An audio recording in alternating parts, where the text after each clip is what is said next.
program and what's going on in that space. And we'll talk a little bit about that. And if there's anything else that he wants to update us on about what's going on in City Hall, we'll allow him the opportunity to do that. So, Paris, what's going on in your world? What's going on in your world? Well, I'm excited about your guests this morning. There is so much stuff going on that you forget about some of it. There's so many different angles to this as we discussed. I mean, we still got to be alert about voter registration and the changes that the administration are doing there. Of course, the Mark Morial report that you talked about, the Urban League report about the state of the state of America, and we've just got, and then the DSA, the Democratic Socialists of America, are becoming more of a trending topic now, and actual players, and they are having their session this morning. It's more like a plenary session. I forget where it's being held. But it's like it's gonna establish their rules within their policy. Some of them it's a meeting session, and they'll determine the upper echelons of the party. They'll be doing some housekeeping, getting their business straight. So it'll be interesting to see. It'll be interesting to see how they move forward. So that's a good thing. That's a good thing. Yeah. It is a good thing. Yeah, and it was a good thing to hear Stevens and Dr. Gray and Miss, my goodness, her name is escaping me right now. Her first name is Maria. Maria. I'm not sure what her last name. Yeah, and I think there's an Inez, Inez in there. Yeah, Maria then. Yeah, to hear her return. I hear you rolling those R's in there, Paris. I not do that for fun. I like that. I like to trill. I like to do that. It's like I always like it when I hear that. It's just it's something about just learning about other people, how they do things that things like language. Little things that cultures share among themselves, because it's like your language can always give you away for people who observe and listen closely. And by that, I mean, it's not an incriminating giveaway. I mean, they can tell people about where you're from and your dialect, and they make the distinctions amongst themselves. We make distinctions amongst ourselves. Like there's a certain tone. There's a certain tone in the Southerner's voice, a certain way of speaking, and I like listening to that, and I enjoyed it. And I think it's such a beautiful thing. First of all, I think Spanish is such a beautiful language. Yeah. So, but she was back. She was back, and she's so informative, and I can keep up with what they're doing, and hearing about hearing about their generation moving this country forward, and their political views, and of a younger generation. When I say there, I'm talking about a younger generation. Hearing their political views, even Dr. Gray. And it's funny to me, Stevens and I are talking sometimes, and he says a younger generation, and it's weird. It reminds me of that there's another generation that has come up under us who are adults now, themselves, right? Oh, yeah. They've got their own points of view. So when we say younger and some people, of us, some of us, they are grandparents, that younger generation. Yes, this is true. This is true. This is true. So when I call you youngster, I should say grandma youngster. No, don't do that. Don't do that. Please don't do that. For someone who takes great care not to date herself, right? You know what that? Yeah. Okay. Exactly. I'm not helping you at all. Yeah. The DSA, it's interesting, the whole movement behind that, the current movement behind that, because of course, socialism is not new. Right. And I started to just kind of look at some things. I haven't sussed it all out, but as we look at these political parties, which this is what they all are, Republicans, Democrats, Democratic Socialist wing within the party. And you start to look at historical perspectives, and I don't want to get confused about that. And we need to have conversations with individuals that are picking up on this momentum, because what happens is that speaking for myself and listening to them on Wednesday night, my perspective is that some of the socialist programs are embedded within our democracy, within our communities. Like I say, hospitals, libraries, fire stations, these things are Medicare, Medicaid, all of these different ideas and policies and legislation, all these different things that have been brought into our society that actually help people. So that's what I'm thinking of. But I'm thinking of it within the Democratic context party that we know so far. So I'm feeling like enhancing that, coming back to that, making sure that we are, again, enhancing those ideas and those things that are a part of our communities. So, but at its core, if you're looking at socialism and what socialism means, and I'm thinking about, just as Ali talks about, Ali Muhammad, racism and, all of the things around that still exists.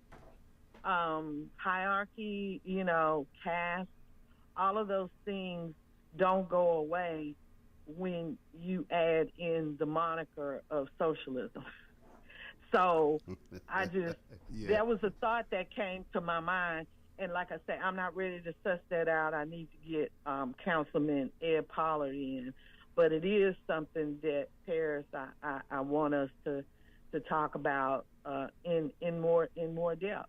Sure. And, because I think that it's important to look at the history of something, especially when we start to really delve into and use those words. You really want to know what the words mean. Mm-hmm. So that as you continue to use them and move forward with again the policies around socialism, we want to know what that means. What does that look like based on what we currently have in place? So at any rate, looking forward to a great show, excited about it, and I am going to take a quick break, and I'm going to come back with Councilman Edward Pollard. All right. Thank you so much. We are the source, ladies and gentlemen, and this is Diversity of Thought.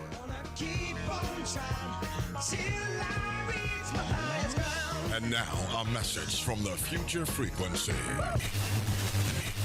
Young voters, Gen Z, and millennials, if you're ready to make your voice count, here's how you make it happen. First, register to vote. It only takes a few minutes. Just look up your local election office and follow the steps for your area. Next, verify your information. Confirm your name, your address, and your polling location so nothing slows you down. And don't wait for election day. Vote early. Pick your day, pick your time, and skip the lines. Make your plan to vote early and vote to be heard. The future is live right now, and you're the frequency. This message is powered by Diversity of Thought and proudly sponsored by 1230 KCOH, The Source. This is Gilbert Andrew Garcia of A Tip from Gilbert, talk, inspiration, and prayer. Listen to my show every Monday from 11 to 12 on KWWJ 1360 AM, KYOK 1140 AM, KCOH at 1230kcoh.com, Sankeet Radio at 95.1 FM, 1460 AM, and Latino Sports, KEYH, 850 AM. Call in at 832-570-8075 and follow me on social media. See you then. A tip from Gilbert, Mondays 11 a.m. on 1230 KCOH, The Source. 5, 10, 15, 20. All right, we are The Source. Good morning to you and welcome back. You're with Diversity of Thought. Here is Lydia Flanagan and guest this morning. Good morning to you, Lydia. Good morning. Welcome back, everyone. And I wanted to invite Councilman Edward Pollard on with us this morning. He's here. And we wanted to, I wanted to update everybody on the news about the HUB program and what's going on here in Houston, because statewide, Texas eliminated its contracting program, the HUB program, after Governor Abbott's 2023 executive order banning race and gender-based preferences.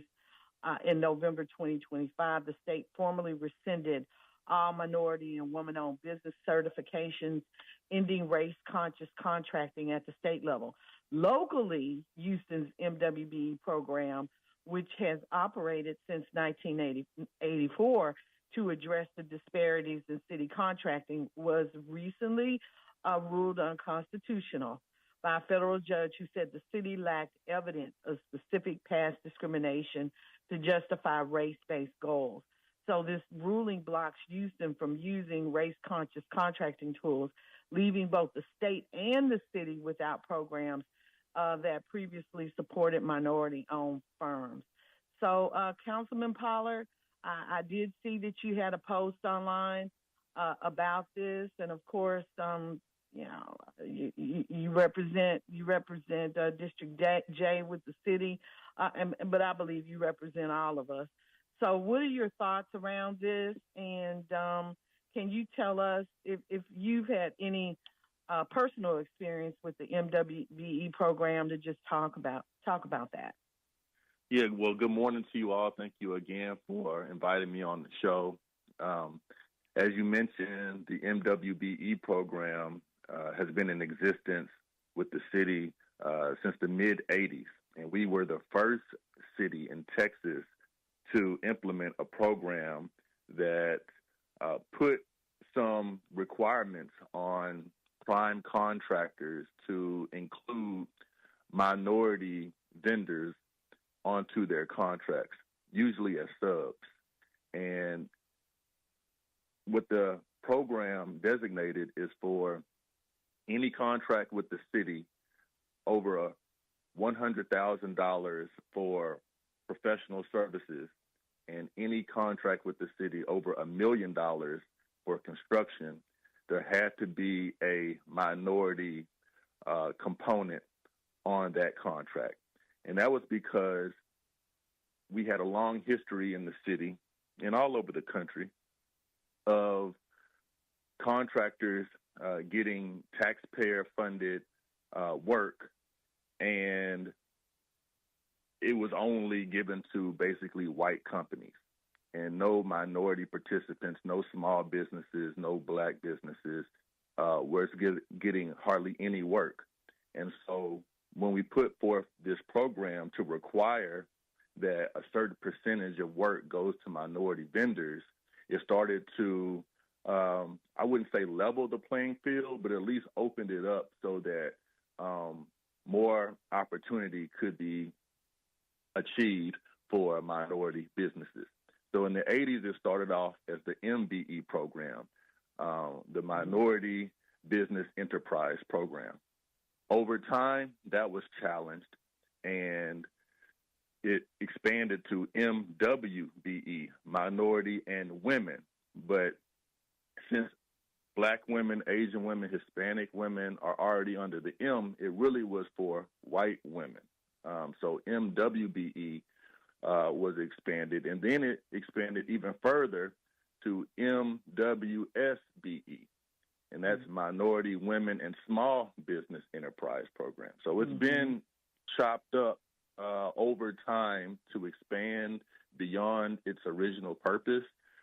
Ernest McGowan and Councilmember Ernest McGowan and former council member Judson Robinson Sr., they were instrumental in fighting for these programs to exist back in the 80s.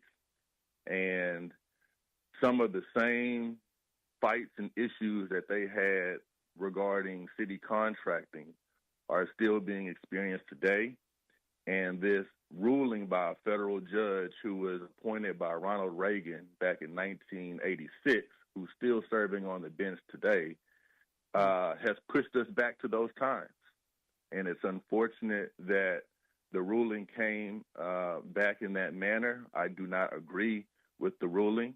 The judge, whose name is Hittner, he put forth that he did not see any evidence that there were any racial disparities, but we did a racial disparity study with the city just last year, and it showed specifically for blacks, in every single industry space across the board, there was a disparity, and that black business owners were not getting their fair share of the pie. Even with this program, it still was showing disparity.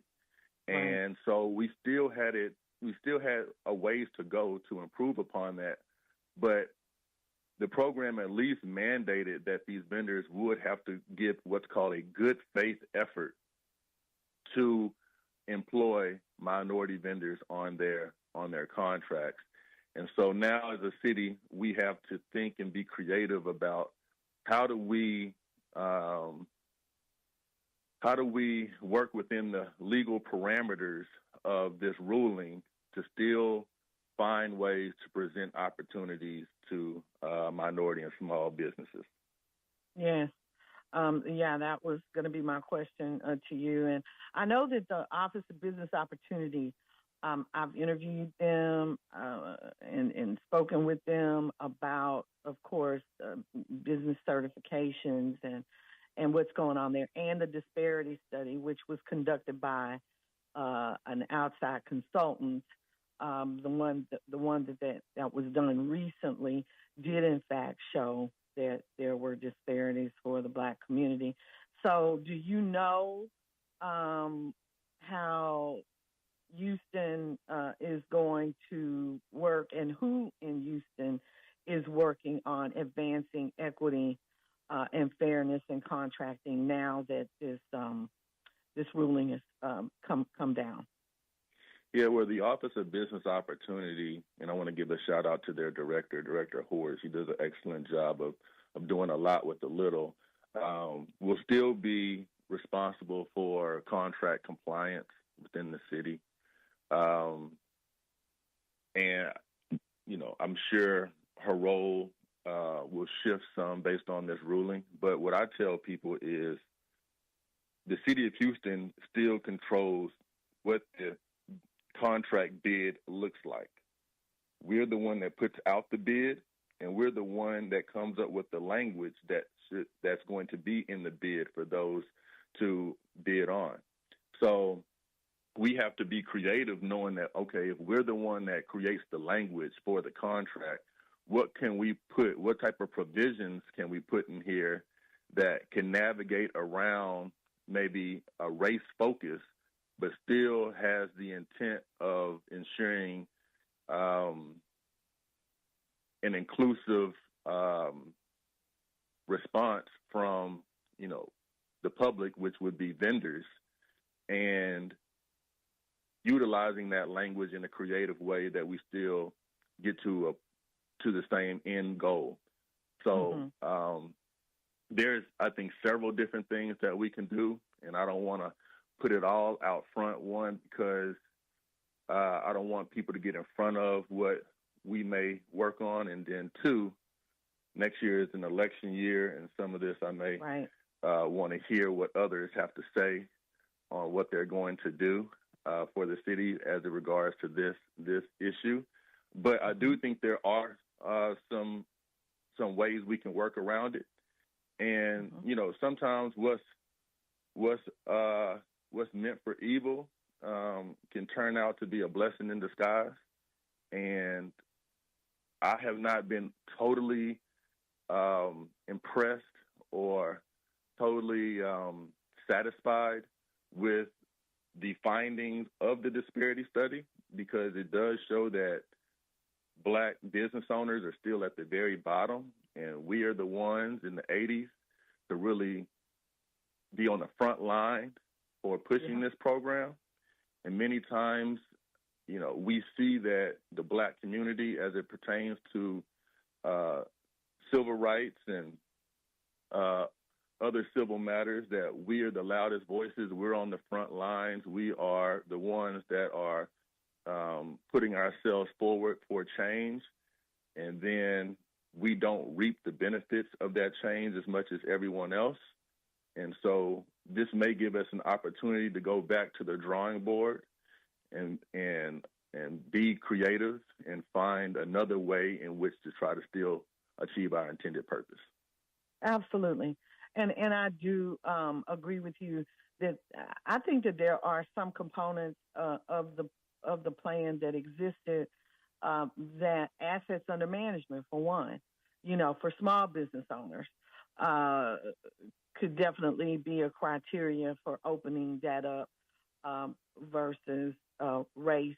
And like you said, we don't want to jump out there because the elections are coming up. And with that, I will tell you later this morning, I'm going to be interviewing, at 10 o'clock, Gina Hinojosa. Okay. And, so with her running for the governorship here in Texas, there are obviously, if she is elected into office, there are things that she can do up front definitely. that will help. So these are the kind of things that voting, getting out there and voting really can make an immediate impact. And so I am looking forward to that. I think that our personal experiences, I wanted you to talk about your personal experience with the MWBE program. You or you have any relatives or anybody that that has benefited from the program, and just give us some quick insight into how this program can work, has worked, and can work. So my father, Donald Pollard, he owned a small uniform company, and he was one of the first Black business owners to really lobby the city, along with the former council members that I mentioned, on instituting this MBE program. And my father was able to get onto city contracts for the fire department and public works and other departments on these uniform companies to have some participation and to be able to work alongside some of the bigger vendors. But for this program, those vendors would not have been required to look for a small business, which at the time was just an MBE. And so they would have had to get a minority business. And my father was able to get on some of those contracts. Those contracts are what put food on the table for me.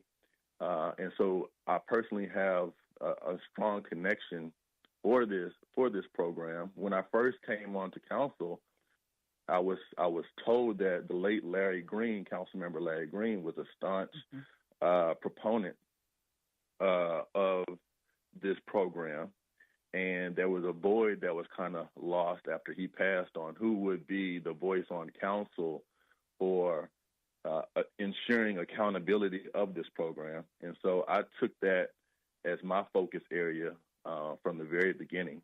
And almost every week on council, I look at the items that come before us to vote on, and I check the MWBE participation to see if those vendors actually met their goals. And many times they did, but when they did not, I scrutinized it, and I, made an issue of it. I made an issue to the city. I made an issue to the mayor, this one and the former late Sylvester Turner, and the city attorney about, what are we doing to ensure that, these goals are reached, and if they are not, that there is a satisfactory good faith effort that was done to reach it, right? And that we're not just allowing vendors to not meet their goals without any penalty. So that's something I'm still going to take the lead on, and now I'm going to do it more in a way of coming up with other creative strategies outside of this program that can still meet the goal. And as you said, when it comes to assets under management, you can also look at it from just chopping up the contracts that we put out for bid to much smaller offerings, right? So that more people can participate instead of having one big global contract that only a few people would have the capacity and resources to bid on. Chop it up, make those contracts much smaller, and then it would allow more people to bid. Absolutely. And I just briefly want to add a short story to that. I mean, one of the largest African-American money management firms in the country was here in Houston, Texas, and started out under the MBE program and literally managed funds for the city, a lot of these teacher union organizations and others, and graduated from that program into general contractors. So I'm saying that to say that this is a program that works. I've seen it work. You've now heard two people here, because I've heard people say that, and they were getting discouraged by some of the reporting that you saw, where there were some firms that weren't getting hired. But the program is there. The program did do some good in its previous format, and I'm sure that when we get the right people in place, because what's the next step? We're appealing. We're waiting for. Yeah, so I've called on we have an opportunity to appeal. I have urged the mayor to start the process with the city attorney's office to appeal. I hope he comes out with a statement that that lets the public know that we will be doing that, and we're not just going to just lay down and accept it. Regardless if we win or lose, we need to fight for the program, and if there's an appeal available to us, then we need to do that. And I think you also struck on a good point when it came to how there have been many firms that start off as subcontractors under the MWBE program and got the experience, start to understand the system, was able to grow their capacity, and then they graduated out of the program and became prime contractors themselves. But for the experience and but for the opportunity that was provided by the program, they would not have had the ability to scale in that manner. And so we have to just continue to understand that there are individuals who are still in office, and I think this judge is one of them, that does not see the benefit of spreading the wealth and ensuring that everyone has a fair opportunity to succeed. And it all stems down from the attack on DEI from the White House.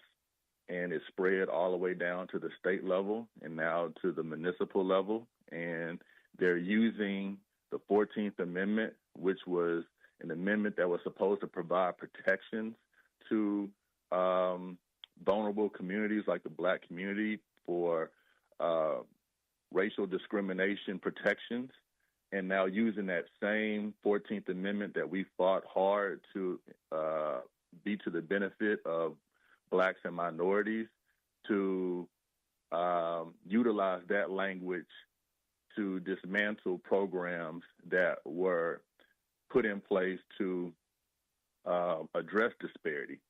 And it's unfortunate that we have judges who read the law in that way. But again, that comes down to voting as well. I tell people all the time that voting is basically picking your team. Like when you were young and you were at the park and you were picking your basketball team or your dodgeball team or your kickball team, you want to pick the best players on your team to give you the best shot to win. Well, that's all voting is. You see the candidates that are out there. You have the opportunity to see what they're about, and you want to pick the best ones to be on your team to give you and your family the best opportunity to win. And we need as many people to participate in that process so that our community's voices can be heard, and pick, team members that will be in these seats that will represent our interests to ensure that when our priorities are met with a backlash or scrutiny, that we have people in positions to ensure that the things that are important to us will remain a focal point and not push us backwards. So do you know who is working on this in Austin? I believe I saw that Representative Boris Miles and others were addressing this at the state level. Are you familiar with that? Yeah, well, I have seen individual state office holders put out statements and say that, they are looking into it. I'm sure that the Texas Legislative Black Caucus is looking at this as a collective.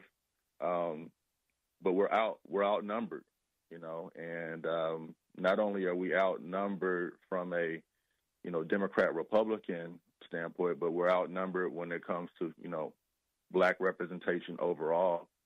And that puts us at a disadvantage when trying to ensure that our issues are top of the priority or actually are given the attention that it deserves. But that's kind of always kind of been the place. We've never been in a position politically where we just had the upper hand. And what helps is not just the office holders that are in those positions, but it's the public. The public pressure from not just the Black community, but all communities collectively, making something an issue, pressing hard on their elected representatives, regardless of what community they come from, to do something about it, is what's going to be necessary to make a change. The office holders can only do but so much. Whenever you see real bold change occur, it's based on mass public pressure of individuals who are putting that pressure on those elected office holders to make a change. Yeah. So that's a call out to everyone. Yeah, absolutely. And coming up with ideas to provide us with equity that work around, race and these other things that are being blocked at this particular time. So, Councilmember Pollard, before we wrap up, are there any other updates at City Hall that Houstonians should be paying attention to, including developments around the killing of Lorenzo Salgado Arturo and other major issues affecting the city? Yeah, every week there's a big issue at the city. When you're in the fourth largest city in America, it just always seems like there's a lot out there to be addressed. But ICE is, of course, at the forefront right now, and the issue with ICE is we were told at one point in time that these agents would be all over the country, especially in major cities, trying to catch the bad guys, find people who were here without legal status that were committing harm, committing crime, and identifying them and, making sure that they are deported or arrested. But what we've seen is people like Mr. Lorenzo, who, although did not have legal status, I would argue is a Houstonian who's been here for over 3 decades and was a productive member of our society with no criminal background, was targeted and was eventually killed just by the color, the color of his skin, right, being misidentified. And that can't happen. And we can't allow the federal government to impede on our streets in that fashion, regardless of what community you're from. That is unacceptable. And, I believe from the city level, we need to be much more vocal and we need to be much more aggressive in our approach to the state and federal government as it pertains to what we allow to happen on our streets and within our city. And that's going to take a collective effort of everyone as well. No one deserves to die in that manner, regardless of what your legal status is. We're all Houstonians. We understand that we're the most diverse city in America, where 25% of our residents are foreign-born. And if it can happen to one community, it can happen to any other community. And this is the time for Houstonians to kind of understand what we're up against and to speak out against it and to work with, people like myself on finding ways to address it. So I've been hitting hard to the mayor my stance on needing a local independent investigation led by HPD. I think we need to be much more vocal to the federal government on what we expect here and what we will not tolerate. And until that happens, I think you're going to continue to see this type of activity going on in our city. Okay. All right. Well, thank you very much. Councilman Pollard, I'm going to be back in touch with you because that policing dashboard, I've done some work around that and spoken with some people. I know you were involved with that as well.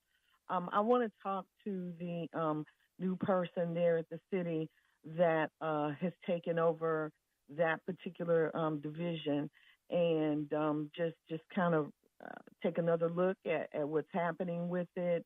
And so I will be in touch with you around that. I haven't been successful in getting that person to reach back out to me. So I will be in touch with you around that. Okay. All right. Paris, did you have any questions? No, only to say thank you for being here with us this morning, Councilman. Pierce, always. Thank you very much for including me. All right, my brother. All right. All right. Right. You all take care. Have a good weekend. You too. Bye-bye. You too. Bye-bye. Everybody's talking about the high price of eggs. Well, I don't know much about eggs, but I tell you this. If you want great chicken at a great price, how about Chicken Plus, 6210 North Wayside? Let's hear what his customers are saying. Michelle writes, Chicken Plus has some of the best fried chicken and best fried okra in the city. We stay about 45 minutes away, but the drive is definitely worth it. E. Max says, the chicken is seasoned so well and every bite has a special crunch. It's my go-to chicken spot when I want homemade fried chicken that's always good. Now that's what I'm talking about right there. Great fried chicken, okra, rice and gravy, desserts. You're going to find it all at Chicken Plus, 6210 North Wayside. You don't have time to make the drive? Hey, no problem. You can order Chicken Plus on DoorDash and Uber Eats. You better do what you got to do to get your hands on some of that great fried chicken, the best fried chicken in the city. Great chicken at great prices. That's Chicken Plus. See you there.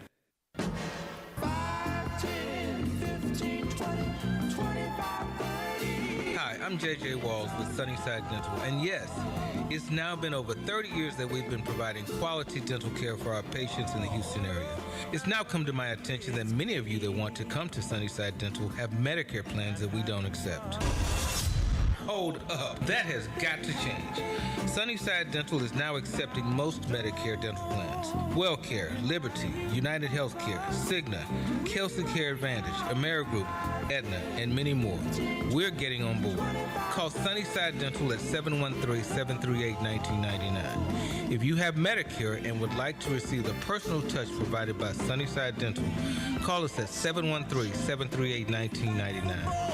We look forward to helping you achieve the smile that you can't wait to share with the world. Got Medicare dental benefits? Call Sunnyside Dental 713-738-1999.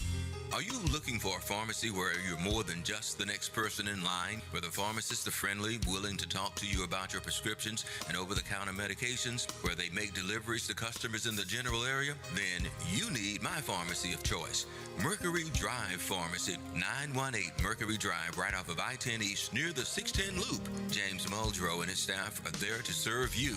I've been a customer for over 37 years. The insurance companies have tried to steer me to the corporate pharmacies, but I prefer Mercury Drive. It's a staple in East Houston, serving Fidelity, Jacinto City, Pleasantville, Fifth Ward, North Shore, Wood Forest, Galena Park, Channel View, offering free delivery to those areas and others. Most insurances are accepted. Mercury Drive Pharmacy is open Monday through Saturday for your convenience. Phone 713-674-6122, 713-674-6122.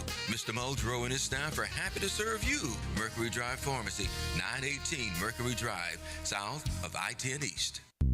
Everybody's talking about the high price of eggs. Well, I don't know much about eggs, but I tell you this. If you want great chicken at a great price, how about Chicken Plus, 6210 North Wayside? Let's hear what his customers are saying. Michelle writes, Chicken Plus has some of the best fried chicken and best fried okra in the city. We stay about 45 minutes away, but the drive is definitely worth it. E. Max says, the chicken is seasoned so well and every bite has a special crunch. It's my go-to chicken spot when I want homemade fried chicken that's always good. Now that's what I'm talking about right there. Great fried chicken, okra, rice and gravy, desserts. You're going to find it all at Chicken Plus, 6210 North Wayside. You don't have time to make the drive? Hey, no problem. You can order Chicken Plus on DoorDash and Uber Eats. You better do what you got to do to get your hands on some of that great fried chicken, the best fried chicken in the city. Great chicken at great prices. That's Chicken Plus. See you there.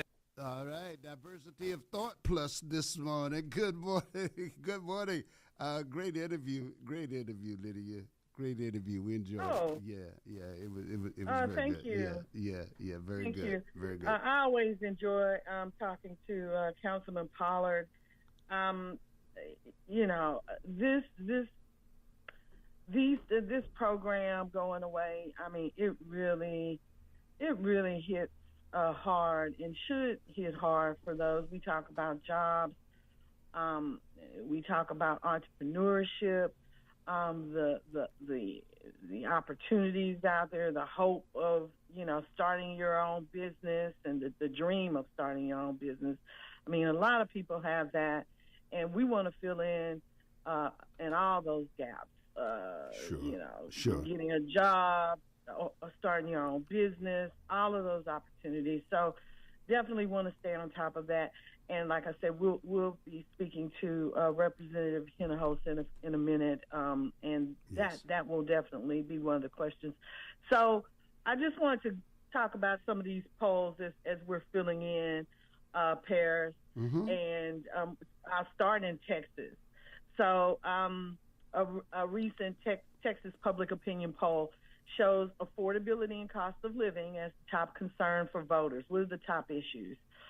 With 44% listing it as their most pressing issue. Health care access and cost, and Social Security and Medicare follow at 21% each, while economic growth and job creation come in at 20%. Immigration ranks fifth at 16%, indicating that while it remains important, economic pressures are currently dominating voter priorities. So as we hear about the war and these other issues that are going on, at the top of Texans' minds are, cost of living, health care, economic growth, job creation. So, these politicians can tell themselves, stories about this, but this is what the voters are zoned in on. In regards to the candidates here, and we all know we see James Tallarico is ahead by 5 points in the polls currently. Mm-hmm. So, that's news. 43, well, this one's showing, this Austin poll is showing James Tallarico at 43% and Attorney General Ken Paxton at 34%, with 9% saying neither candidate and 14% unsure. So, I don't know. It's still not super early, but there's still time, for individuals to change their mind. I see Tallarico out there. I heard you talking about the Lawrence O'Donnell interview. Saw him out there. He's been making the stops. He's been out there, and I think folks know a lot more about him now than they did 3 months ago.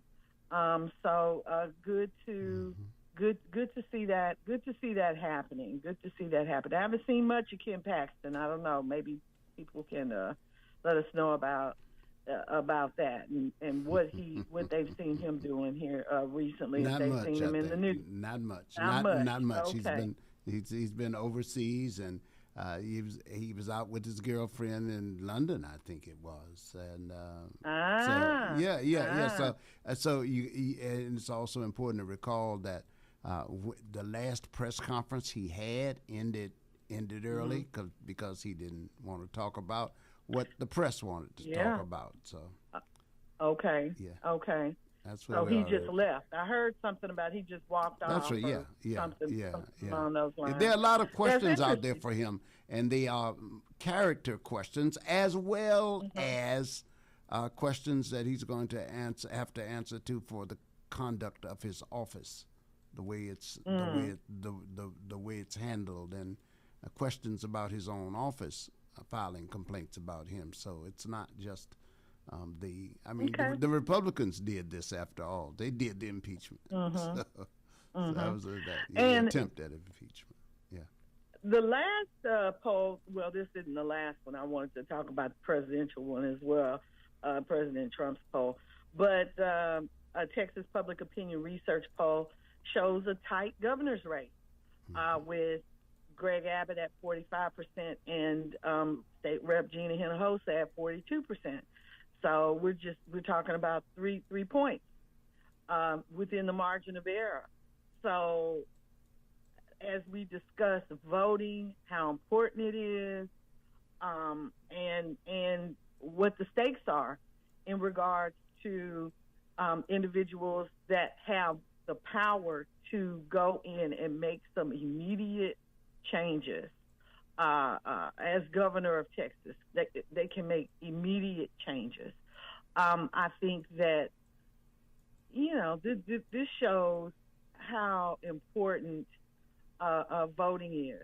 And when we talk about it, I think a lot of folks may, this is the most important election of our lifetime. Well, we're seeing what the stakes are as a lot of these things are taken away. The MWBE program, that was put in place, like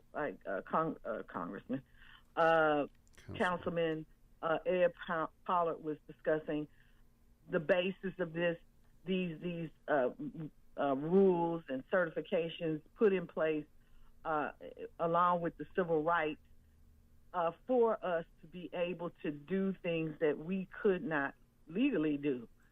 And as we move forward, these things to help communities, people of color and not of color, be able to move forward with businesses and earn a living for their families. Like he mentioned, his father put food on the table with the business that he had.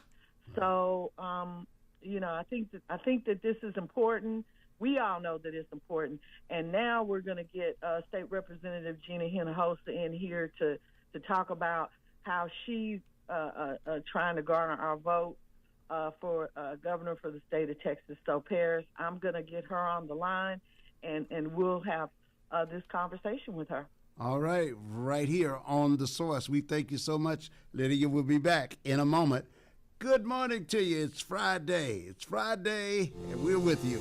This is Gilbert Andrew Garcia of A Tip from Gilbert, talk, inspiration, and prayer. Listen to my show every Monday from 11 to 12 on KWWJ 1360 AM, KYOK 1140 AM, KCOH at 1230 KCOH.com, Sankeet Radio at 95.1 FM, 1460 AM, and Latino Sports, KEYH 850 AM. Call in at 832-570-8075 and follow me on social media. See you then. A Tip from Gilbert, Mondays 11 a.m. on 1230 KCOH, The Source.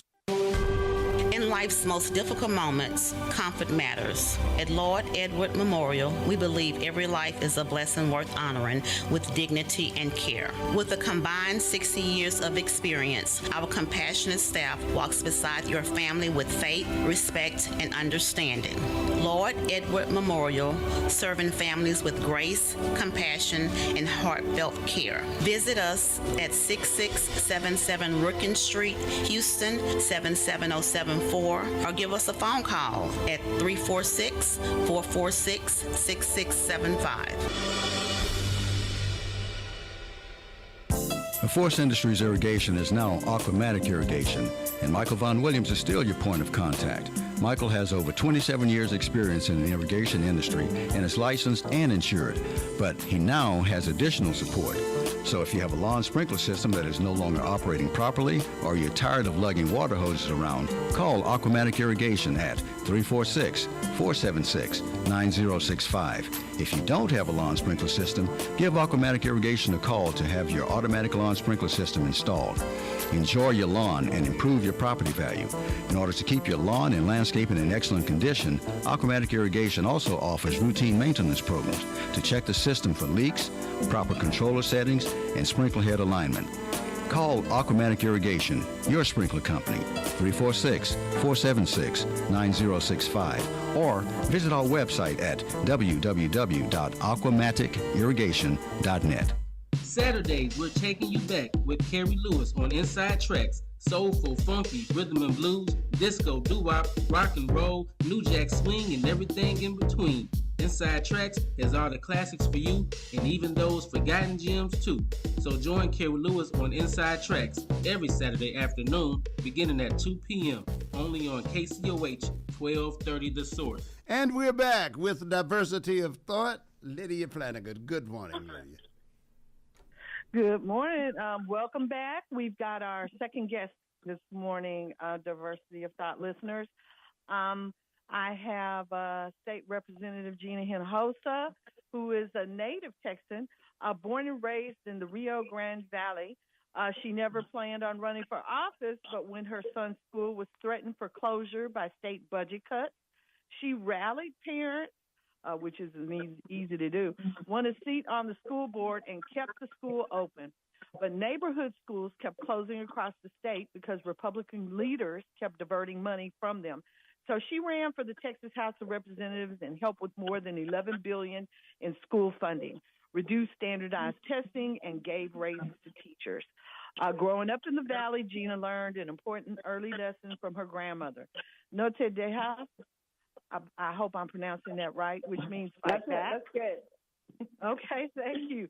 And now she's taking the fight directly to Greg Abbott, who for over a decade has helped the corrupt elite get rich while working Texans struggle to get by. Good morning, Representative Hinojosa. Welcome to Diversity of Thought. Good morning, Lydia. It is such an honor to be on a show with such history. I really appreciate this opportunity.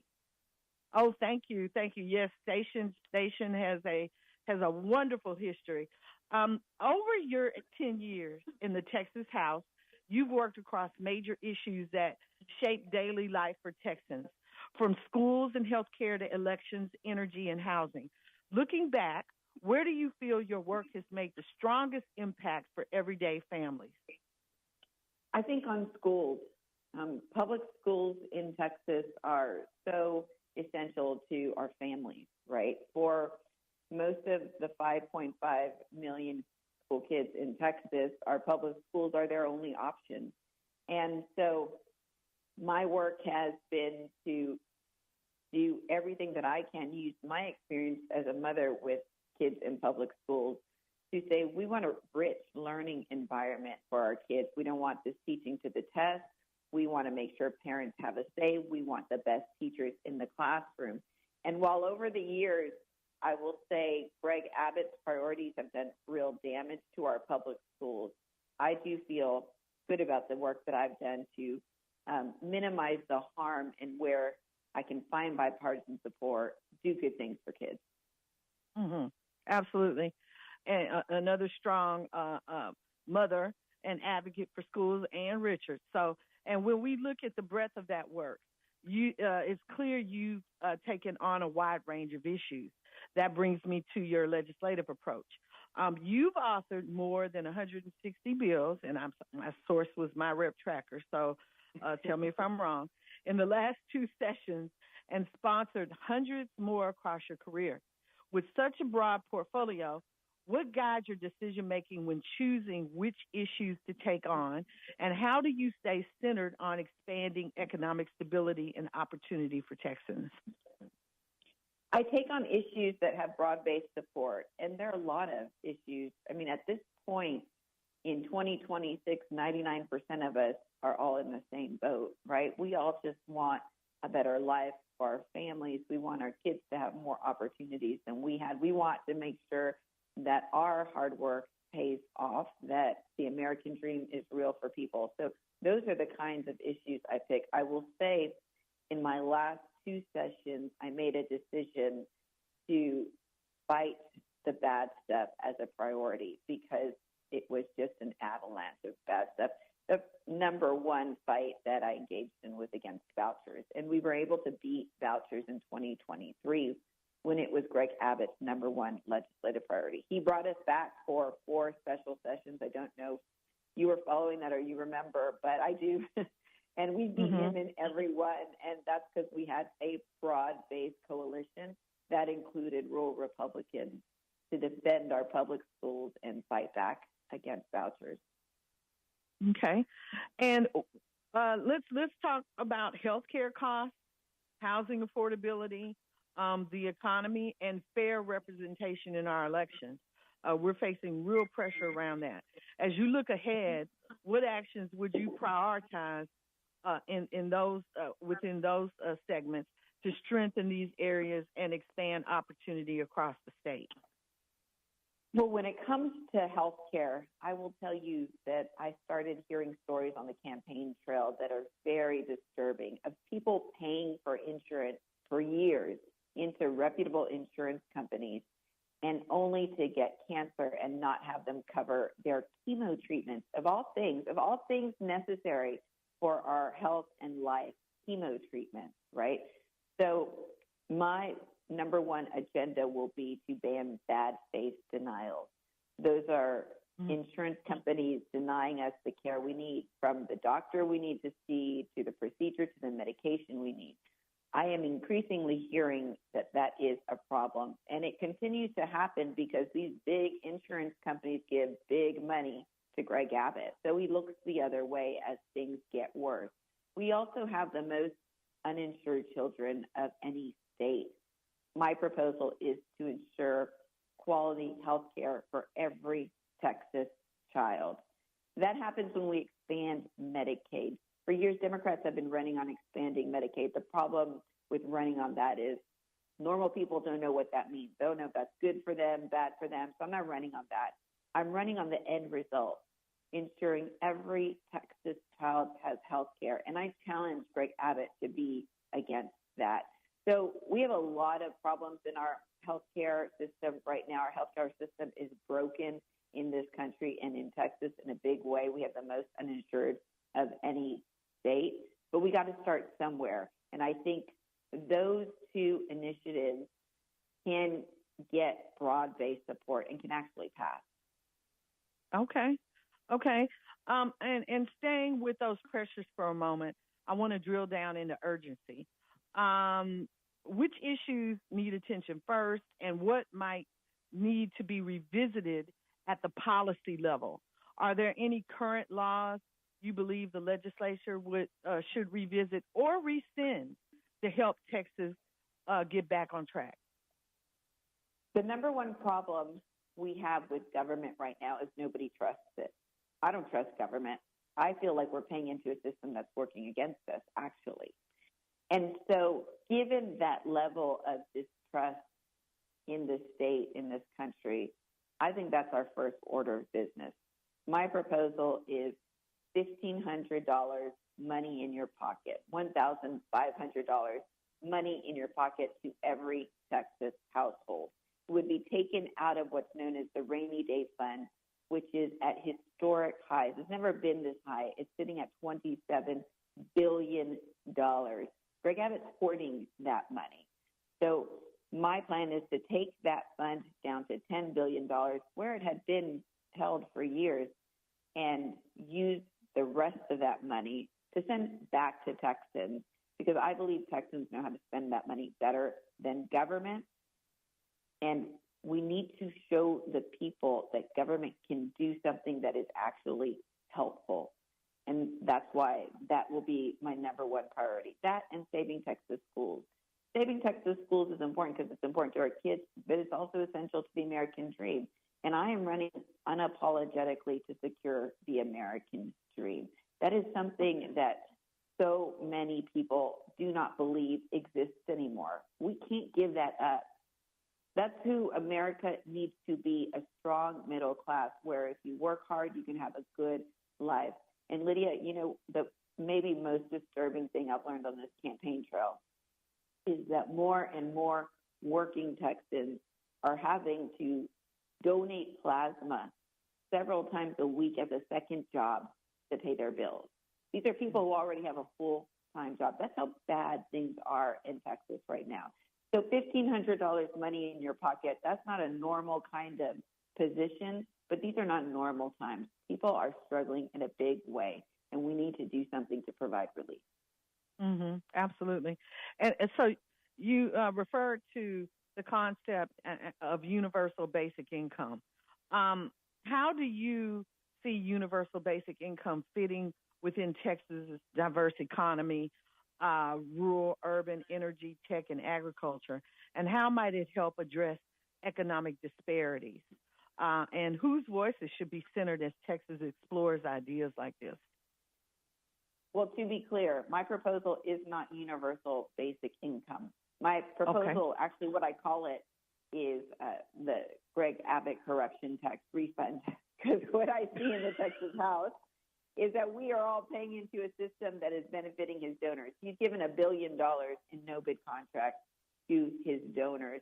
The only bills we're allowed to vote on in the Public Education Committee, the only real big bills, are bills that send lots and lots of money, millions of dollars to his donors. Mm-hmm. So it is the Greg Abbott corruption tax refund, $1,500 to every Texas household. Okay. And how soon would that happen if you were elected into office? I have to get the legislature to do it. So I want to be very clear and honest about what's required. It will be my priority. The legislature has to vote on it, but I have yet to find a legislator who says they are against sending their constituents, sending their voters this money, $1,500 as a refund. So I think it's something we can get done. We need the people to start talking about it, start demanding it. Real change doesn't happen in the Capitol. Real change happens in our communities when we put pressure on our elected leaders to do what's right and to serve us. Absolutely. Absolutely. So when the state rescinded MWBE certifications in November 2025, Thousands of minority and women-owned businesses were affected. What did that change mean for those entrepreneurs, and how should the state support equitable access to contracting? And if elected, how would you work to reinstate or strengthen support for these businesses? The reason that happened is because if Greg Abbott wants to just reward his donors, he can't have accountability, right? Again, $1 billion in no-bid contracts he's given to his donors. He just decides that's our money. And if he has to have certain rules about how that money is spent, he's not able to have that kind of grip. So that was the motivator, I believe. I think, have to flip the script on this issue. We all pay taxes into this state. Last time I checked, we pay a lot in taxes in this state. And it's white people, black people, Mexican American people, all of us are paying into those taxes. So that the contract should be going to all of us, right? We should all be getting the benefit of what we are paying for. We are all Texans. We are all Americans paying into this system. And as a result, I think the governor needs to hold agencies accountable. Let's see, why do you have so few Black entrepreneurs who have contracts? What is the problem with what you're doing? This is not equitable. Black entrepreneurs pay taxes too. Why are they not getting these contracts? So flip the script and hold accountable the agencies that are making these decisions.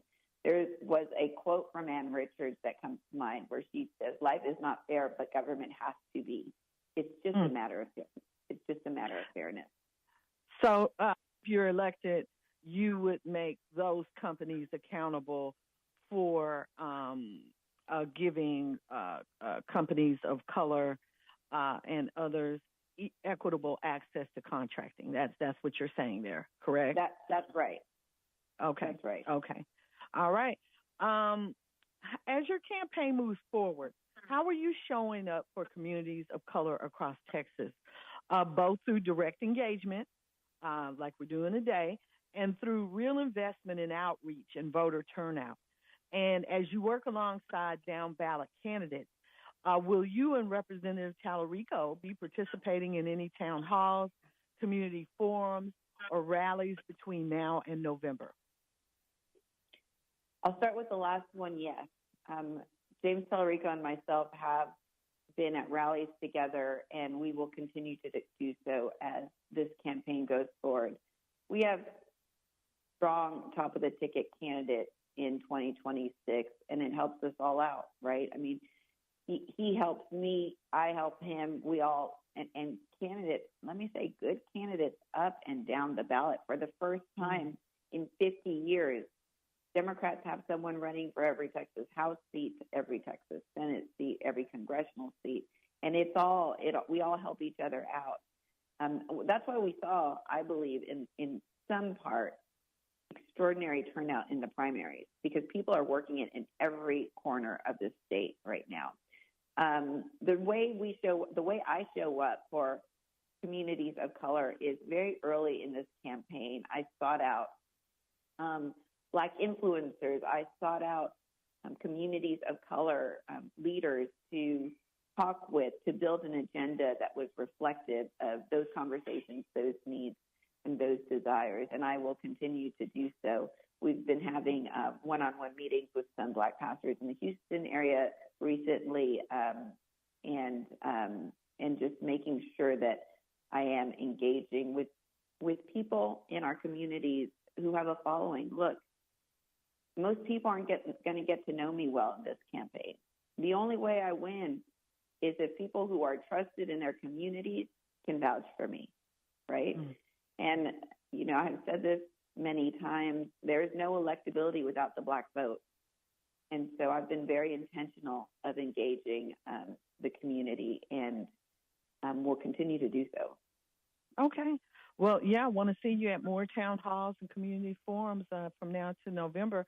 For years, leaders and organizers across Texas have been working to build stronger coalitions between African American and Hispanic communities. From your perspective, what's the key to making that collaboration authentic and consistent? not just during election seasons, but the day-to-day work of serving Texans?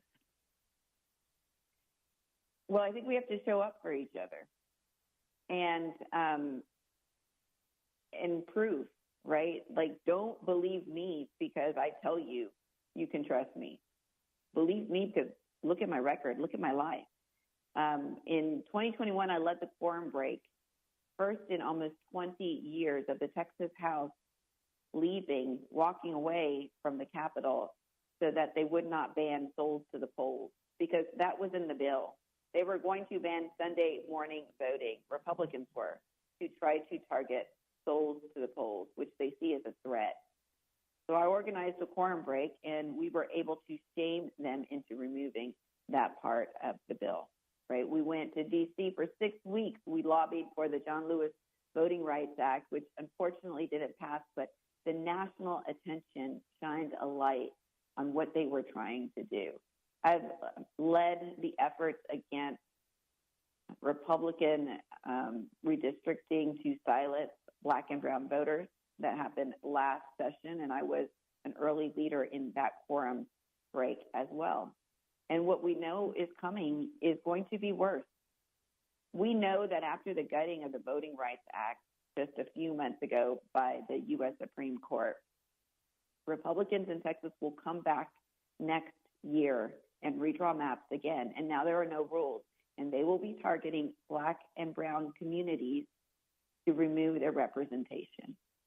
Mm-hmm. We will lose five. We will lose 5 members of Congress from Black and brown communities when that happens. But that's how the maps will work out now that there are no rules. Mm-hmm. So, look, there's just this constant attack on our communities. I have shown up. I've shown up in coalition. It's not just been me, right?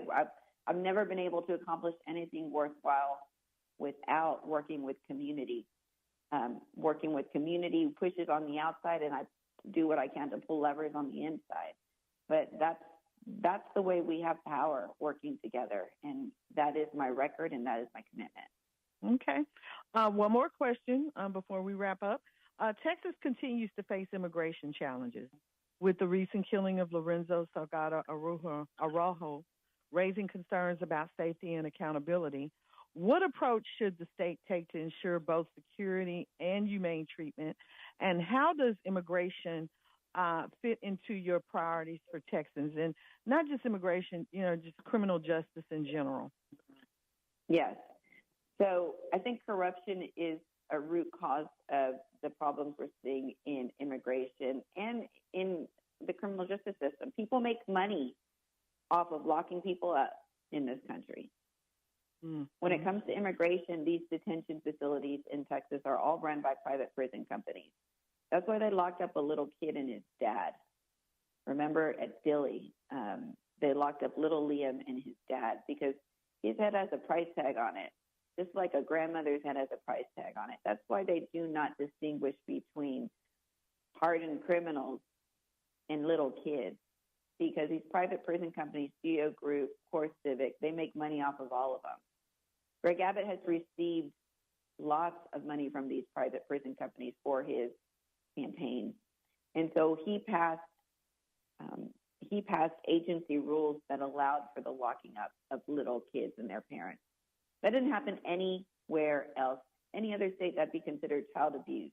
But that is the corrupt reality we are dealing with here in Texas. He also took the Texas National Guard to staff these detention centers. It cut staffing costs for these private prison companies, and they are able to maximize their profits. That stops when I'm governor, too. So we need a governor who stands up for basic dignity, humanity. And let me say that with what happened with Mr. Salgado Araujo in Houston, a man was killed. He was pulled over, if that's what that's called, by an unmarked truck where they shot first, asked questions later. In that world, in that scenario, nobody is safe. That is unacceptable. We have basic law enforcement requirements in this state, dash cam videos, body cam videos. These things need to be happening. If federal law enforcement is going to come into this state, Greg Abbott should be insisting on it. I will. And when it comes to just the criminal justice system, what I have found in Austin, I accidentally came across this, is these same private prison companies run these halfway houses in our big cities. Mm-hmm. And so the criminal justice system in Texas is moving people around through these private prison companies. I met a man who was brought to Texas to this halfway house in Austin from out of state. He was locked up out of state, okay? They move people around like objects just to where they have beds and space and where it's convenient for them to lock them up in these halfway houses. Wow. And then when their time is served, they let them out on the streets where they know nobody. They have no support system. They don't have the skills to get back into civic life. They're living on the street. They reoffend, and that's exactly what the private prison companies want, because then they make more money off of them. So it is just this system of churning people through the system that is getting for-profit companies rich. And we should not have for-profit companies involved in our criminal justice system. We should not have for-profit companies running our jails or detention centers. Okay. Representative Hinojosa, before we go, we have a caller, one caller. Would you mind taking one call before we drop off? Okay, thank you. Hello, caller, you're on. Yes, sir. Good morning, Paris, Miss Flanagan, and Miss Hinojosa. How are you this morning? I'm wonderful. I'm blessed. Listen, I was happy to hear you say that that listening was part of your skill that brought you to this idea about this money, this direct money to people here in Texas. I understand it has to go through the legislature, but I know your partner, Eley, is running a campaign as well, but he made a pledge of $25 million to the black community. Have you had any thoughts on your campaign toward that kind of pledge? Okay, thank you so much, caller. Thank you. To be honest, I wish I had Talarico's kind of money. But listen, I will say this. We are mostly investing in communities that are mostly black and brown communities. We're mostly investing resources in Houston in a big way, in Dallas in a big way. And I want to make sure that I am clear about why. This is not a gift to anybody, because we need these communities to turn out. Again, it has to be a coalition where we invest. And so that is where we're spending my money. I don't have a dollar amount. I will say Greg Abbott has $100 million, and right now we have $10 million, right? We need to raise tens of millions more dollars in order to win. And we will, I know we will, but money is tight, and so we're being very strategic about how we spend it. But absolutely, we are investing in communities of color in a big way, because that's how we win. Yes, absolutely. And so Representative Hinojosa, thank you for spending time with us. What final message would you like to share? And where can listeners stay connected with your campaign? And if there are any upcoming events or community engagements you want people to be aware of, feel free to share those as well. Yes. What I want to say to people is this might be our last best chance. They are coming for our representation next year. They have said it. And if we don't turn out and we don't show up and vote, then these elections are rigged before the first vote is cast. That's what they're trying to do. And so I know that since Trump has been elected, we've been sounding the alarm, but it is because things are getting worse. I pledge to be a governor who listens to people, who works with people. That is my record. That's not just my word. And I ask you to join in this coalition in this fight with me. My pledge is to work to secure the American dream. Save Texas schools, put money in your pocket. And if you want to be a part of this effort, you can go to ginafortexas.com. Thank you, Lydia. Okay. Thank you, Representative Hinojosa. I really look forward to seeing you out there on the campaign trail. Please share with me any links to town halls and walks and different things that you have going on, and I will definitely share them with our listeners and with the community at large. So thank you. Thank you. We entertain and inform. 1230 KCOH, The Source. For all of your air conditioning and heating needs, call the company Houston and surrounding areas have been trusting for nearly 15 years. Terrell AC and Heating, 832-889-5765. Residential and commercial cooling and heating repairs, maintenance, and installations. Terrell AC and Heating. Competitive prices. Call 832-889-5765. Licensed and insured.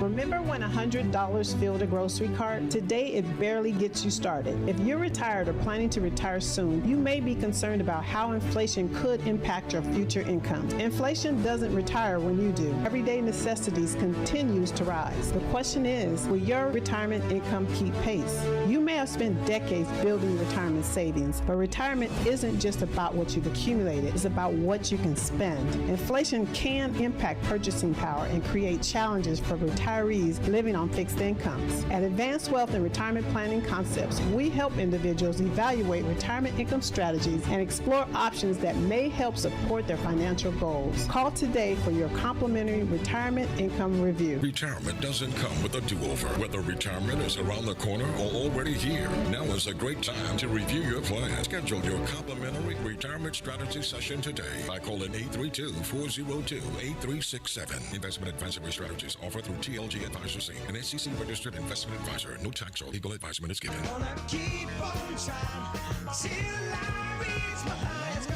And now, a message from the Future Frequency. Young voters, Gen Z, and millennials. If you're ready to make your voice count, here's how you make it happen. First, register to vote. It only takes a few minutes. Just look up your local election office and follow the steps for your area. Next, verify your information. Confirm your name, your address, and your polling location so nothing slows you down. And don't wait for election day. Vote early. Pick your day, pick your time, and skip the lines. Make your plan to vote early and vote to be heard. The future is live right now, and you're the frequency. This message is powered by Diversity of Thought and proudly sponsored by 1230 KCOH, The Source. Powered by Diversity of Thought. Wooden, that's what I'm talking about. Vroom, vroom. I love that. Nothing like an 80-year-old child. Nothing like an 80-year-old child. I've had decades to practice. Never lose that, Paris. Never lose that. Yeah. So, wow. Great introduction to Representative Hinojosa for those of you that have not, seen her, heard her to date. We were asking her about investment in the community and her in the community. She spoke a little bit. She spoke about that, but in asking about the investment, and we look at Tallarico and his commitment of the $25 million to voter outreach.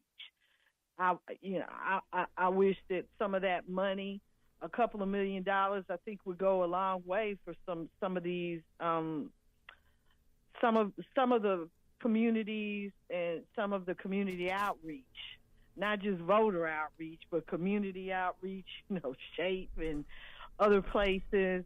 So I hope he thinks about that within that $25 million. A couple of $1 million would go a long way. But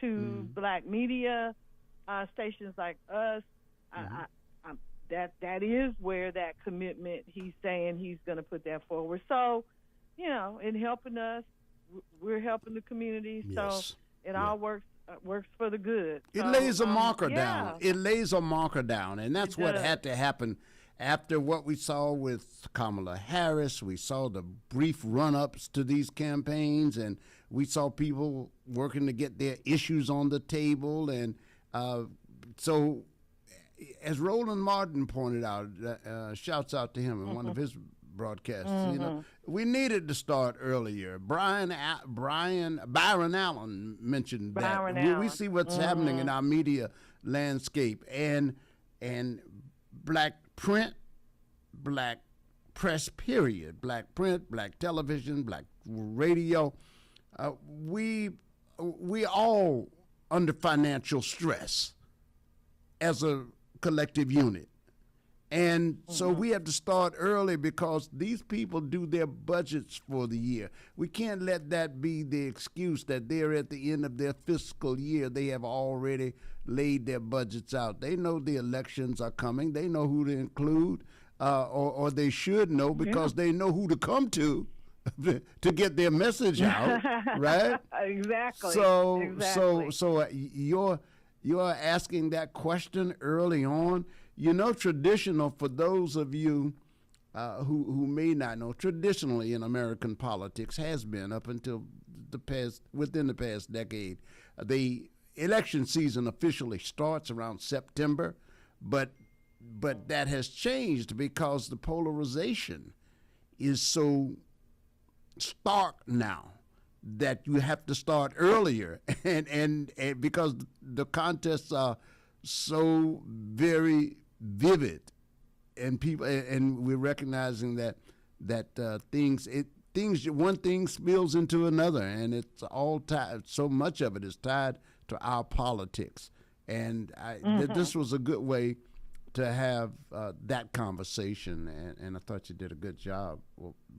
You know, giving her the opportunity Thank you, Pierre, to explain who she is. Yeah, and I'm glad she was able to take one call. Because we had a couple. We had a couple or two more. We had two or three waiting, but you told us from the beginning that it would be thin, and I appreciate the caller for being cooperative, and that's the way to go. You know, I appreciate that. Yeah, absolutely, we appreciate it. And so 713-668-1230, 713-668-1230. Like I said, I know it's been a full deck of guests coming on this morning to discuss these different topics, politics, voting.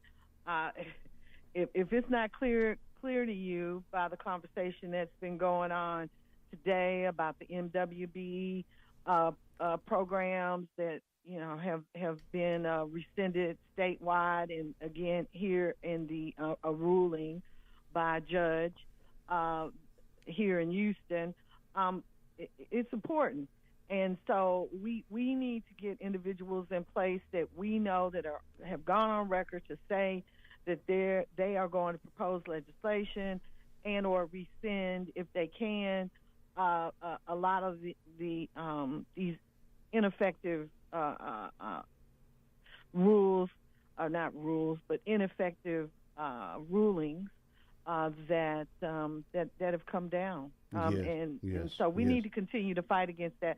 But we got to continue to. I got to just step on you to say this, stepping on your line to agree with this. Yeah, we got to, Lydia, because there's so many questions to be asked. This is going to have to be an ongoing conversation, because there are questions to be asked about that judge's ruling, about the disparities. But we did a story on this of last year about the statistical disparity between black folks being included in that. We know the numbers. We know we're only included at a 5% level, and others are far beyond what our inclusion is. That's one of the things that Rayful talks about here.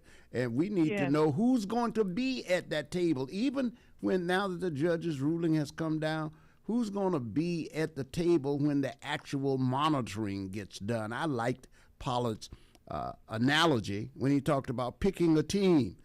The question for us is we're going to have to start earlier, because we need to know what talents do you need to be on the team, what special skills. Because if it's about writing, who's going to express the people's grievances or concerns. That needs to be written in there so that people just can't walk around the language, because it's going to be tough either way. They're going to read it always in favor of what their preferred outcome is, right? Yes, all of these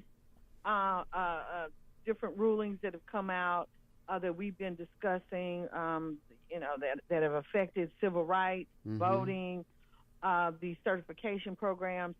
We need to look at this with clear eyes, knowing what the benefits have been, but I don't want to just put back in place what was there before.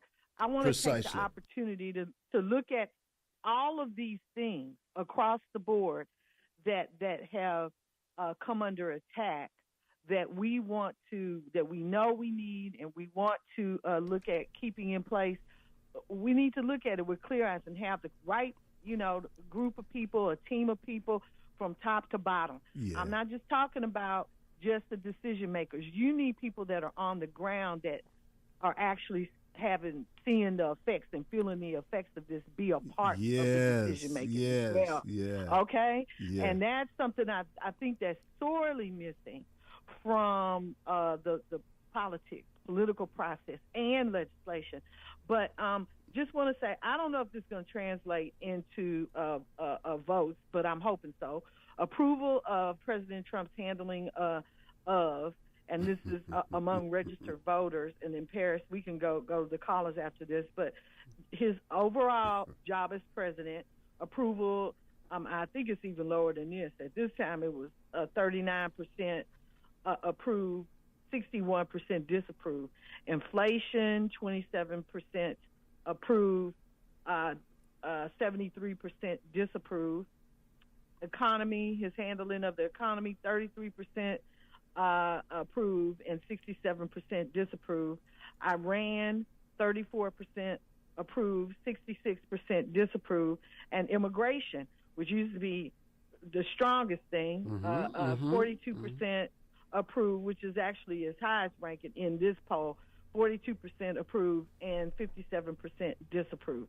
So, again, I don't know if this, I think it should translate into votes. This is where this is, and as long as the war continues, and I believe Iran is going to continue to do what they're doing through midterms because they see its leverage. So I don't think that's going to stop. So we'll see how he handles Iran, and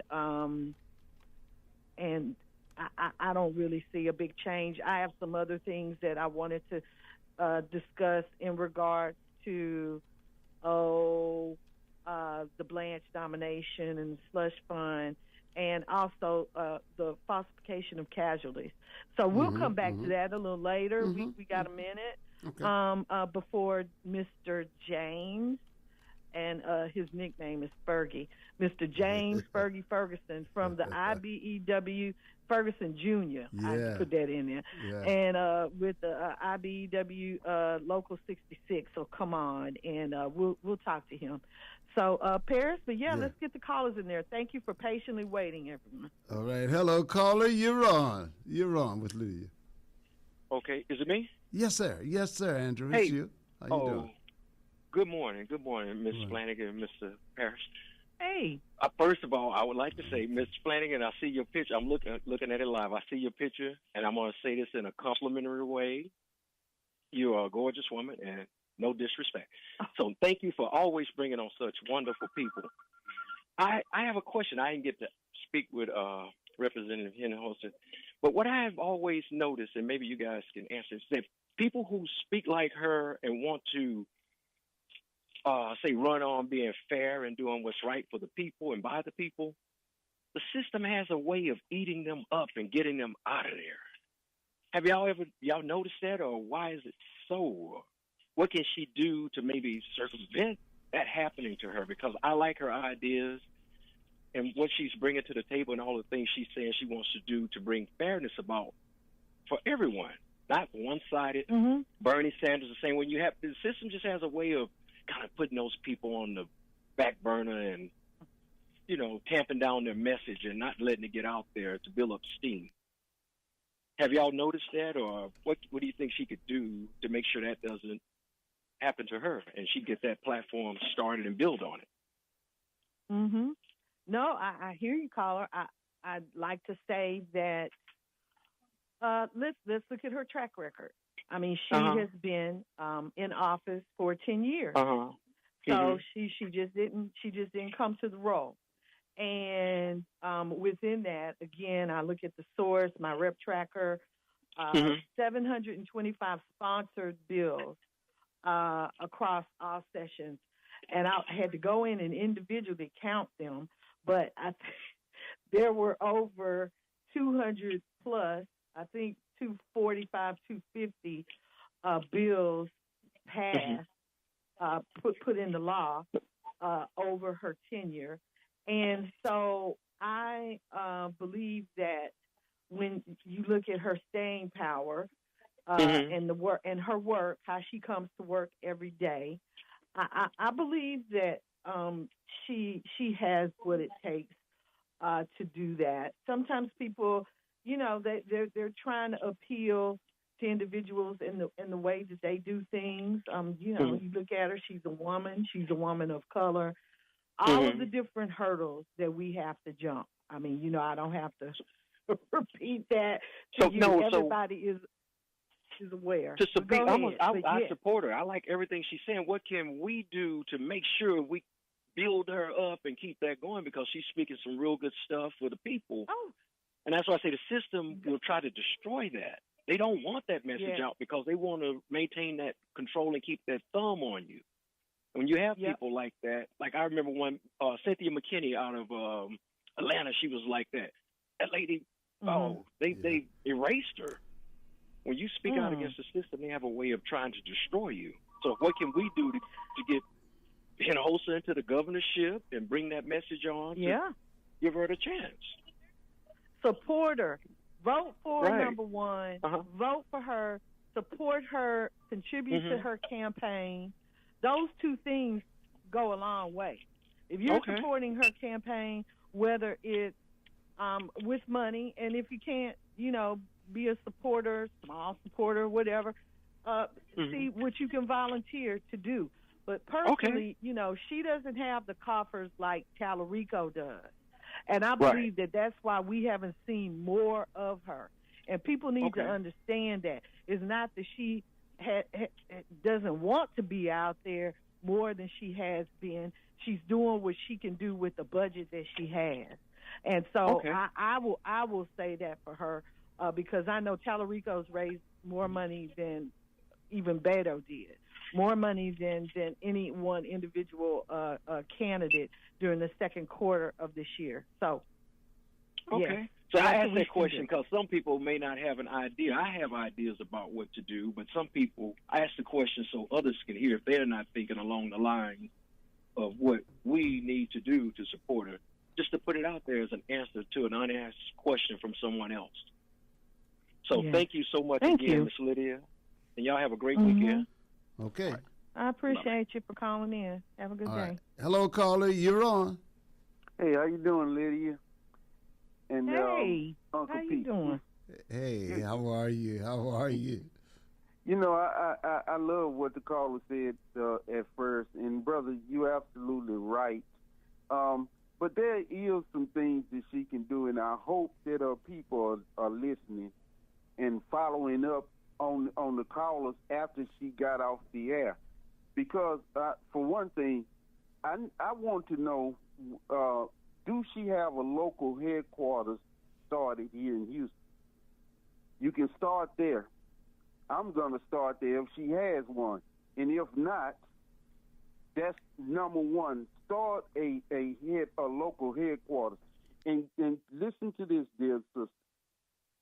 Okay, you came on KCOH today. Every time you come on a radio station, make sure right in that very day that you start a local headquarters right there in that city, or whoever you're speaking to. In that way, you can get the people who just heard you. and you can get started. And also, the state of Texas is like the Serengeti, y'all, in Africa. Some animals that are newborn, they only got a few seconds.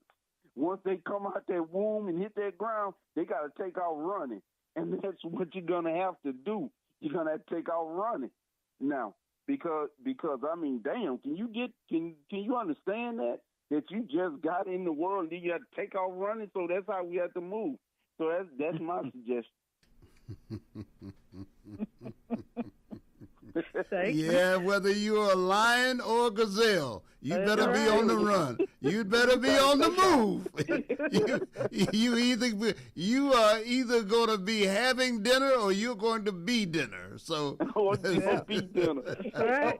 Yeah. Yes, and sir. one thing also, y'all, that philosophy actually worked because that's the reason why the nation have temple number 1, temple number 2, temple number 3. It's because it's numbered that way because every way that Elijah had to run from hypocrites, wherever he stopped at, he made a mosque there. So do the same, Ms. Holster. Every time you get on the interview, then right then in that very day, that's where you should set up a local headquarters. Thanks, y'all. Mm-hmm. All right. Thank you. We thank you so much. We thank you so much.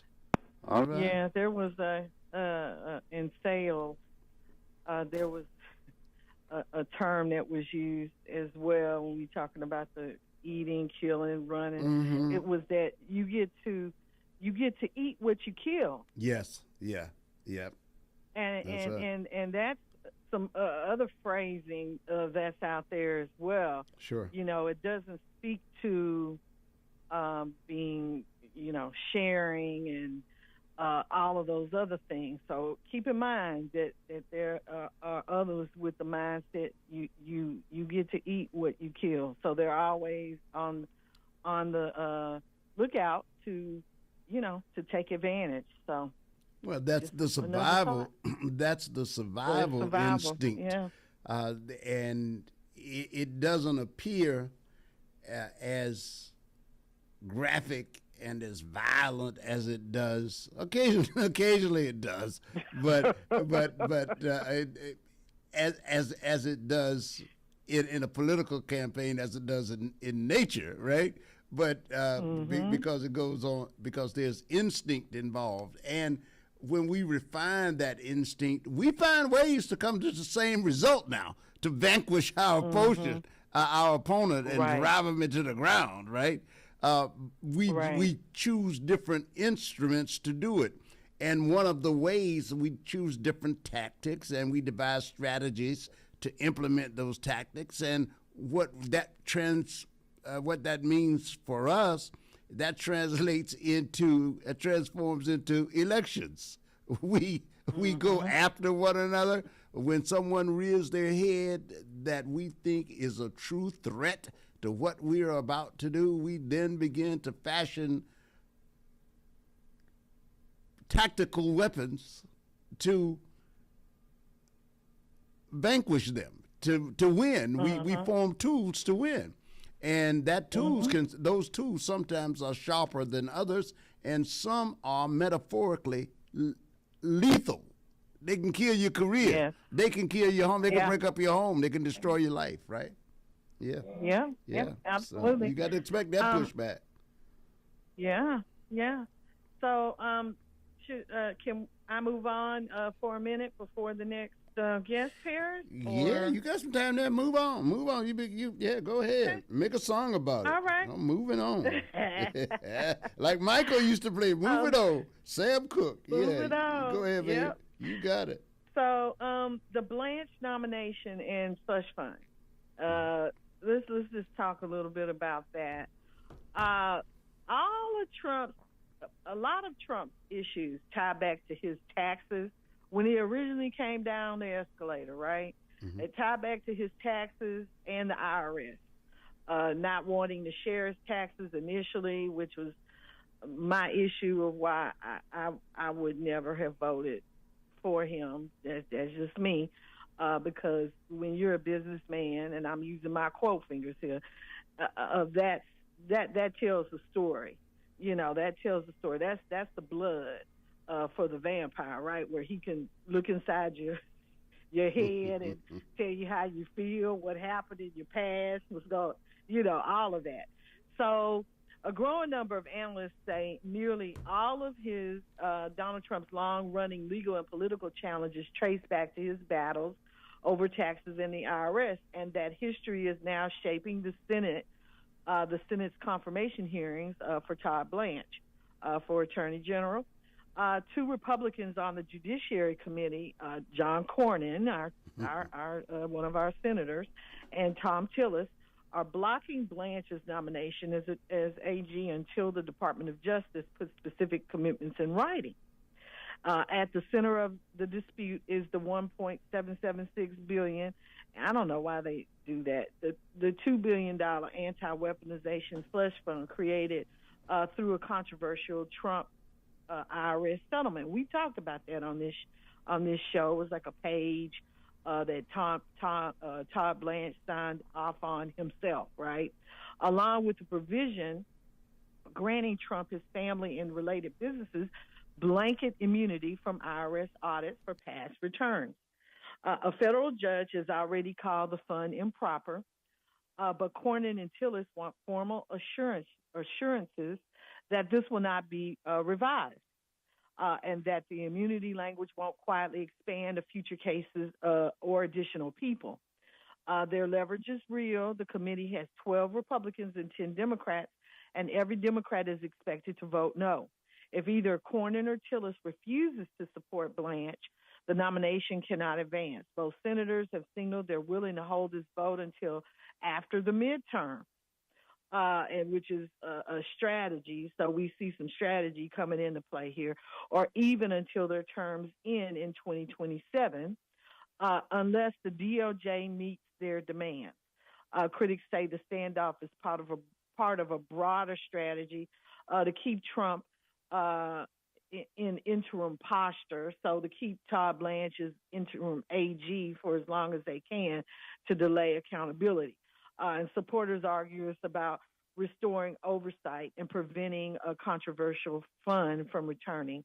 So, Paris, he strategized that he can bet that the Senate will stay in Republican hands after the midterms, and that he'll punt and that take up the vote again after the midterms, where Cornyn and Tillis are not going to be in office anymore, and maybe he'll get through there.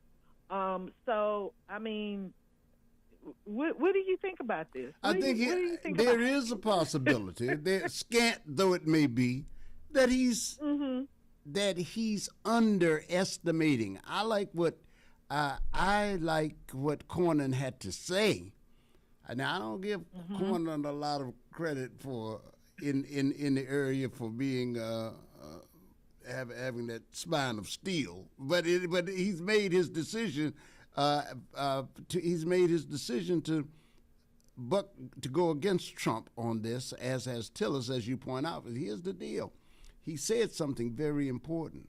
Said if the president thinks that there are just two of us, he's sadly mistaken. And I believe that. I know Lisa Murkowski was one of the names out there, and there's some others. And given the small majority that they got, I think he'll get it in the end, because he can always legally keep Blanche in place as the Attorney General, so as the Deputy Attorney General. So he could come to the same result just by simply extending his role continuing in his role as Deputy Attorney General. However, the question may be how deep will be the cost, because he seems to think, and this may be the miscalculation, that, well, it's only two, I'll wait until they leave. But what if what if it's more than that too?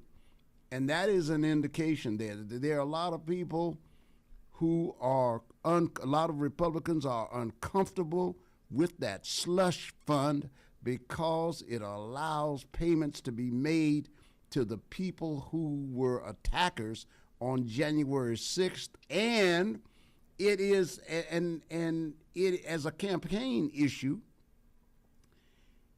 it's improper because the president wants the United States government to absolve him of criminal acts, something that other people don't get when they're in a similar situation with the IRS. So, right. So that as a campaign issue has a lot of weight to it right now, and it looks like the Democrats are going to pull these issues together, join them in a way that says you can't afford anything, and this person affords everything, while giving money to his favorite contractors for ballrooms and swimming pools and WrestleMania and all of these other things that don't include you. So I mean, I think that can be a yeah. I mean, and then they get these people together, and the guys some of these guys are so idiotic, they turn on Michelle Obama. And there are people who don't want to see that. There are people who have ridden with Donald Trump who don't even want to see that. There are some people out there, and it's showing up in those polls you talk about. 70% of Republicans. 70% of Republicans who support Donald Trump. I mean, they think there's a way forward, but there are, but they still only represent right now about 30% of the overall electorate, and that's the good news, you know. Right. That is the good news. We're going to take a quick break before we bring on James Ferguson. I got you. And thank you. And we'll be back with Diversity of Thought. All right. We entertain and inform. 1230 KCOH, The Source.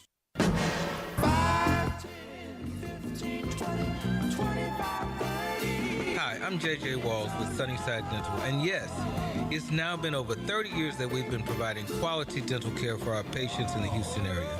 It's now come to my attention that many of you that want to come to Sunnyside Dental have Medicare plans that we don't accept. Hold up. That has got to change. Sunnyside Dental is now accepting most Medicare dental plans. WellCare, Liberty, United Healthcare, Cigna, Kelsey Care Advantage, Amerigroup, Aetna, and many more. We're getting on board. Call Sunnyside Dental at 713-738-1999. If you have Medicare and would like to receive the personal touch provided by Sunnyside Dental, call us at 713-738-1999. We look forward to helping you achieve the smile that you can't wait to share with the world. Got Medicare dental benefits? Call Sunnyside Dental 713-738-1999 for all of your air conditioning and heating needs. Call the company Houston and surrounding areas have been trusting for nearly 15 years. Terrell AC and Heating, 832-889-5765. Residential and commercial cooling and heating repairs, maintenance, and installations. Terrell AC and Heating. Competitive prices. Call 832-889-5765. Licensed and insured.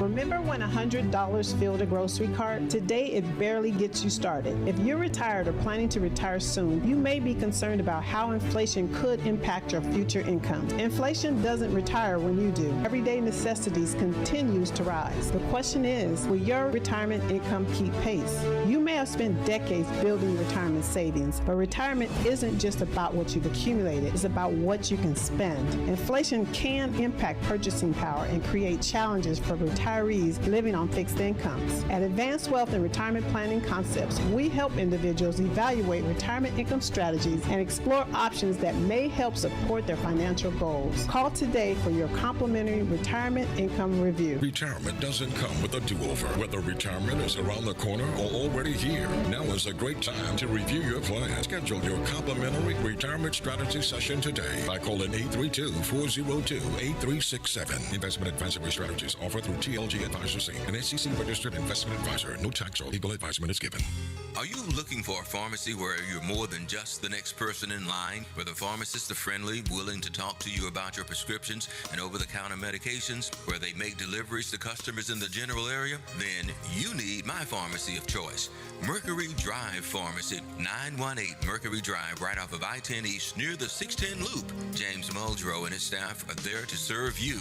I've been a customer for over 37 years. The insurance companies have tried to steer me to the corporate pharmacies, but I prefer Mercury Drive. It's a staple in East Houston, serving Fidelity, Jacinto City, Pleasantville, Fifth Ward, North Shore, Wood Forest, Galena Park, Channelview, offering free delivery to those areas and others. Most insurances are accepted. Mercury Drive Pharmacy is open Monday through Saturday for your convenience. Phone 713-674-6122, 713-674-6122. Mr. Muldrow and his staff are happy to serve you. Mercury Drive Pharmacy, 918 Mercury Drive, south of I-10 East. This is Gilbert Andrew Garcia of A Tip from Gilbert, talk, inspiration, and prayer. Listen to my show every Monday from 11 to 12 on KWWJ 1360 AM, KYOK 1140 AM, KCOH at 1230 KCOH.com, Sankeet Radio at 95.1 FM, 1460 AM, and Latino Sports, KEYH 850 AM. Call in at 832-570-8075 and follow me on social media. See you then. A Tip from Gilbert, Mondays 11 a.m. on 1230 KCOH, The Source. Everybody's talking about the high price of eggs. Well, I don't know much about eggs, but I tell you this. If you want great chicken at a great price, how about Chicken Plus, 6210 North Wayside? Let's hear what his customers are saying. Michelle writes, Chicken Plus has some of the best fried chicken and best fried okra in the city. We stay about 45 minutes away, but the drive is definitely worth it. E. Max says, the chicken is seasoned so well and every bite has a special crunch. It's my go-to chicken spot when I want homemade fried chicken that's always good. Now that's what I'm talking about right there. Great fried chicken, okra, rice and gravy, desserts. You're going to find it all at Chicken Plus, 6210 North Wayside. You don't have time to make the drive? Hey, no problem, no problem. You can order Chicken Plus on DoorDash and Uber Eats. You better do what you got to do to get your hands on some of that great fried chicken, the best fried chicken in the city. Great chicken at great prices. That's Chicken Plus. See you there. All right, we are The Source. Good morning. It's still morning. It's diversity of thought has got me moving here. And we've got Lydia on along with guests. Hello, Lydia. Welcome. Hello. Yes, welcome back, everyone. Again, been a full deck of guests today, just bringing the best to listeners out there for diversity of thought. And I did a segment last week with Dr. Tobin from Houston City College where we talked about apprenticeships there and the donation that they received from the Bloomberg Philanthropy. And so I want to continue on the apprenticeship conversation, but I want to add a dimension to this, the union dimension to this, and have a gentleman on this morning that I'd like to speak to and introduce to you. So James Ferguson Jr. is a second-generation journeyman lineman and organizer for the IBEW Local 66 in Pasadena, Texas. He began his career in the electrical line trade as a groundman in 2008, entered a union apprenticeship, and earned his classification as a journeyman lineman. Throughout his career, he has worked across the United States and U.S. territories, helping to build, maintain, and restore critical power infrastructure. Since becoming an organizer for the IBEW Local 66 in January 2022, Fergie, as is his nickname, has been dedicated to advocating for working men and women, promoting safety, strengthening the skilled trades, and helping build a stronger future for the next generation of line workers. Good morning, James. How are you? I'm doing great. I thank you for the invite. Oh, you're welcome. Happy to have you here, and hoping to give some insight for people who are interested in apprenticeships and union. So you came up through a union apprenticeship yourself. For people who may not know much about this pathway, what makes apprenticeship such a strong model, especially when it comes to earning while you learn and building long-term stability? Well, the apprenticeship, which for the construction side of the union, is through SWELCAT, which is the acronym for Southwestern Line Constructors. And when it comes down to SWELCAT, it's earn while you learn type of job. It's paid on the job training with classroom instructions. You also get a DOL, Department of Labor certificate, and it's nationally recognized as well. And the apprenticeship itself, the wages are, very compatible and even higher than when you're talking about the non-union sector of the electrical industry. Okay. And with the acronyms, I'm glad you're spelling them out. Please continue to do that in your conversation, because a lot of people that aren't familiar may not know what they mean. So you've worked across the country building and restoring critical power infrastructure, which we are all interested in, right? From where you sit, what's driving Houston's growing demand for skilled trades, especially with our rapid growth and extreme weather, including the urgent need for more linemen, and how serious is the shortage right now? The shortage is very serious. As we know, with the hurricanes that we've had previously, CenterPoint Energy, Texas New Mexico Power, who are two utilities that we represent down here in the Houston area, they are doing what they call a resilience plan, and they're trying to, get the grid hardened and make it better and sustainable during any kind of inclement weather. So with that being said, it requires a lot of maintenance work that needs to be done. It requires a lot of poles to be changed out, wires to be upgraded, a lot of the equipment such as transformers and devices to be changed out and upgraded and updated. So with that, there is a lot of work. Also, with the data centers that are going up, with the AI and everything, all that requires, bodies to go out and build and maintain. So the apprenticeship comes into play, because in order for you to achieve the journeyman lineman or journeyman status period, you have to go through an apprenticeship program. And that's where you get the apprenticeship program. Once you get into that apprenticeship program, it helps you to where you can get to that journeyman status. So you jumped ahead of me a little bit, because I was going to get to that AI, but can you walk us through what an apprenticeship really looks like day to day, the mix of classroom training, hands-on work, and mentorship, and how that shaped your own development from groundman to journeyman lineman? Sure. So SWELCAT, Southwestern Line Constructors, the way they work is a 3.5-year program, total of 7,000 hours. You start off at what they call a first step apprentice.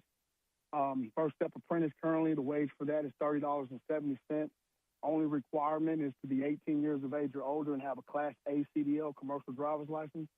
And the reason for that is because the trucks that they drive on a day-to-day, the bucket trucks, the line trucks that you see out on the highways, the weight of it, it requires to be a commercial driver's license holder driving that vehicle. So an apprentice, he goes out, starts off at the bottom. It's very physical. They got to dig holes to get the pole set. They're taking orders from the journeymen that are on the crew. They're making water, getting material built, doing a lot of work on the ground, cleaning up things and stuff like that. And as you progress, you get to now start going up on the pole, whether it be climbing in your hooks or in a bucket truck, and start, transforming wires and equipment such as transformers and things like that. Okay.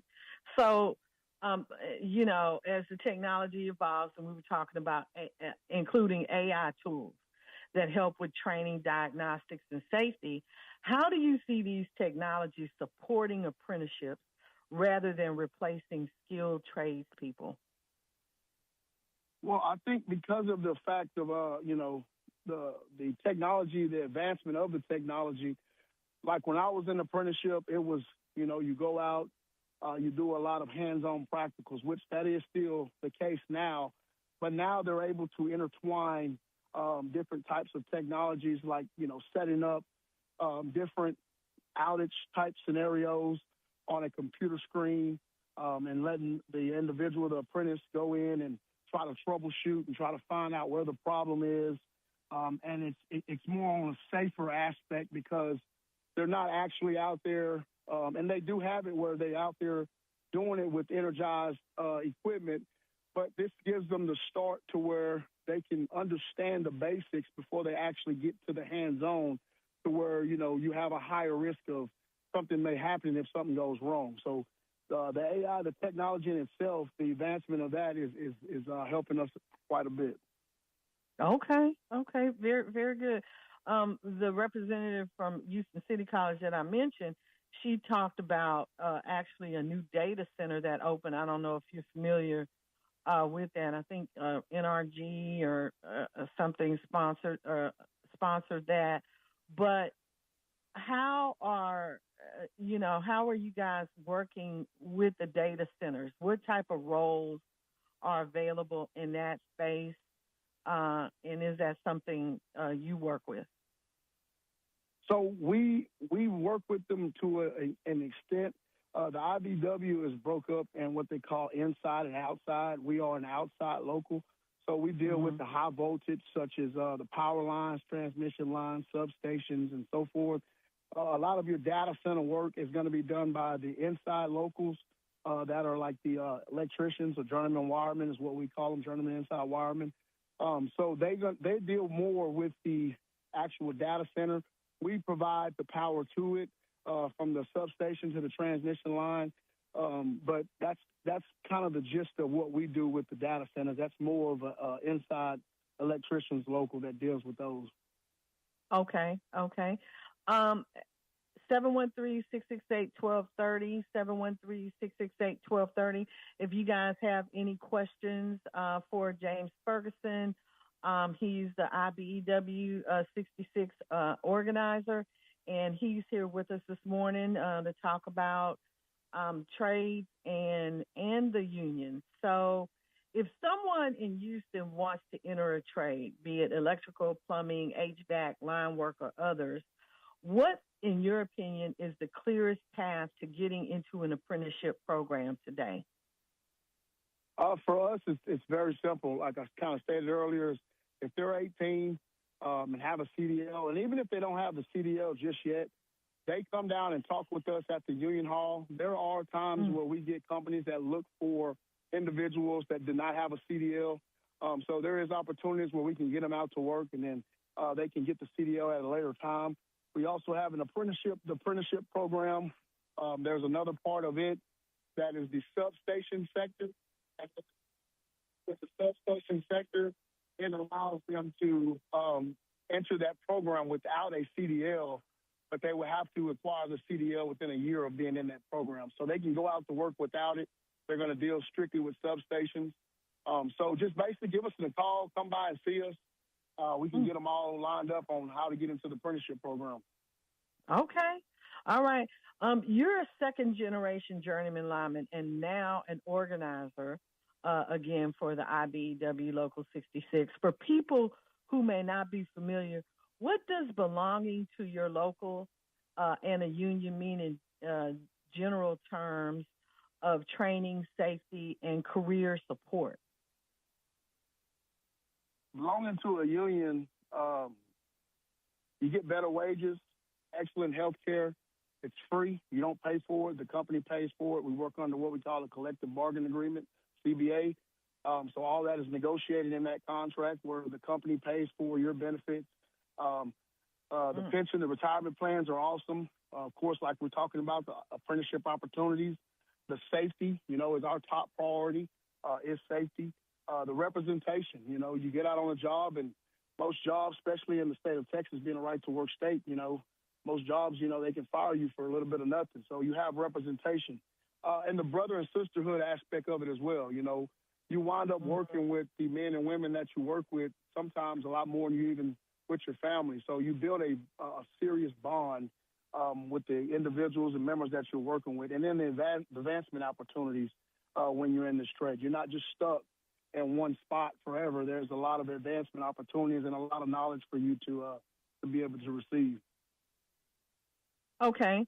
And so explain to me, you say that I've always heard, paying union dues and that kind of thing.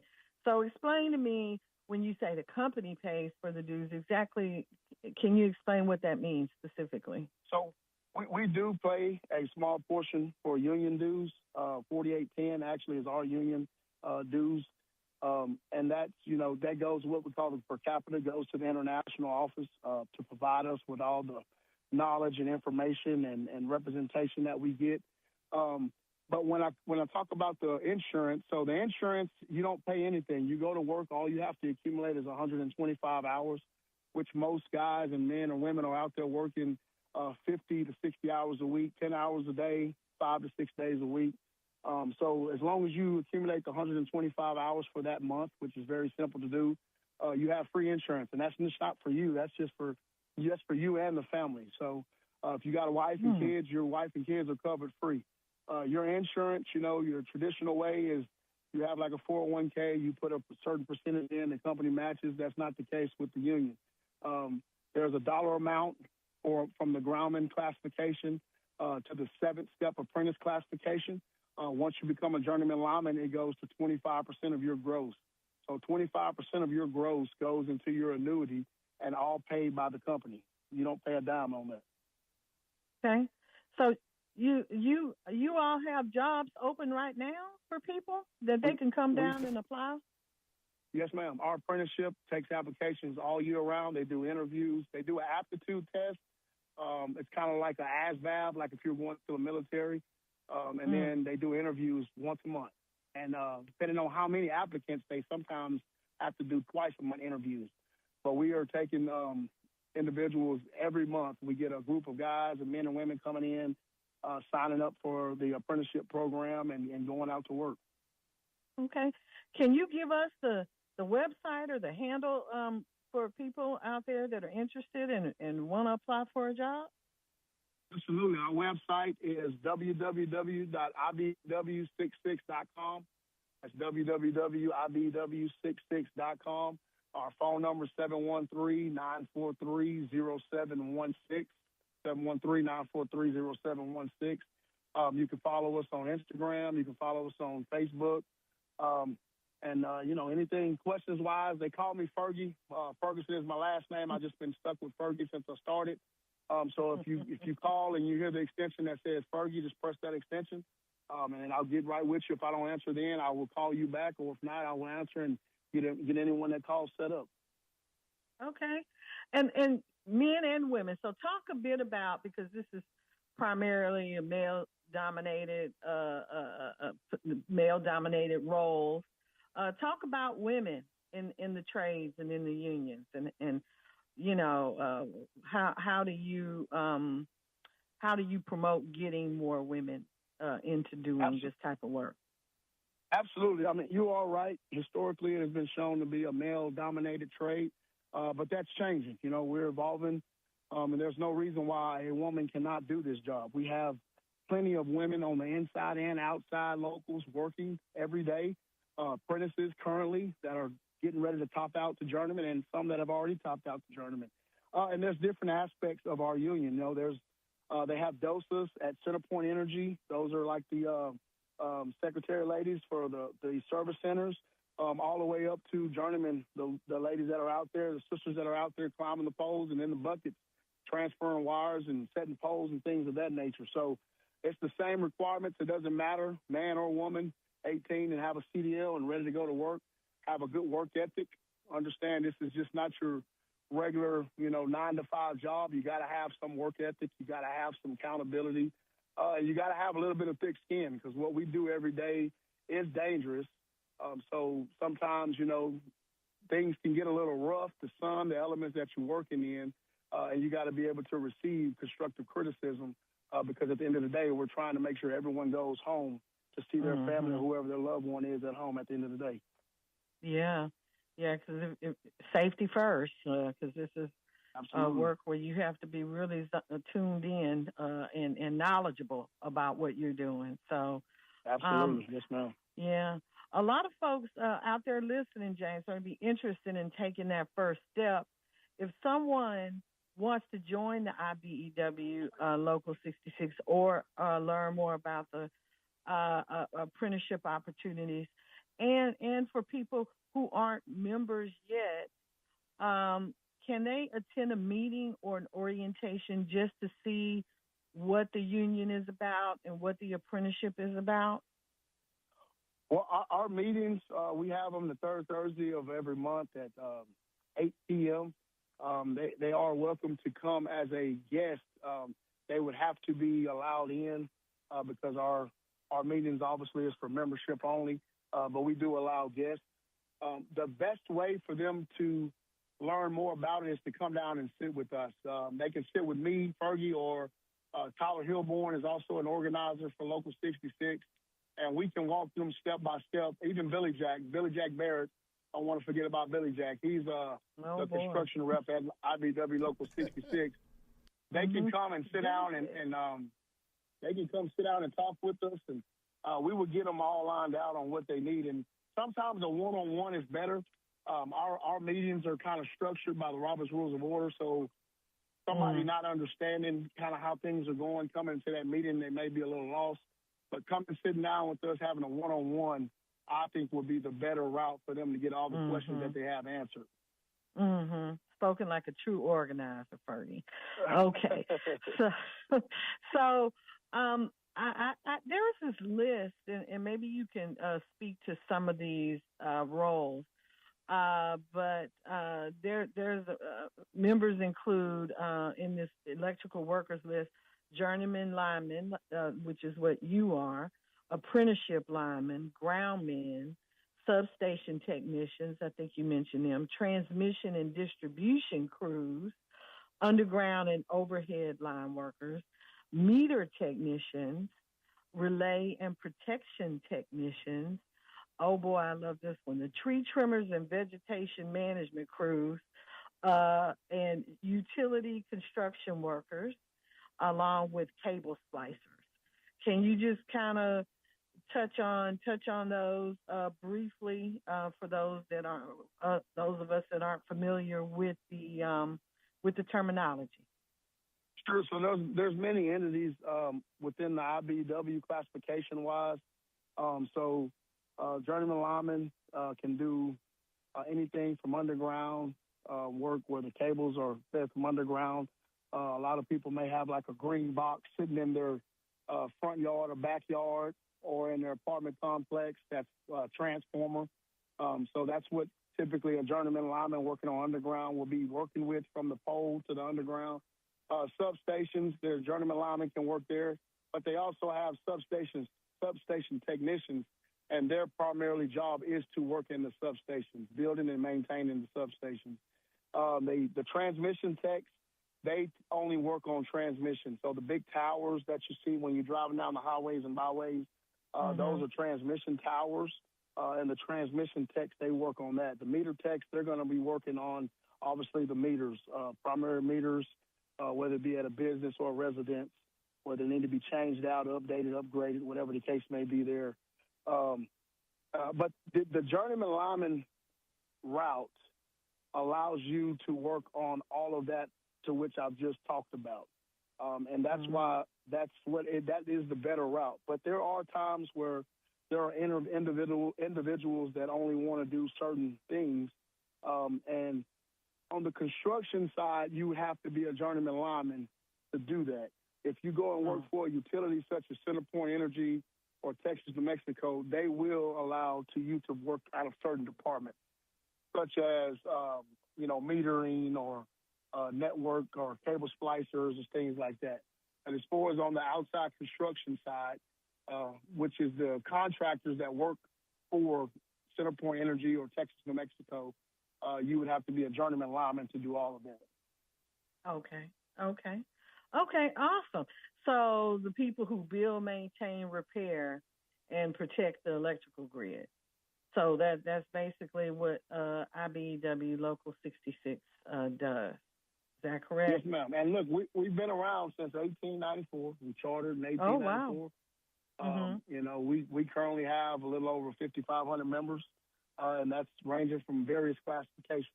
And we represent not only construction, we represent utility workers as well, generation workers, nuclear workers. You know, we have a vast variety of members that we represent.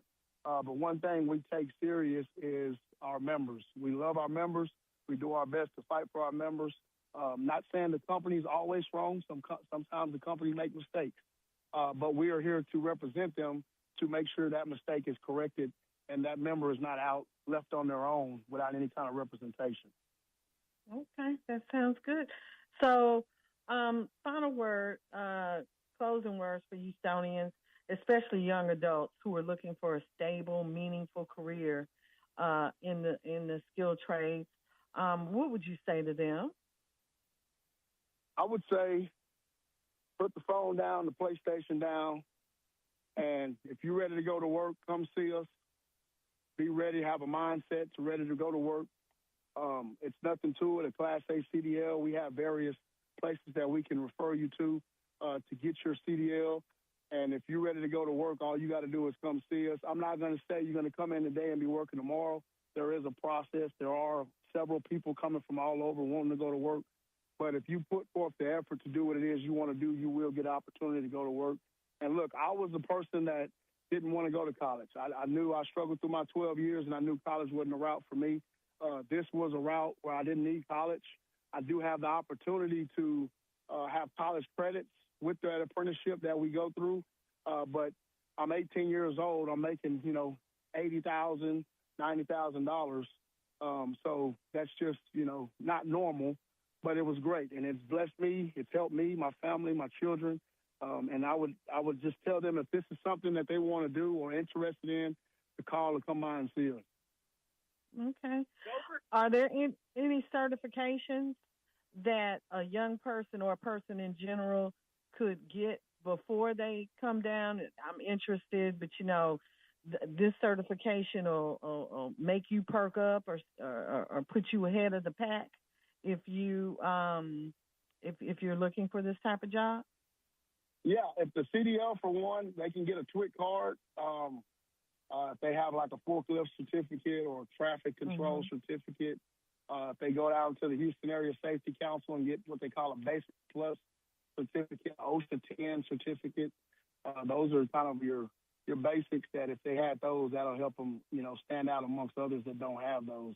But sometimes we get calls for individuals with certain certifications, and if, say, it's 100 guys on the books, and the individual walks in and is on the books at number 100, 99 above them don't have the cert that the company is looking for, then we have to call number 100 for that job. So just because they come in and maybe like number 100 on the books doesn't mean they won't ever get opportunity to go to work. But they come in with certs, it's like a car. I tell guys all the time, the car on the lot with all the bells and whistles will probably sell before the basic car on the lot, So they come in with the bells and whistles, meaning the certificate already that they've gotten on their own.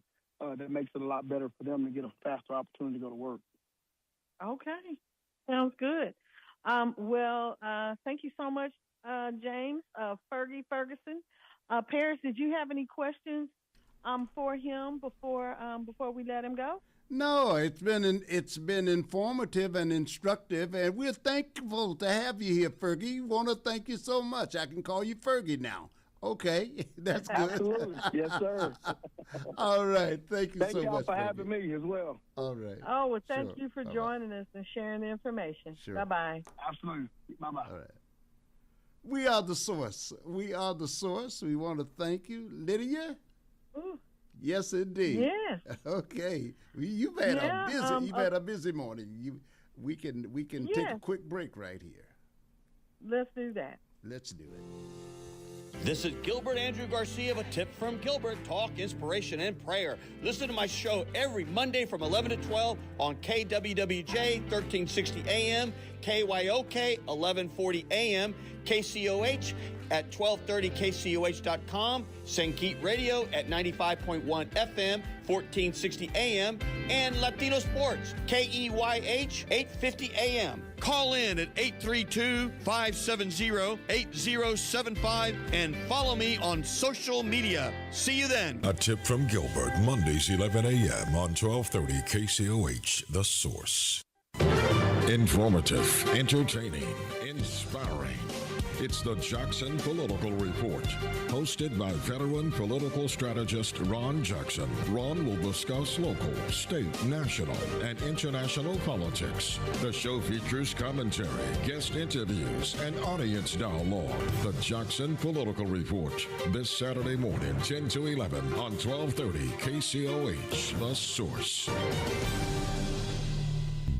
Everybody's talking about the high price of eggs. I don't know much about eggs, but I tell you this. If you want great chicken at a great price, how about Chicken Plus, 6210 North Wayside? Let's hear what his customers are saying. Michelle writes, Chicken Plus has some of the best fried chicken and best fried okra in the city. We stay about 45 minutes away, but the drive is definitely worth it. E. Max says, the chicken is seasoned so well and every bite has a special crunch. It's my go-to chicken spot when I want homemade fried chicken that's always good. Now that's what I'm talking about right there. Great fried chicken, okra, rice and gravy, desserts. You're going to find it all at Chicken Plus, 6210 North Wayside. You don't have time to make the drive? Hey, no problem, no problem. You can order Chicken Plus on DoorDash and Uber Eats. You better do what you got to do to get your hands on some of that great fried chicken, the best fried chicken in the city. Great chicken at great prices. That's Chicken Plus. See you there.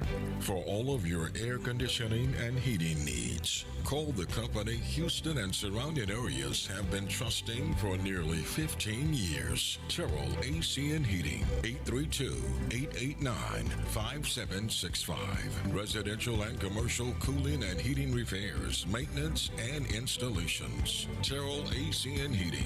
Competitive prices. Call 832-889-5765. Licensed and insured. In life's most difficult moments, comfort matters. At Lord Edward Memorial, we believe every life is a blessing worth honoring with dignity and care. With a combined 60 years of experience, our compassionate staff walks beside your family with faith, respect, and understanding.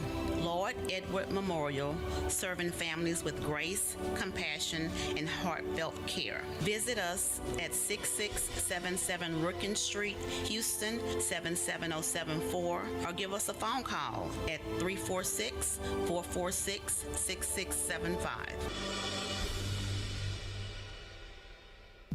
Saturdays, we're taking you back with Carrie Lewis on Inside Tracks. Soulful, funky, rhythm and blues, disco, doo-wop, rock and roll, new jack swing, and everything in between. Inside Tracks has all the classics for you and even those forgotten gems too. So join Carrie Lewis on Inside Tracks every Saturday afternoon beginning at 2 p.m. only on KCOH 1230 The Source. In life's most difficult moments, comfort matters. At Lord Edward Memorial, we believe every life is a blessing worth honoring with dignity and care. With a combined 60 years of experience, our compassionate staff walks beside your family with faith, respect, and understanding. Lord Edward Memorial, serving families with grace, compassion, and heartfelt care. Visit us at 6677 Rookin Street, Houston, 77074, or give us a phone call at 346-446-6675. Force Industries Irrigation is now Aquamatic Irrigation, and Michael Von Williams is still your point of contact. Michael has over 27 years experience in the irrigation industry and is licensed and insured, but he now has additional support. So if you have a lawn sprinkler system that is no longer operating properly or you're tired of lugging water hoses around, call Aquamatic Irrigation at 346-476-9065. If you don't have a lawn sprinkler system, give Aquamatic Irrigation a call to have your automatic lawn sprinkler system installed. Enjoy your lawn and improve your property value. In order to keep your lawn and landscaping in excellent condition, Aquamatic Irrigation also offers routine maintenance programs to check the system for leaks, proper controller settings, and sprinkler head alignment. Call Aquamatic Irrigation, your sprinkler company, 346-476-9065, or visit our website at www.aquamaticirrigation.com. All right, we are the source, and we are back with the diversity of thought. Lydia, you've got your first caller here this morning, at least on this subject. So, yeah. Oh. You. Okay, let's get going. Okay. Hello, Want to call. talk to y'all, 713-668-1230. Hello, caller. Lydia, what's going on? Hey, X, how you doing this morning? All right. It was good talking to the guy that's with the electrical union. Of course, my son's electrical engineer in Kennesaw and everything. Mm-hmm. So Kennesaw, Georgia. So that was that's something that he kind of deals with with his electrical engineering design and everything like that. But what I want to call you about, I want to just a conversation on the Democrat socialists and just my thoughts and my ideas on the Democrat socialists and what I think about them. They had me at first until the far left people in there started putting their views on what it was all about. This the funding police, which we need the police and taking and taking out prisons and everything like that, which we need, and I wish those people need to stay out to the far left, the people that have those far left views, because we need to kind of come to the middle on certain things. And it seems like, Lydia, now with these people and these politics now, either you far left or you far right. And nobody seems like they want to come to the middle no more. And that's I don't know what happened to the sentiment of people, whereas they feel like either you with me or you're against me on both sides. And and then I think because I like it. I like the idea, because the reason why, Lydia, I think it's so successful and it's taken off because of what Mandani did. Because I'm gonna tell you something, as Mandani as mayor. People shun him about being a Muslim, which one thing, that's another thing I like about the Democrat Socialist movement is that, they's bringing on people and people winning that the status quo, especially the racist white people, think all Muslims are the devil and everything like that, which the Christian white nationalists are really the devil. And different story. But the thing is, what this guy has done in New York is just something amazing, as far as, when it had that bad snowstorm, this man cut the red tape, because how city works and everything, when it's disaster, and like we don't get snow here. But this guy paid people on the street to shovel that snow and clear the streets. And they got that done within a day. And, man, that's something. And just different things he's doing and what he talked about. He talked about affordability. And also, I think he's probably one of the first sitting mayors that have sat in a prison and watched a football game with the prisoners over in Rikers Island. Rikers Island ain't no joke. So what he's doing is kind of promoting the movement of that party. But two things, Lydia, I think they should do. Two things. I think they should define what is a Democrat socialist, because I kind of know the idea of what they're doing, which I agree with, which they all about affordability, trying to get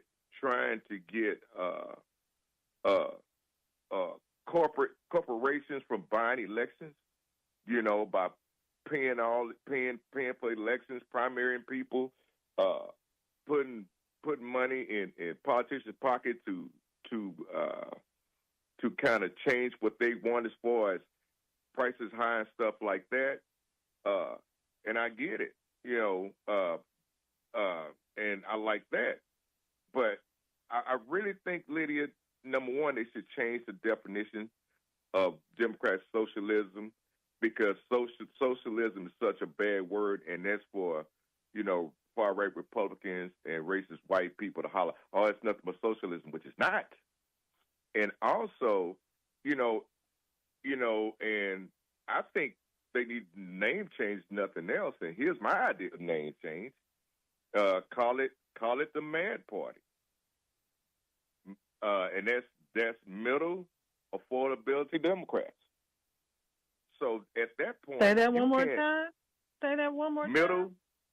Middle, which really is solely for the middle class, because we're the ones that's really struggling. Poor class is struggling too, but most politics, the middle class we kind of like in the middle, we can survive and everything like that. But now with these prices, everything going up, man.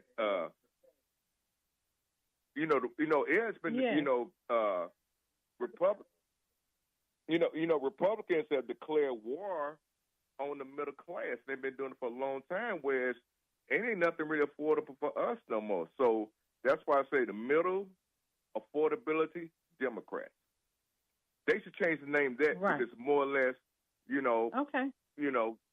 Does that make sense? And I need you to give me your opinion on this.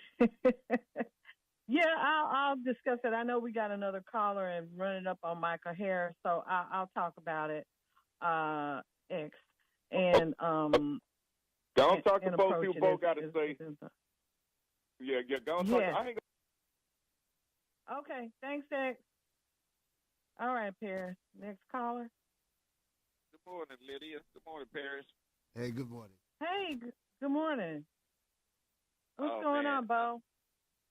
Oh, I was listening to the interview with Gina Hinojosa, and I'm thinking about the interview with James Tallarico and some of these other Democratic politicians, and especially the state Democratic politicians. I came in on the backside of the conversation. I think a caller, it may have been a cup of coffee, had asked a question. I was just getting back into the call. Into listening. But proper investment into our community, I think, starts with us. And what I mean by that, people have always coming to us asking for our vote, right? Wanting us to participate in the vote process. But oftentimes, we got to put up and shut up, too, to the sense that I don't know if people are aware of this. If you go to a church and you need help from a church, especially if you're a member of that church, what you think the church do before they help you? They pull your giving records. Money? No, they pull your giving record. They pull your giving record. I'm going to be 100 with you this morning.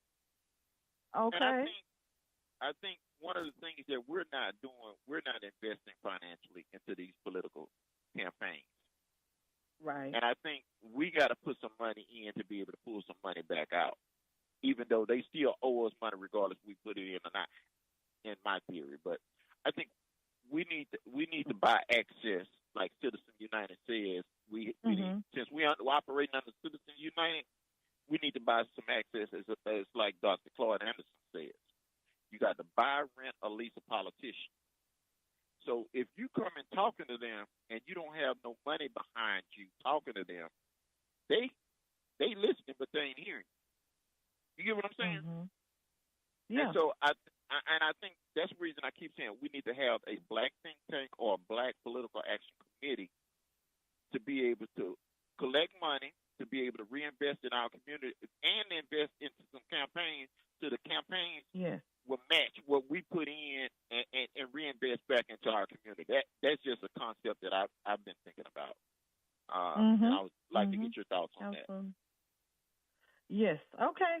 Well, I will speak to both X's thoughts and yours. So thanks for calling in. Appreciate the support, Bo. Okay, no problem. All right. So Paris, Yes, ma'am. wanted to go back to X's thought about the DSA party, Democrat Socialist folks, and just say, they're a segment under the tent, and I'm okay with them being there. And I think I spoke to you about that on Thursday. I agree with a lot of what they want to do in so far as helping people when a lot of the safety nets are going away, a lot of these programs are being taken away. And so I agree with that component of it.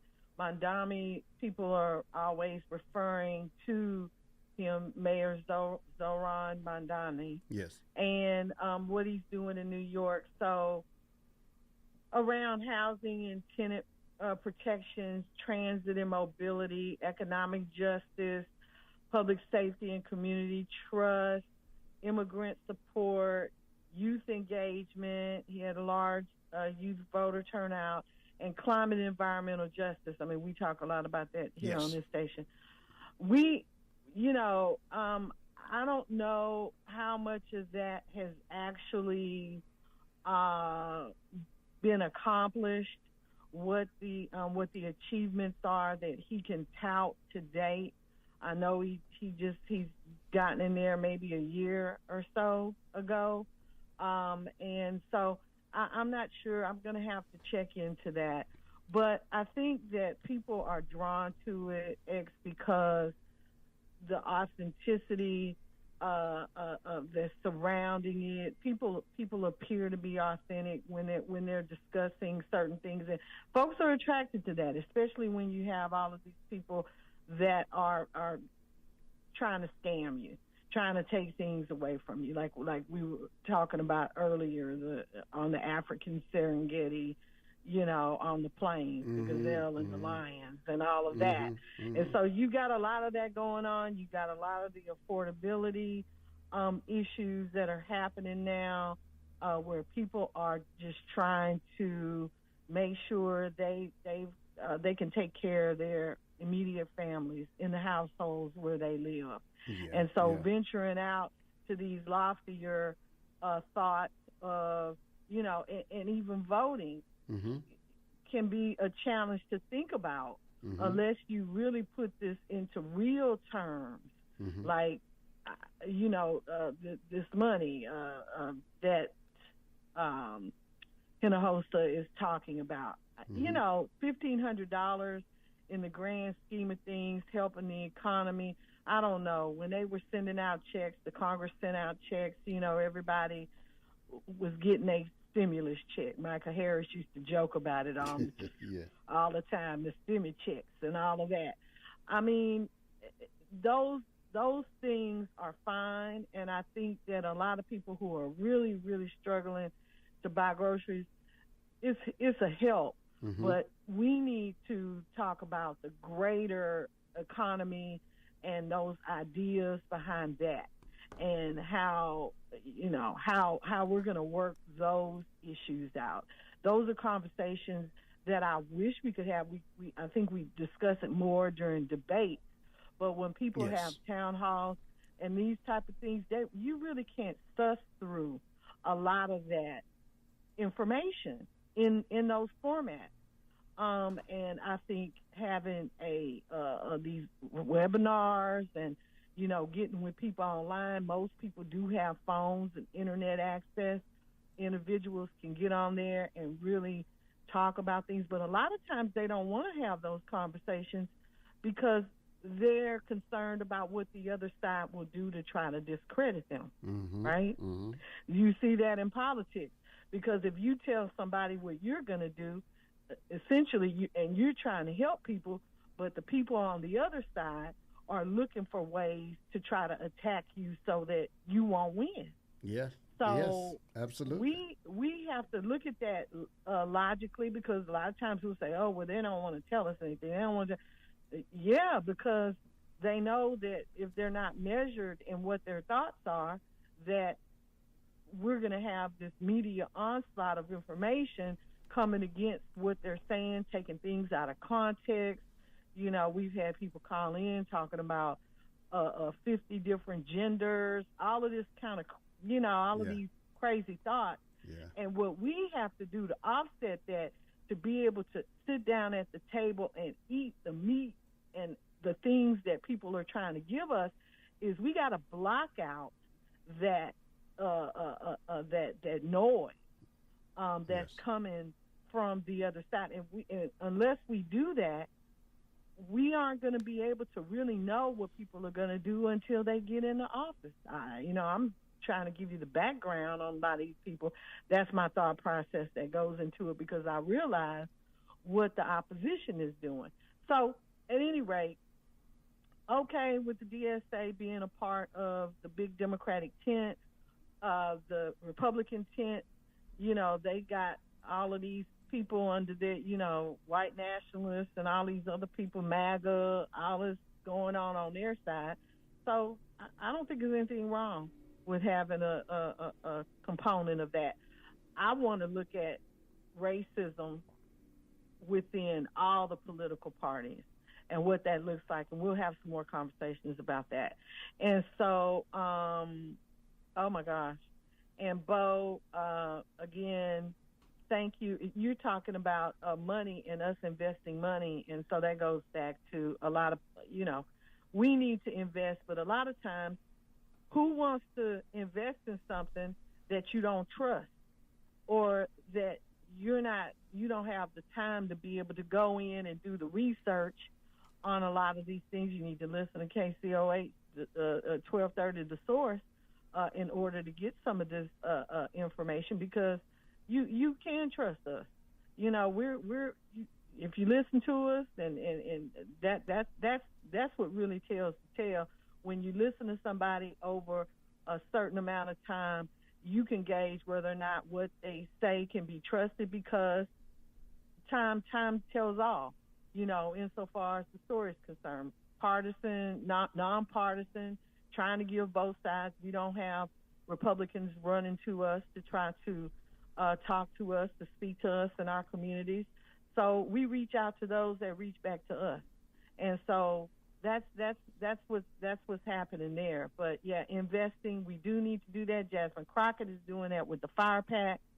Bo, I don't know if you want to start your own pack, but that's what's going on. And I've got a call out there for her now, because I'm sure she wants to move on and talk about the Fire Pack, the down ballots in Texas and other places across the nation that they're investing in.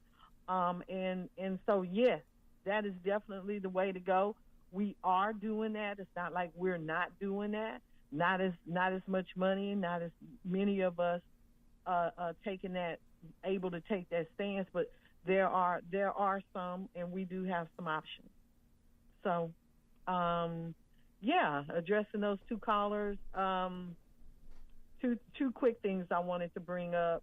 And, you know, the one earlier where we were talking about Todd Blanche nomination and these moves that are being made insofar as to, you know, punt downfield, because no votes are there now, but maybe there will be at another time.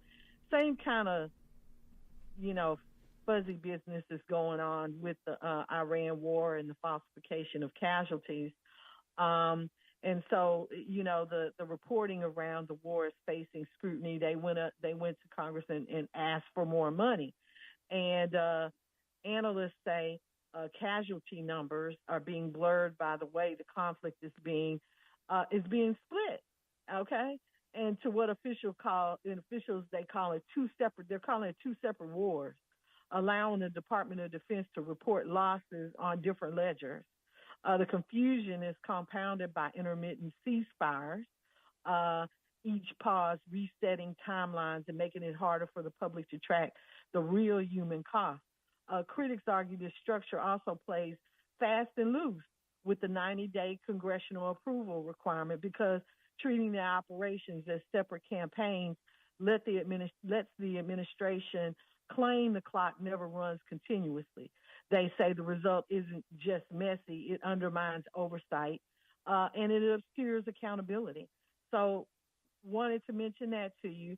And then the Medicare drug subsidy decision, y'all, that's just happened. Millions of older adults on Medicare prescription drugs are bracing for higher costs after the administration announced it's ending the temporary Medicare Part D subsidy program. So that's on the radar too.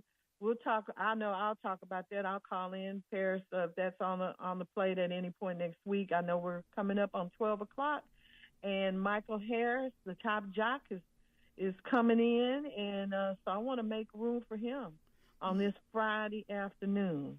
You've given context to much of the news that is out there, and you've given us specific and insightful interviews with people who have instructions for the public at large, so you don't have to guess about it. You've brought in you've brought in not only people from the political world, but the everyday, practical, financial world that people live in. When you brought in Fergie, I have to call him Fergie. I don't remember the entire name, but you brought in Fergie, and you let us get familiar with Fergie, and he had, and we talked about getting jobs. At the end of the day, there are several things that were constructive in what you were doing. Another one is this.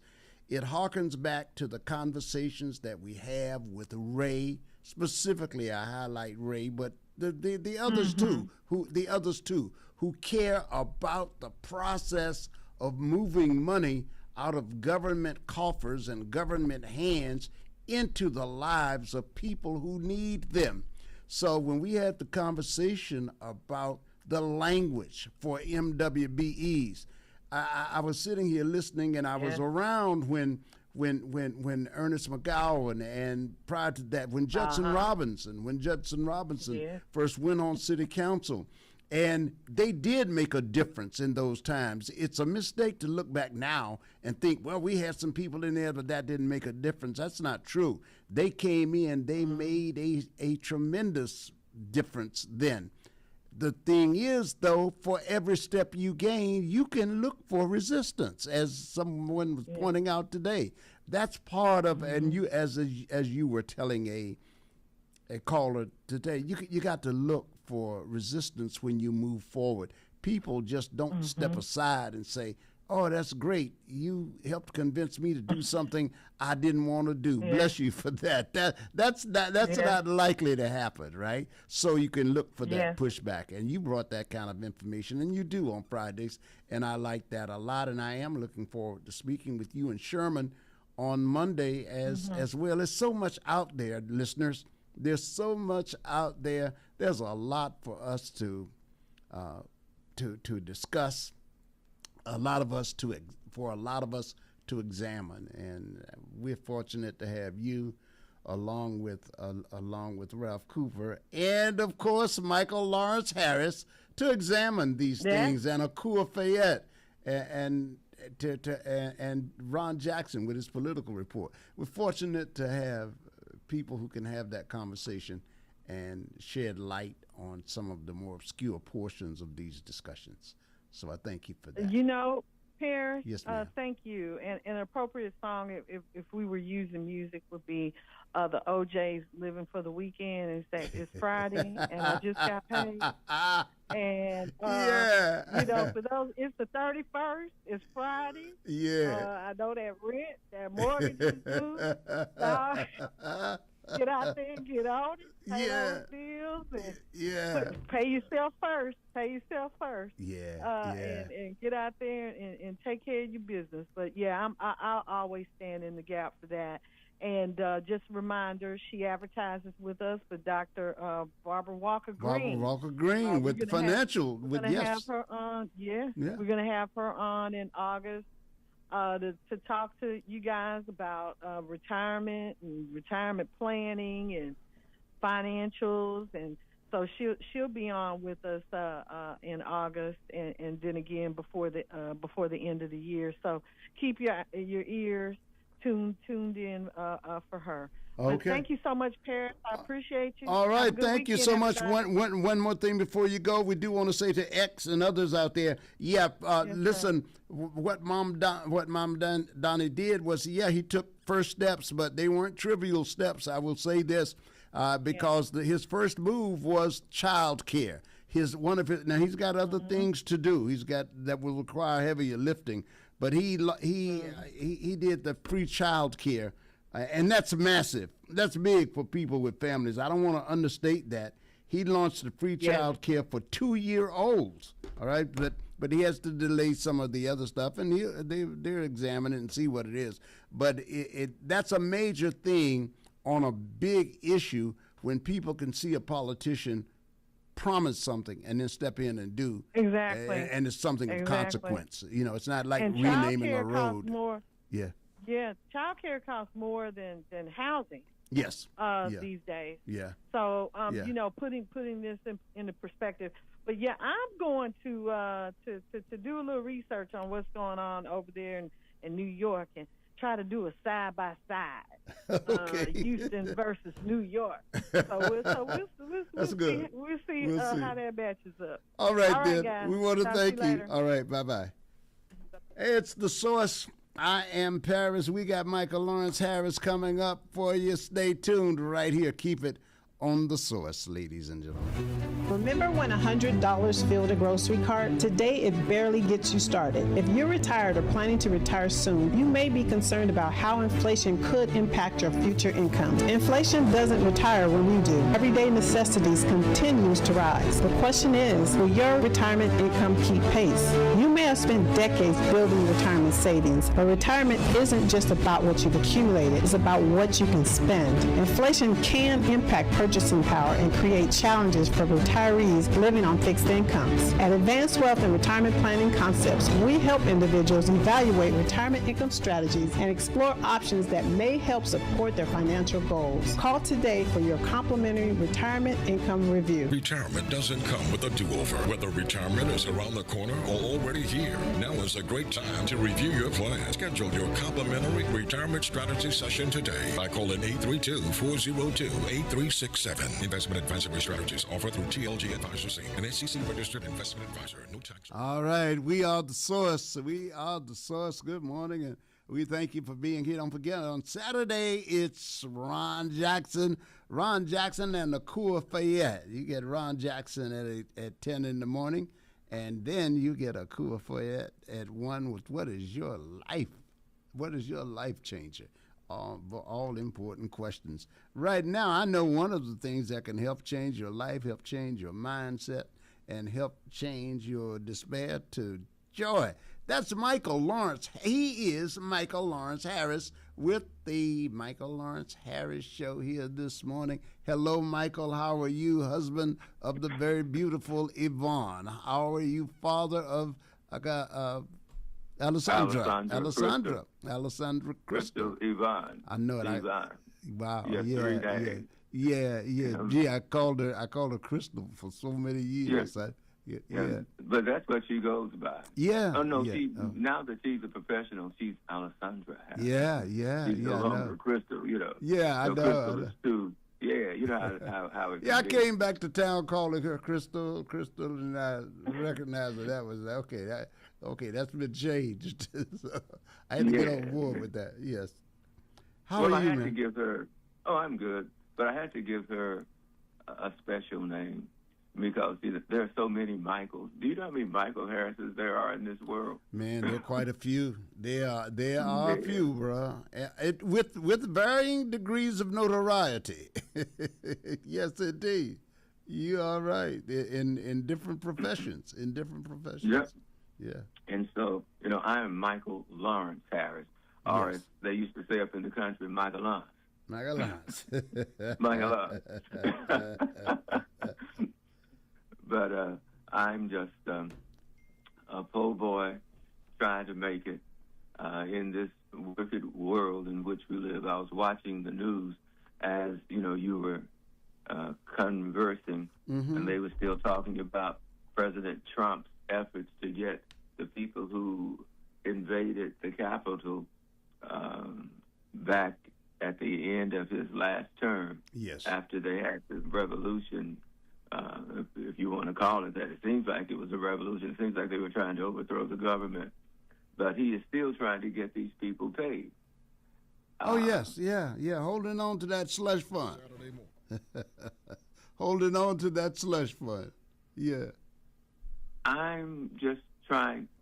I can't imagine how you wouldn't want to feed hungry children or hungry families or to provide housing for citizens of this country, since you're trying to get rid of all the non-citizens that happen not to be white.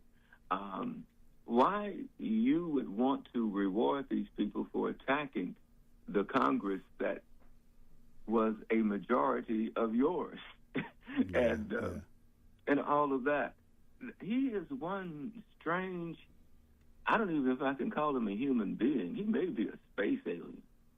What if, unless it's a rhetorical question, and I won't, but I was going to say to you, what if it's done to pay these people because he's organizing another protective force, the equivalent of a paramilitary unit on his own? People who will be willing to go to the polls from him with 2028 coming up, and to disrupt. He cannot run. Disrupt. He cannot run. No. But what he can do is work to undermine the credibility of the government, of the existing government. He won't have to run if he can throw an election into confusion and get the people that he want elected. If he becomes a true king maker, then he will have legislation that is favorable to him and his family, because he's got to know he's on his way out of here. So he's preparing for the future. That's why we get the legislation. That's why we get the slush fund proposal that says, I can't be prosecuted, my family can't be prosecuted after me. So he's putting guarantees and locks. He's doing his version of trying to control the future. And he's gonna have to have people in office when he leaves. He's still gonna need legislation that benefits him, and he wants those politicians in there. He's going about it a very difficult way, because he's not running this on, I love the Republican Party.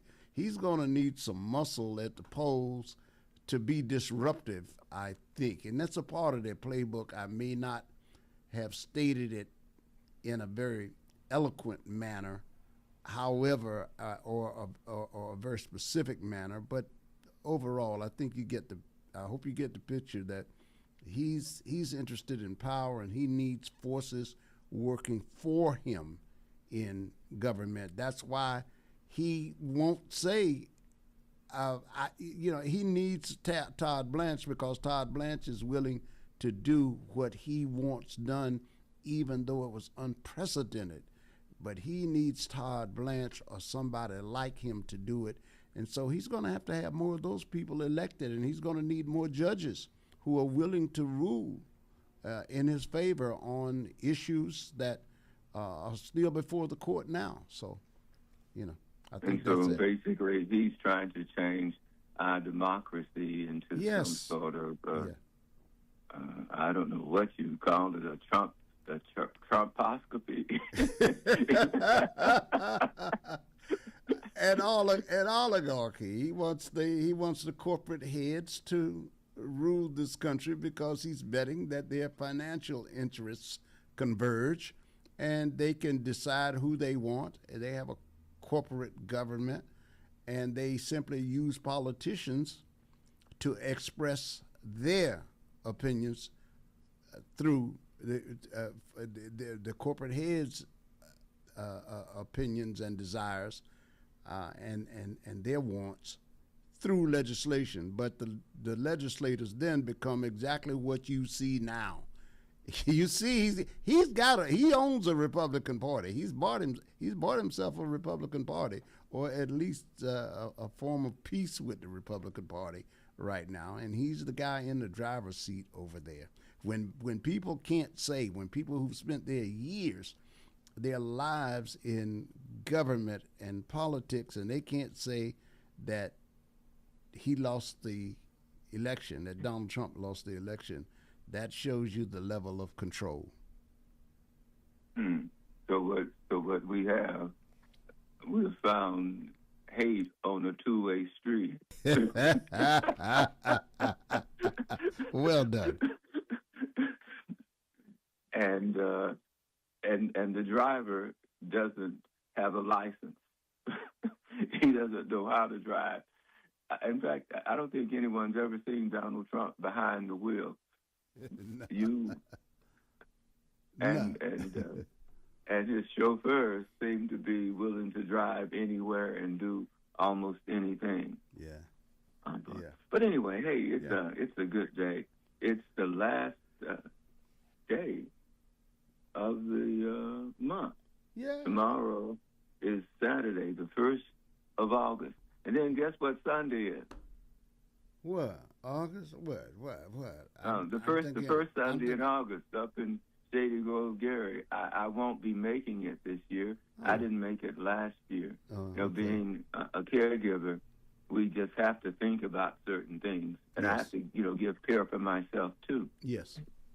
In fact, I'm a little concerned about, my feet have swollen. What swollen feet indicative of, considering I was down to about 120-something pounds a month ago? Fluid retention, I think. Fluid retention. Yeah, so you may have to they may prescribe something for you, some diuretic to get that off you.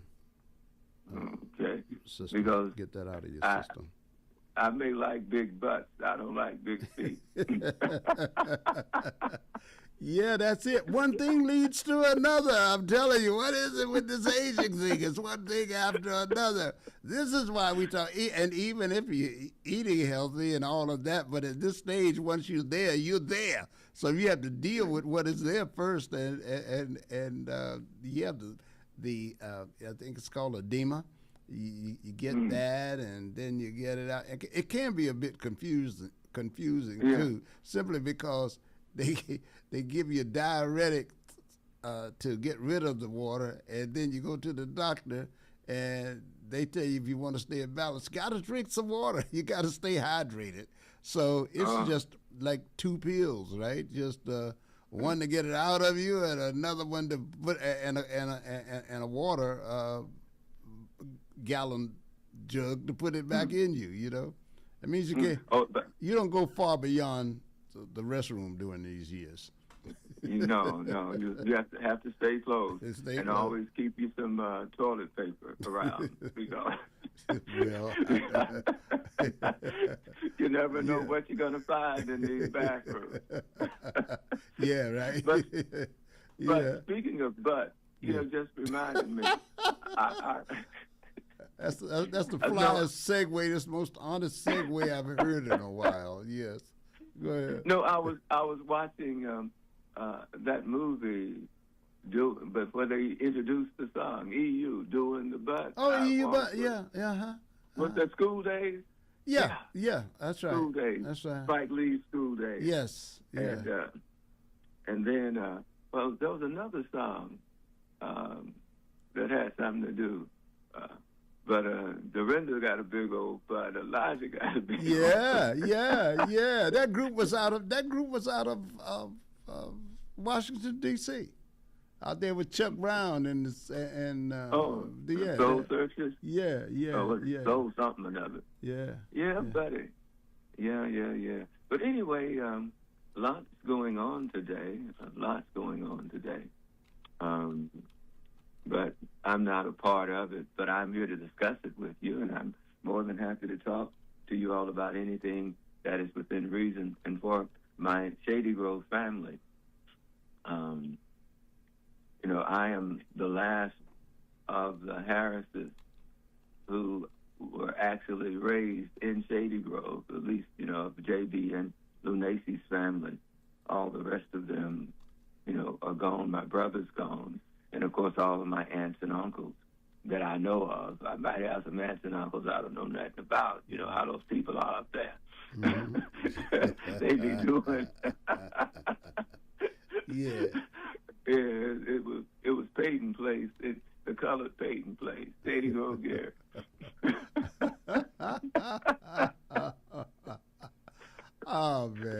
told you I couldn't get a date. Everybody who I talked to, my grandparents would say, "Oh no, that's somebody else."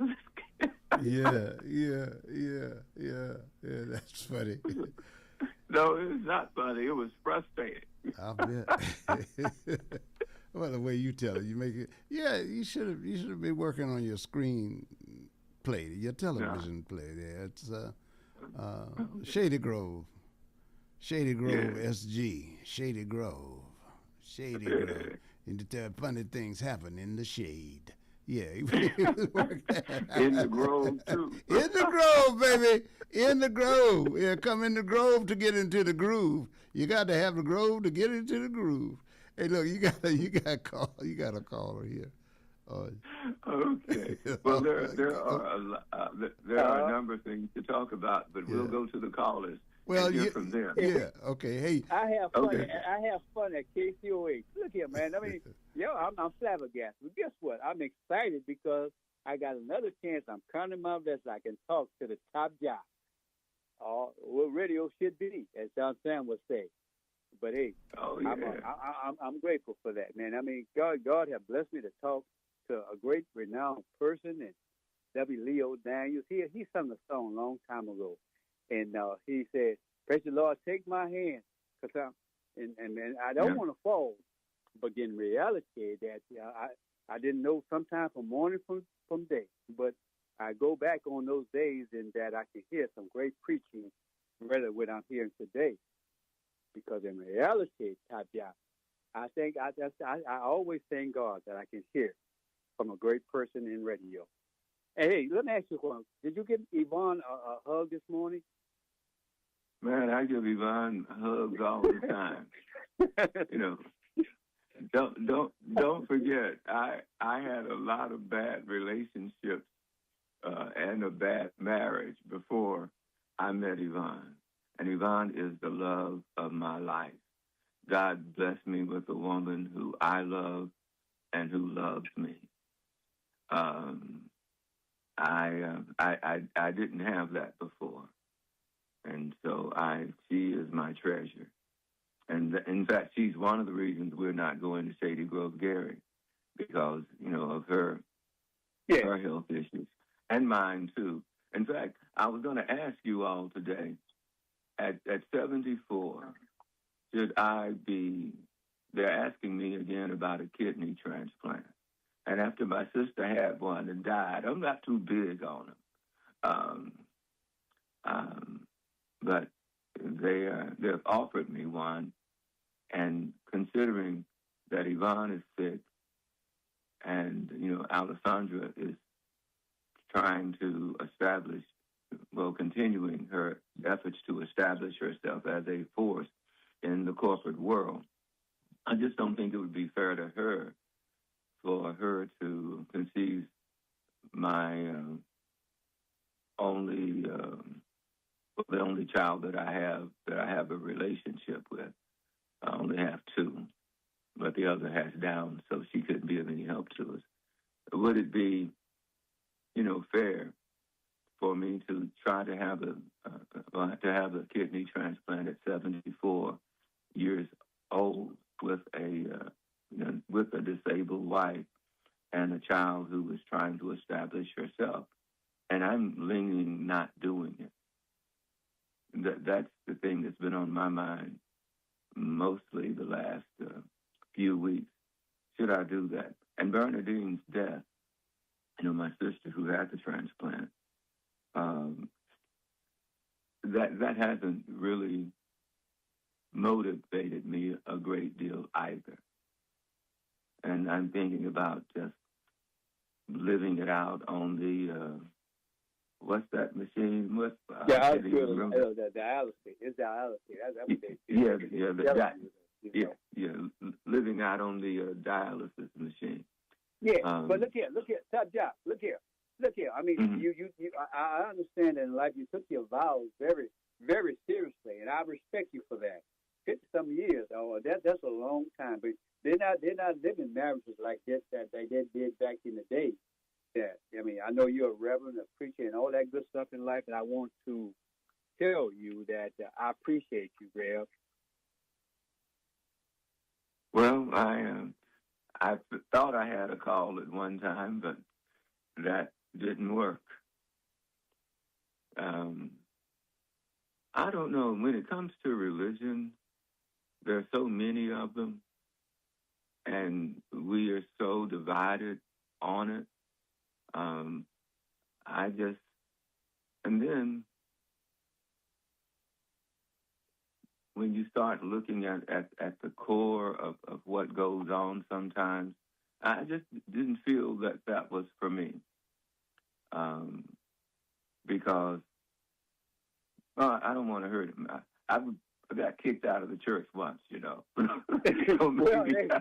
Well, who don't be?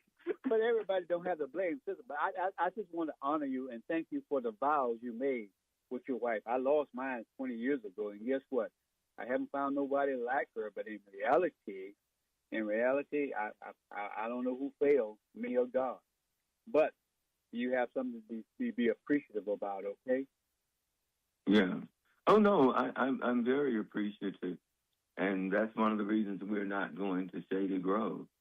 You know, I'd love to see my old friends, but I don't feel like loading up that machine, my dialysis machine, and I certainly don't like the idea of putting her, you know, out there in that heat and all that sort of stuff that we have to do. Yes. But and so for the people in Shady Grove, it's not that I don't love you or that I'm ashamed of you. I'm just simply going to be selfish. Now I've just got to decide what to do about this kidney. But I'm leaning toward not doing it, Paris. At 74, at 74, I don't know how many more years I got, and I don't want to shorten this by. Yeah. Yeah. It's a very solemn decision. Yeah. I learned to count my blessings and name them one by one. I got a chance to talk to my great friends in life, my great friend in life, and that I love respecting Greater Jerusalem with Reverend Daniels. Man, there was and Patterson, all those preachers that had inspired me in life. George Foreman, one of the greatest loved person that, come out of Fifth Ward. I still love that man because he was very humble for what he is and what he represented as a preacher. And his challenge in life and coming back to be the world champion of the world, some of these preachers you couldn't touch. But Big George Foreman, he loved people, and I respect that in my life that I needed it at that time. Yeah. Well, Uncle Leo was special. George was special. I've met a lot of special people, who God blessed with unusual talent, and I thank God for the experiences. I really do, and I'm really grateful. And for the people, who are going up to Shady Grove, tell everybody that I said hello. And Yvonne also lost her brother, her older brother, Rudolph. Yeah. They called him Billy. Rudolph. Yeah, Rudolph Sanders. They'll be having his funeral on. Through life. Yeah. No, they'll be having his funeral on Monday, and on tomorrow, Sherman Smith. Did he tell you about this, Paris? I know you probably have a relationship with the Lord and the folk down at Shake. They're having something tomorrow as they're preparing for their tour. He takes people across the country every year. Jake does. Yeah. I think they've gone. Oh, you mean on their return? Because I think they're out there on the road now. Are they returning? Is that what it is? Well, based on what Sherman said to me, I thought they were preparing to leave. I wasn't invited to go. I couldn't have gone if I could. But I know they left. They're going to be there Saturday. They left 2 or 3 weeks ago, I think. If we're talking about the same trip, so it may be another one. It may be another one. I'll have to find out. Well, Sherman didn't tell you about it. Well, he may have, but these days, I don't know. I wouldn't swear to it. I don't call people liars. I don't. I've learned. I got a correction to make on my own stories I'm putting out. Shoot. Hey, but look here, man, look here. Y'all, the KCOH have some of the brilliant-minded people. I'm waiting on the caboose, Don Sam, the 3 engines that pull KCOH. I'm waiting on Don Sam because he can relate to music with people's life that we deal with life. And I love me some Don Sam. And guess what, Top Jack? You and Yvonne have a great weekend, my man. And guess what? You my man. And God bless you and keep you. Well, I think Paris mentioned, or you mentioned Reverend Leo. One of the strangest things about my late uncle was that he and Johnny Taylor were friends. Yeah. And so I can only imagine what my late uncle was like before he found out. Hey, left Johnny Taylor. Boy, I did those some good old days back in the 60s and 70s. Top Job. Those were some great days. I made a lot of love on those songs. I better Reverend Leo Dane was in it, but Johnny Taylor, hey, I love me some Johnny Taylor. Yeah, but Johnny was a character. Ooh, yes, but yeah. And he would come to church. He'd be over at JB's or somewhere, and then on Sunday morning he'd come and sing some gospel songs for us and stuff. Yeah. And I just said to myself, now, if Leo was running with him, he must have been a booger too.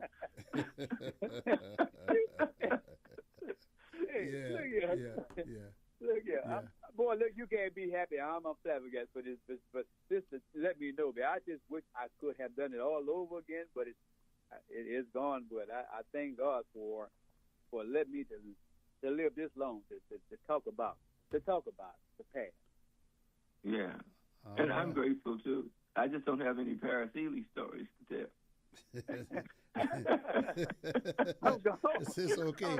Paris Eley can't remember the Paris Eley stories. I'm trying to stay out here, stay a free man. All right, George, we want to thank you. Want to thank you so much, Michael. You got another caller. You got a caller here we haven't heard from recently. Yeah. Hello, caller. You're on with Texas Mike. Oh, no, you're not. Oh, you're on, God. No. You know what? This guy. No, I shouldn't have done that. This is not Texas Mike. This is our guy. Hey, what's happening? Well, of course he is too, though. Yeah. Man, brother Paris, that's the love man. That's the Mike I'm calling in, boy.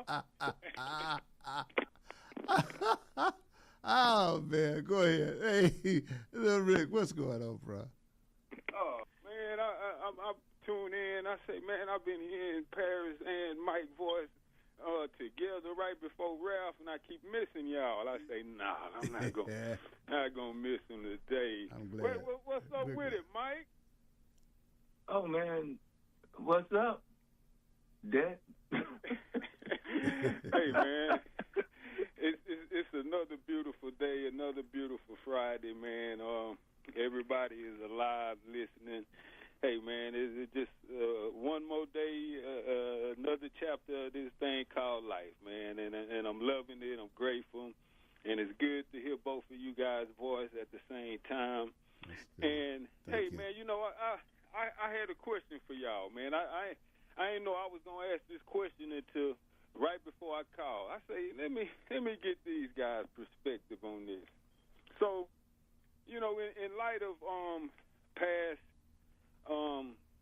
interviews, discussions, being lengthy in his discussions and going on a plethora of interviews, having long responses, very elaborate and very forthcoming.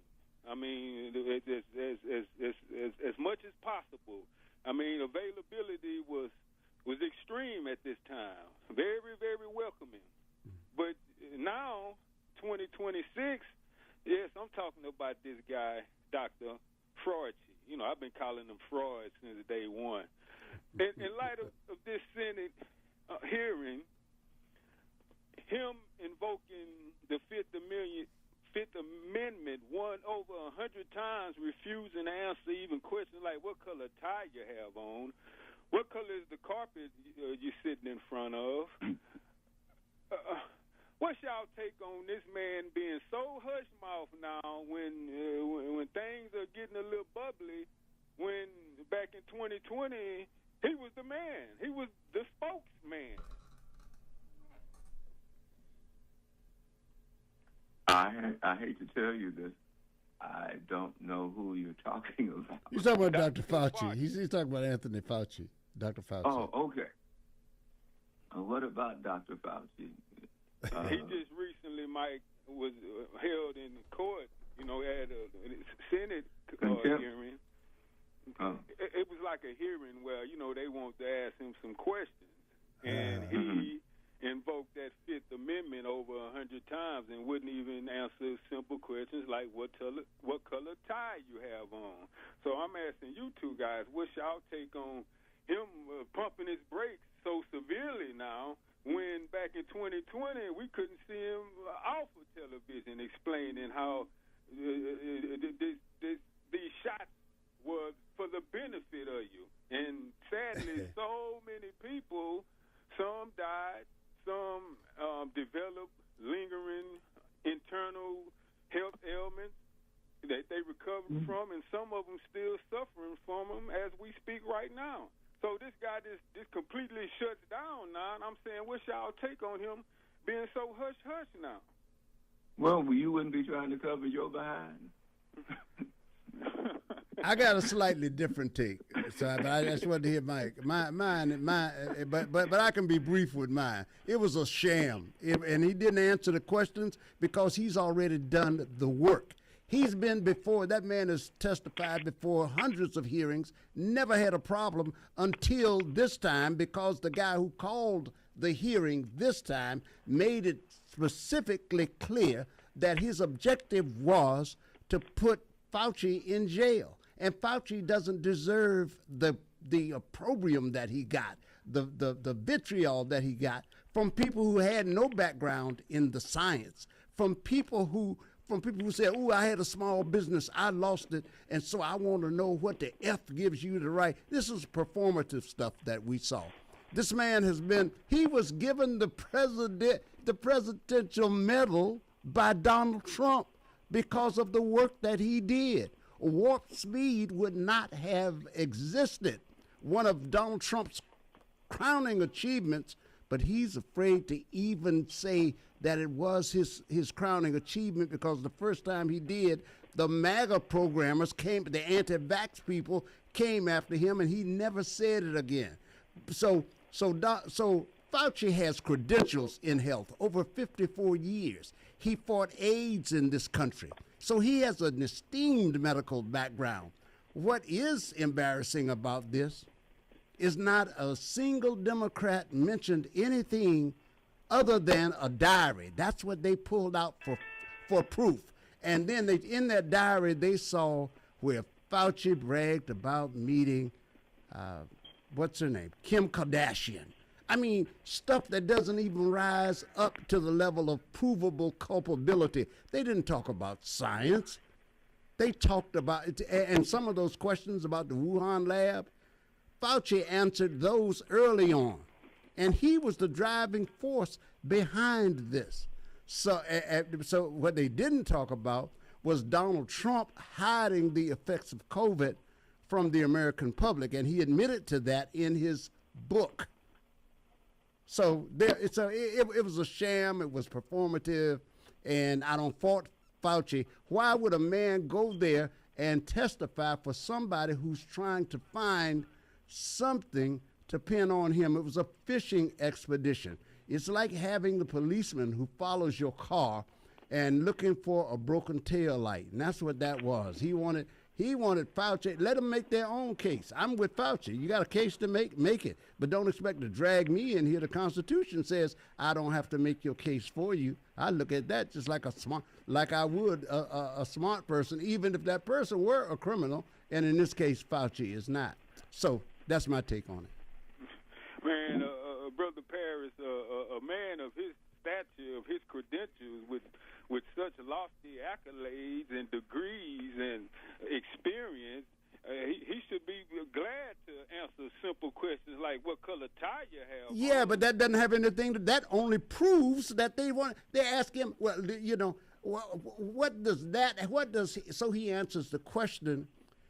The question reveals the thought process of these people, because once you answer one question, you have to answer them all.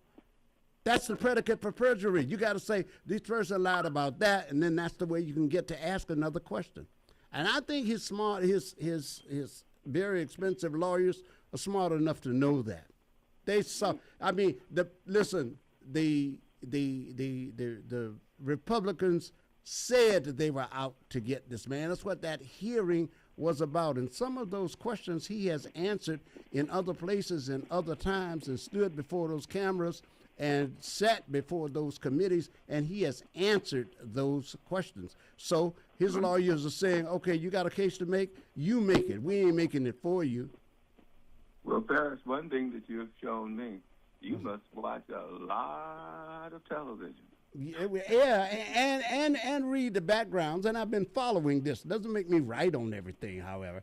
But I didn't say you were right. Yeah. But I just wanted to recount it so I could say, well, this was the context for me, and I wanted to share that with Rick. But that was the context of it for me. That was my reason for calling it a sham. I wanted to say I called it a sham for a reason. And that was my reasoning. That's all. Oh, well, no, and it's interesting that you, well, that is what makes you the prophet, Paris Elijah Eley. You know, me, I'm looking for distractions.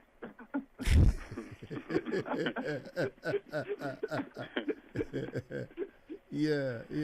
I mean, some of what they did was actually heinous to me.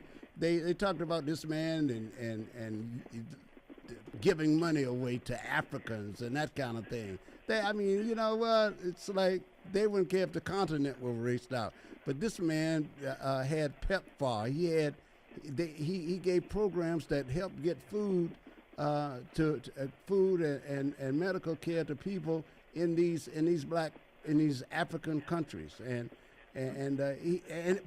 not just one time. That's been his history. He's the only one in there who was consistent, because I don't know what that senator has done. He's a first-time senator, and he gets to ask this man, who the F are you? I mean, come on. It's like watching a movie. I saw what that was. And what channel were you watching that they had that kind of language? Cable channels. And if you go on YouTube, you go to social media, there's a lot of stuff there. Yeah. They pull out excerpts. Yeah. Man, but at the end of the day, man. Yeah. When you're standing on truth, when you're standing on business and you know you have nothing to hide, I'm gonna speak it. And I understand that the legal angle that his high-powered, expensive lawyers, had him approach this hearing. Mm-hmm. But just from the moral standpoint, it fails for me. And sadly, politics, religion, medicine, food, morality doesn't matter much anymore. So I don't trust Fauci, Bill Gates, Trump, Biden. I don't trust none of them. At the end of the day, man. Yeah, I can see that. I can feel you on that. Yeah. Well, fellas, I asked a question and I haven't gotten an answer from anyone yet. Should I have my kidney transplant? I don't know. Let me make some rules so you do it. Anything else, though, Rick? No, that's it, man. My God. Love to you, man. No answer yet. Y'all talk about everything else, but this is life. Yeah, this is life. My life here. Yeah, so let's ask another caller. Hello, caller. You're on with Michael. What about Michael's decision? Come here? in on Merworth. Because the entrance is on Merworth. Oh, I'm sorry. I can't break away. I'm on the air with Michael right now. I can't do that. Caught him on the phone. We're going to come back to it. Hello, caller. What do you think about Michael's question on the table this morning? Well, Marco being in love, man, and being a prophet and all that. But the thing is, even in the word it says, before you is life and death, choose life. But there are always consequences. So the decision is yours. You can choose whatever you want to do, life or death. So he said, but in my opinion, choose life. But so like I told Paris the other day, Michael, I say a lot of nursery rhymes that we learned, even in Gary, they got deeper meanings. You know, like you go up, you go down, you go up. You got consequences, but then always look for the brighter side, the sunshine. When the sun comes out, be ready to go. So the other day, Michael, you remember Archie Bell and Drill? Of course. This is your station, man. Man, I say Archie Bell and Drill sound like the OJs. And so they on your station they were playing "I'll Be Sweeter Tomorrow." And I thought it was Archie Bell and Drill. Come to find out, Paris, it was the OJs. I said, yeah, it's the OJs. That's right. Bell and the Drill be trying to sound like the OJs. And then Archie Bell and Drill used to dress just like Michael Harris used to dress. Do you remember Michael? You walk with the around bandage shirts and stuff. Yeah. Trying to grow Paris used to wear them too. Say what? Platform shoes. And doggone trying to grow an afro, and I used to sit right behind my Archie Bell. If I had known he was gonna go all around the world talking about dancing in the street, so man, I could have been like you, Michael, being a celebrity. And I said, well, doggone, all I'm gonna do, Michael, is give half my money away, get half of my money taken away from me, all of it. So so Dr. Fauci, he said, y'all ain't nothing but fools. My lawyer told me to say the fifth, and then on Rand, what is the old crazy stuff talking about? Do you know where did the fifth come from? He said, just like I said, my lawyer told me, he said, you ain't nothing but a fool, and I plead the fifth. You know, yeah. What comedian did that joke about the fifth? I take the fifth. No. So, you know, you guys, Al Green, Reverend Al Green tried the same thing, and his girlfriend threw some hot grits on it. She said, say that. Okay, you remember that? Yes, okay. sir. Hey, choose life, brother. So always take the money. Say, where's my money at? Where's my kidney at? Always choose life. But there are consequences. We say all money is not good money. I'll get back with you, baby. I love you. All right. Okay. All right. That's Bobby Ray. Asking about you too. I'll tell him. We'll put him down in the due list. We'll put him down and go ahead ticket list, huh? Yeah, I was just trying to figure who that was who did the comedy, but I take the fifth. I don't know. I don't know who that was. I don't know. I do know you got a full bank of calls, so they're happy to see you this morning. So maybe they got some idea. Hello, caller. You're on with Michael. Hey, what's happening? Soul Picnic. Okay. Okay.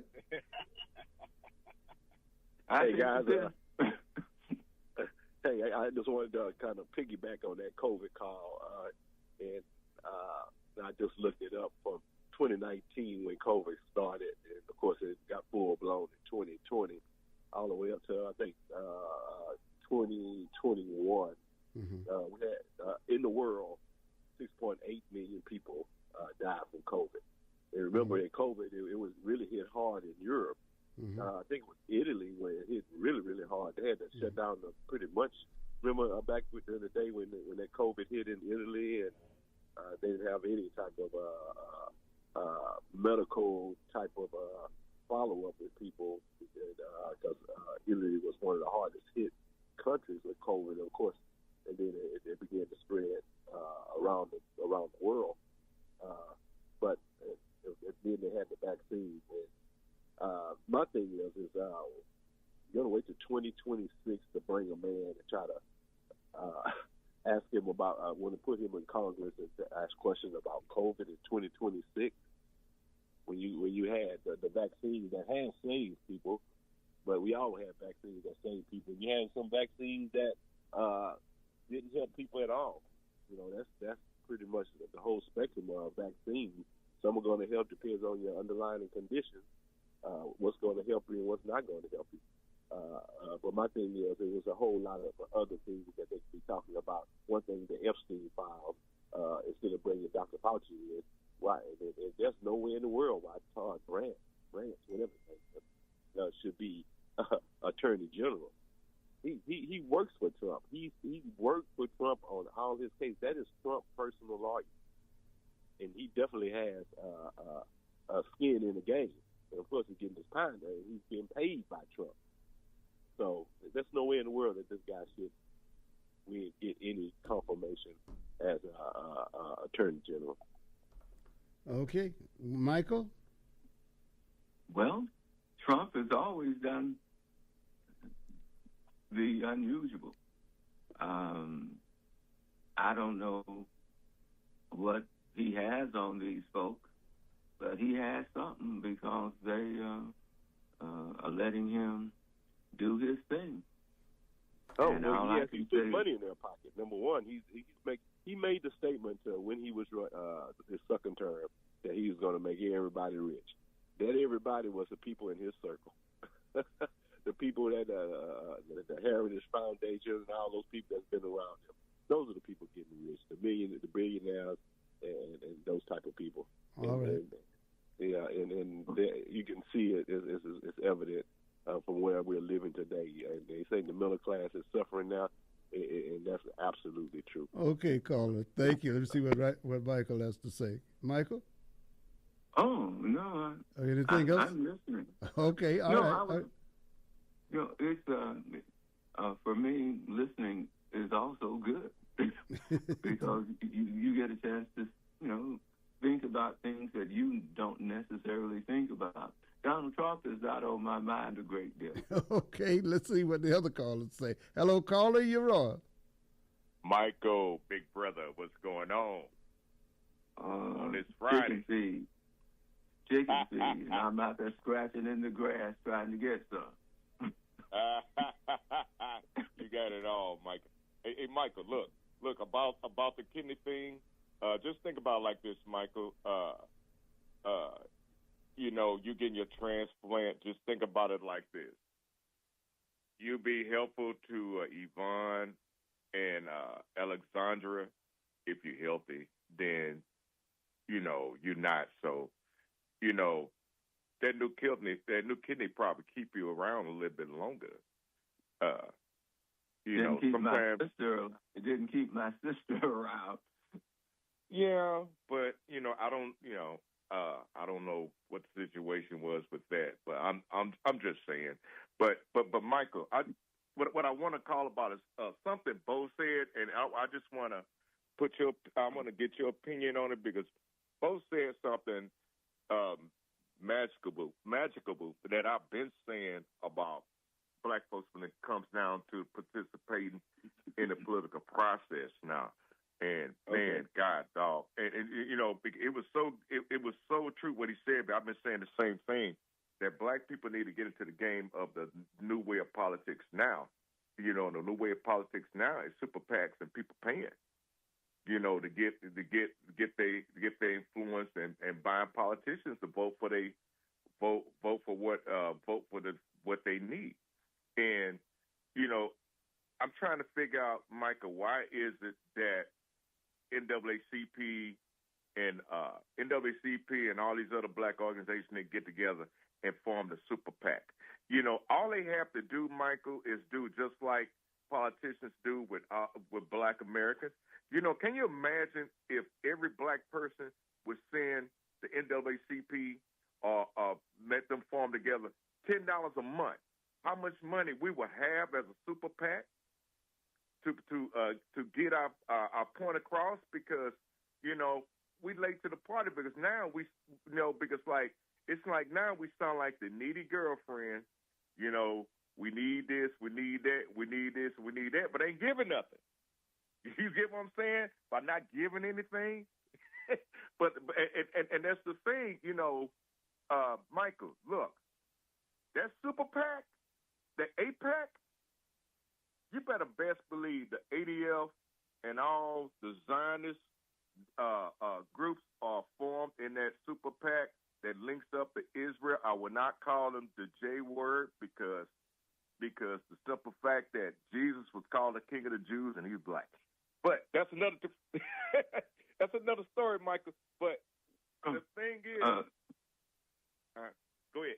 No, I was just going to say that I agree with you, but I have some disagreements with you. The problem for us is that most of us work for other people.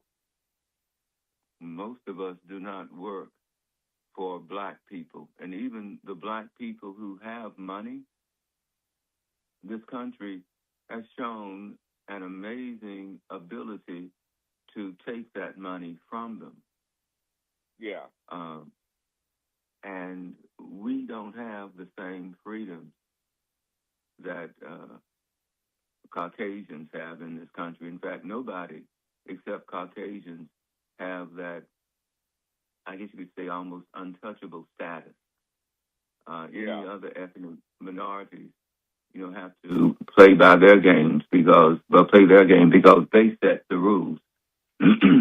They, I don't know if they are actually a majority, but somehow they have become a political majority. And they determine whether you can go to school with them, where you can live, whether your streets are going to be paved, whether your water is going to be clean. They run everything. And when you challenge them, you have to be ready to, fight for the rest of your life because they're not very forgiving people either. So, I wish it were that simple.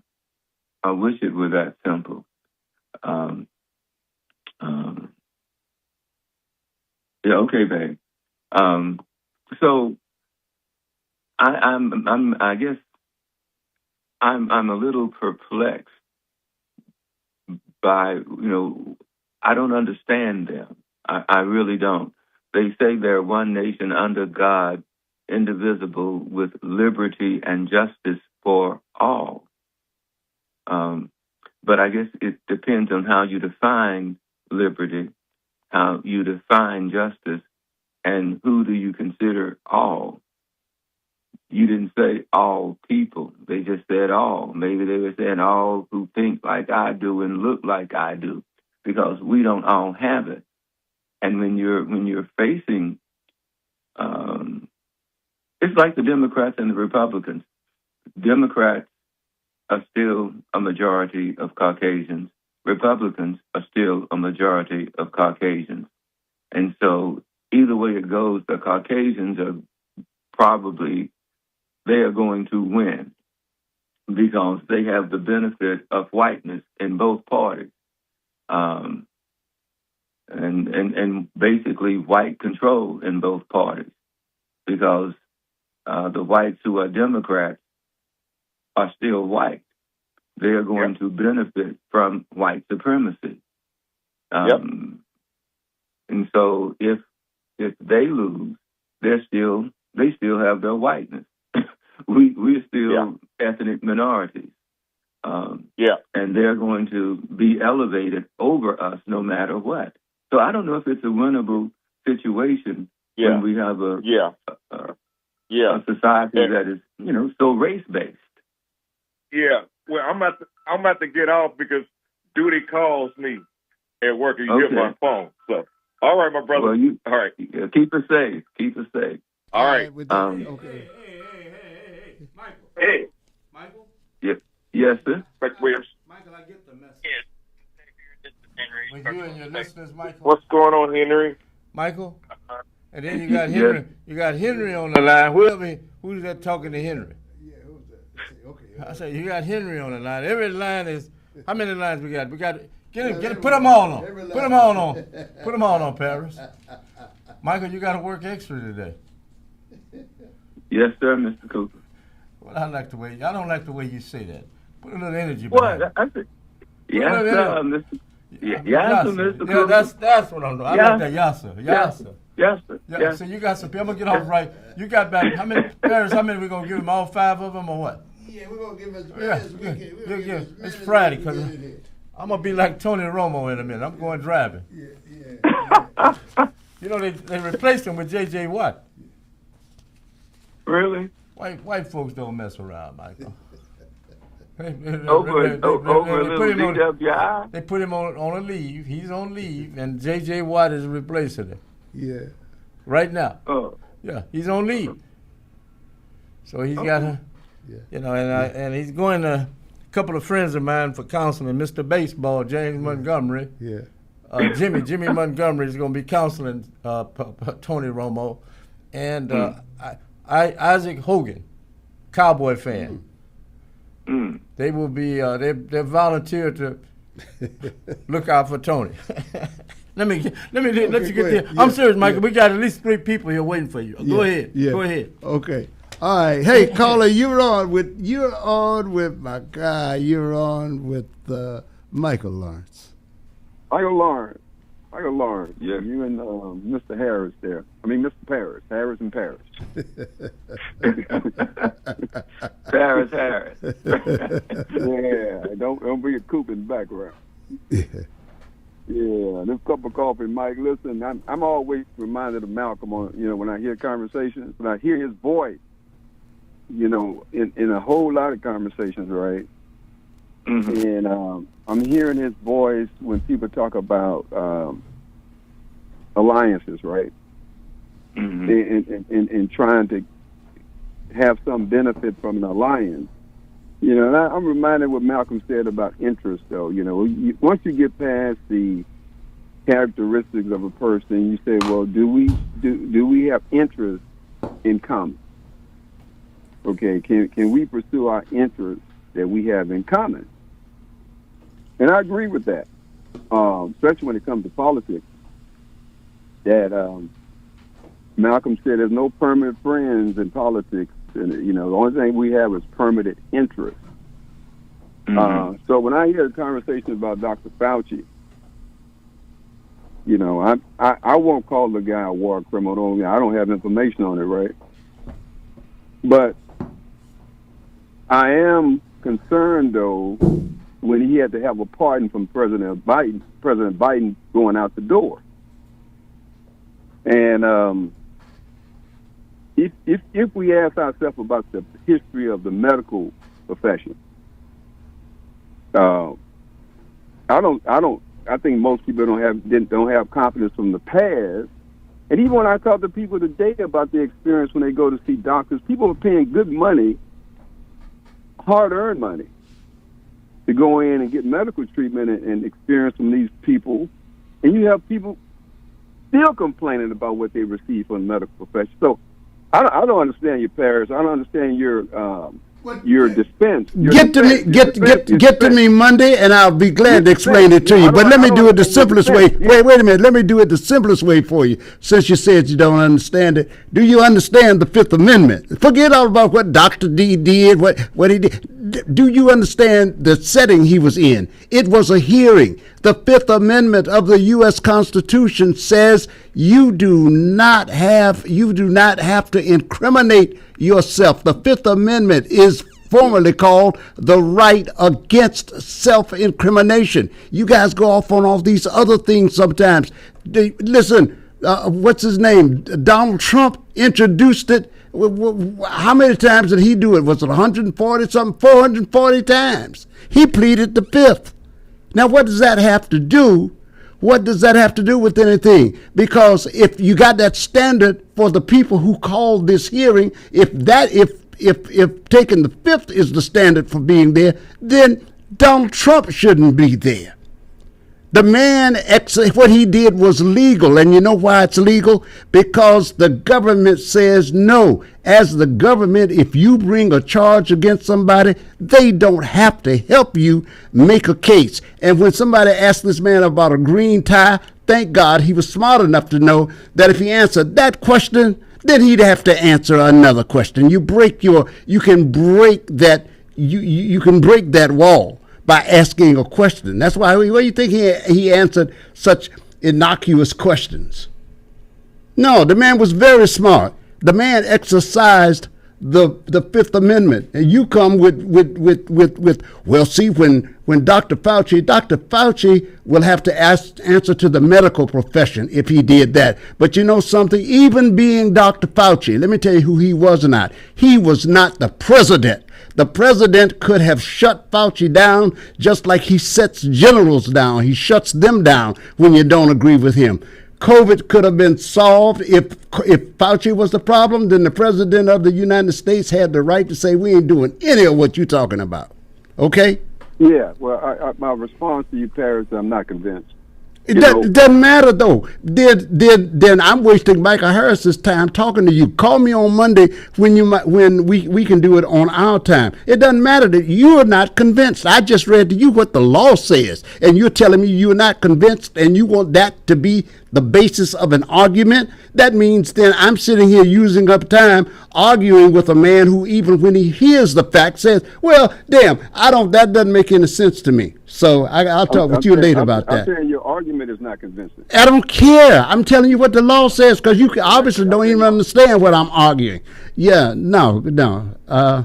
Michael? Yes, sir. Yeah. Come on, he took the fifth. Yes, he did something that was legal. My. Hey, caller, you're on it, Michael. Go ahead, Mike. I plead the fifth. The fifth. I love it. The guy says, I don't agree with that. Like that changes something. I don't understand your reasoning. And I just gave it to you? I mean, come on. What are you trying to do here? Hello, caller. You're on. Good afternoon, gentlemen. Hey, Mike. I plead the fifth. Well, I was going to just say you're a man of faith, man.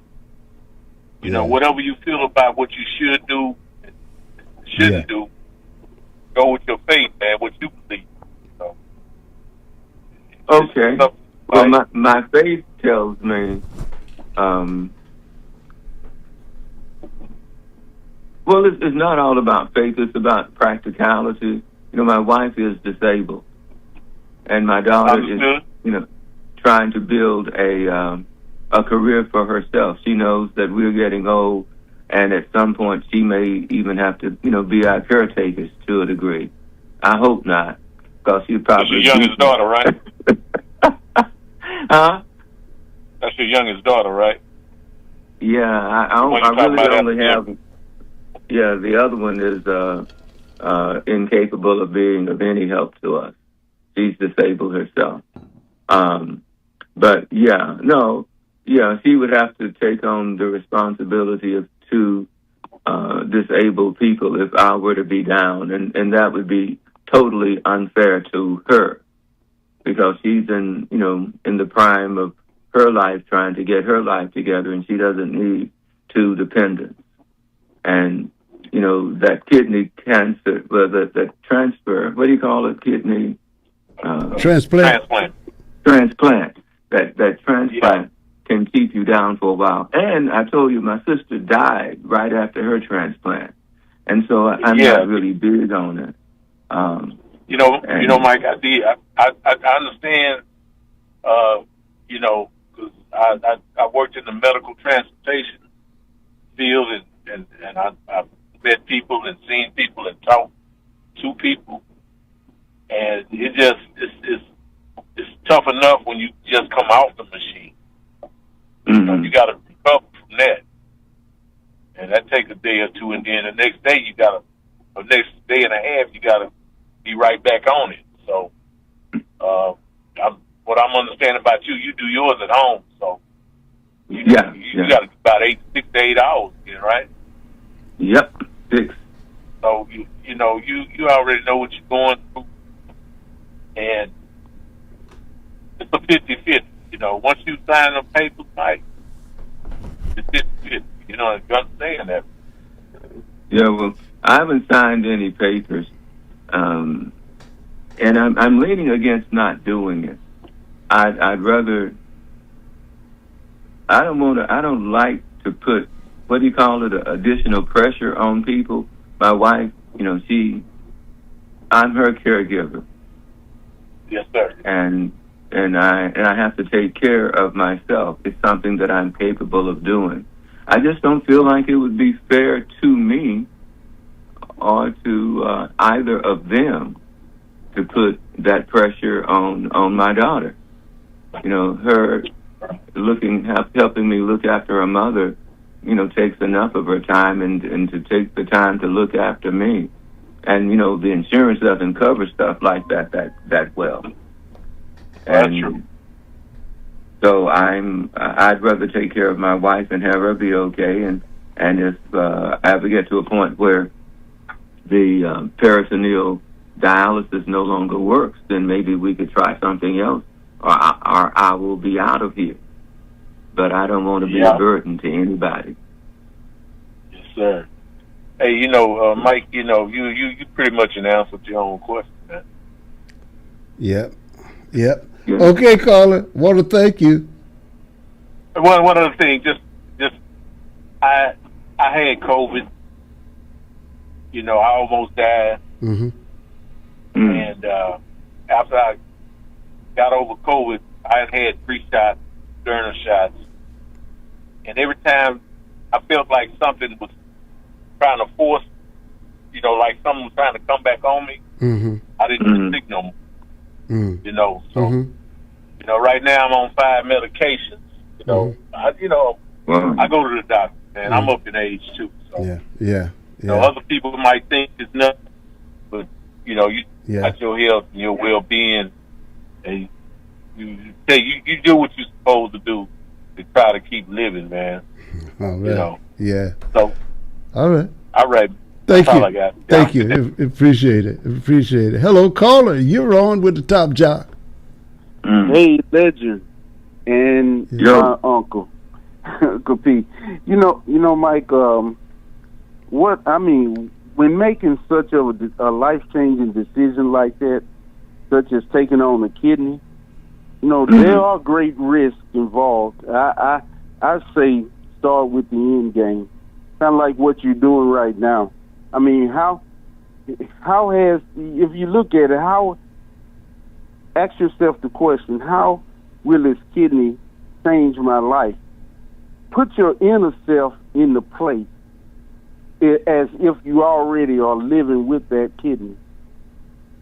And then you also, I say, you know what? Good example.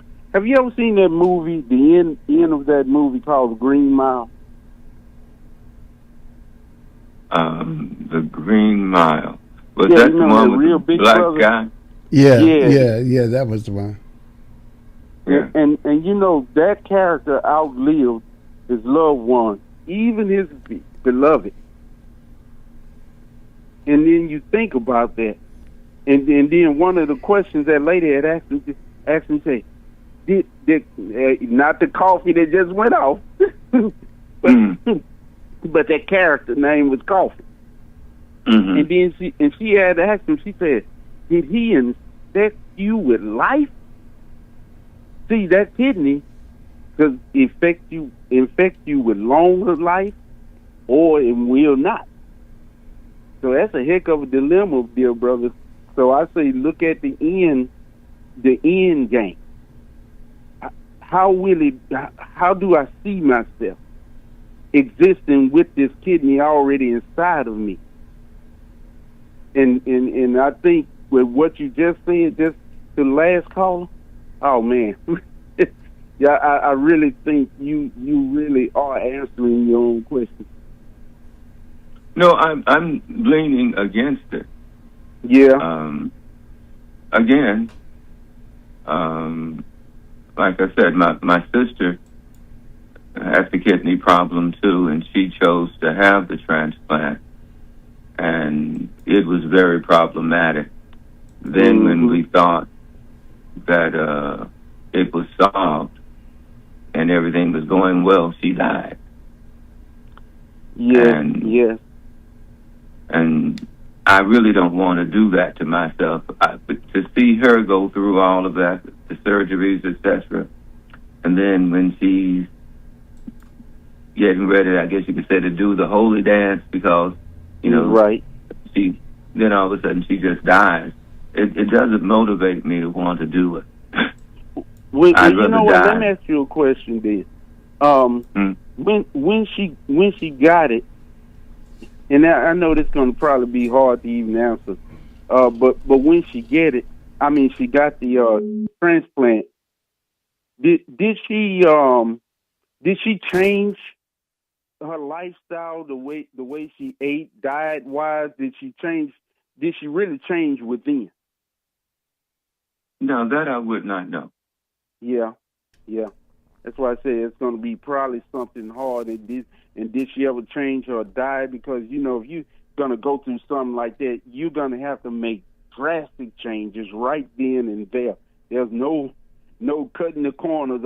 I think I take I was talking about that bad food from yesterday. I think I taste this, but if you have to get rid of that completely, you know what I'm saying? I mean, you can't cut no corner. Well, that's why I say just sit back, look at yourself today. If as though that kidney is in you right now, are you willing to make the necessary changes today, cold turkey as we used to call it, in order to live for tomorrow? Michael, well, more I hang around here, you and your callers, yeah, just like the president. What? How long the two of you been talking? Just estimate. How long? About 2 or 3 minutes? Yeah, you didn't even call my name. You didn't even call my name. Think about that, Michael. Well, look, we like the president. We plead the fifth. He did it 445 times. Yeah, I can't tell you. I can't really say what I want. You plead the fifth already. Go, keep talking. You got a few minutes, but I just want to let the Astros are back in town, and they're trying to win that 40 games. I predicted that they would win out of the 40 out of the last 60 games. The Astros now a half game out of first place. I want to put that out there. Right. And they're trying to steal. I mean, not steal. Trying to make a deal. Trying to make a deal with the San Francisco Giants in regards to getting one of their starting pitchers over here. So we wanted to get that out to you and your callers. And Michael. Yes, sir. You and your caller would probably be better people for Tony Romo than baseball and Mr. Hogan.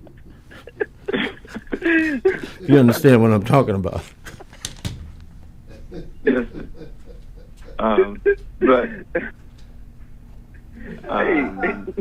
hey, I'm a little glad. I'm almost afraid to say anything. I'm telling you, man, I'm done. Good Lord. Anyway, no, but I probably won't get the transplant.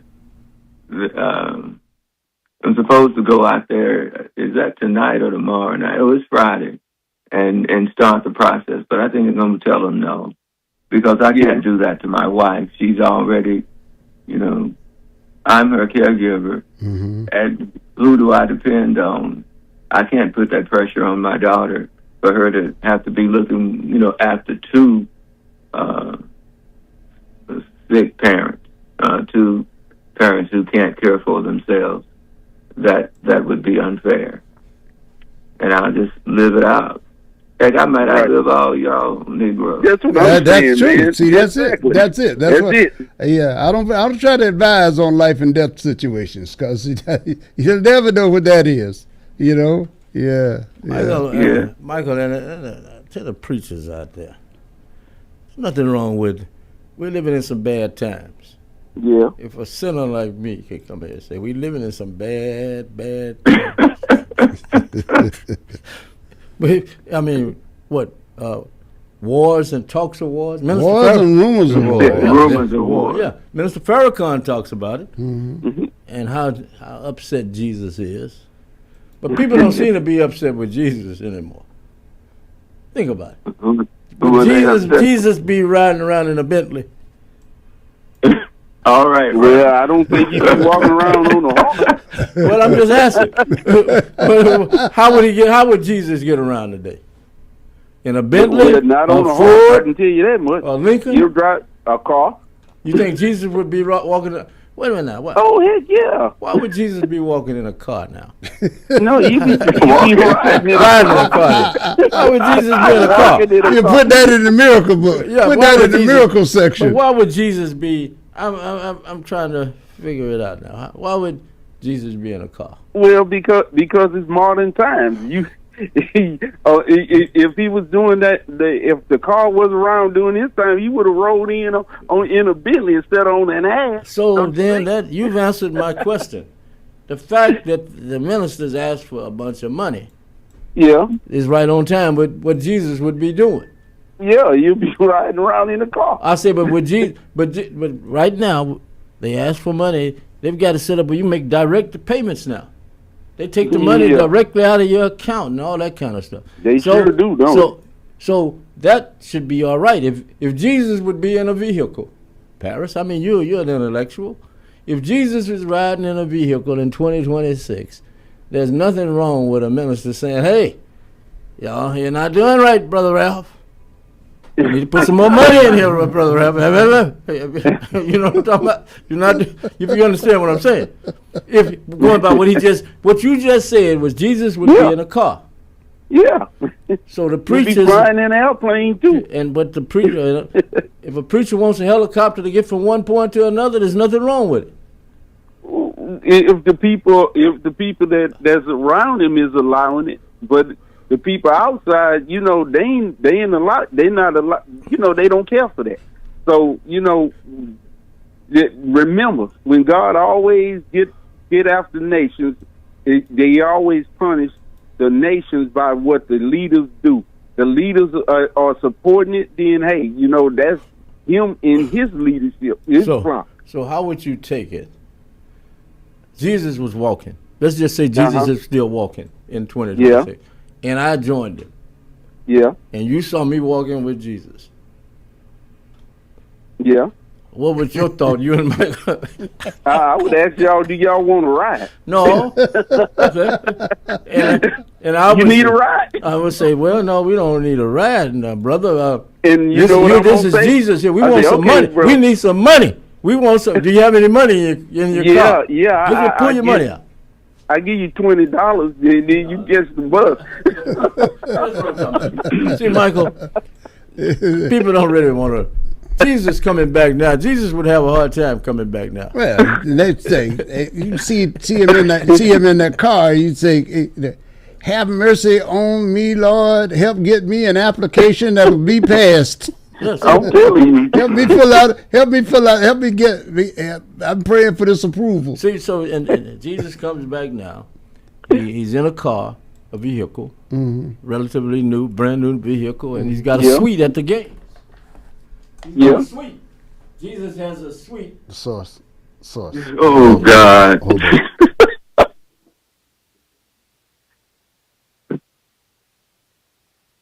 Jesus has a suite at the games.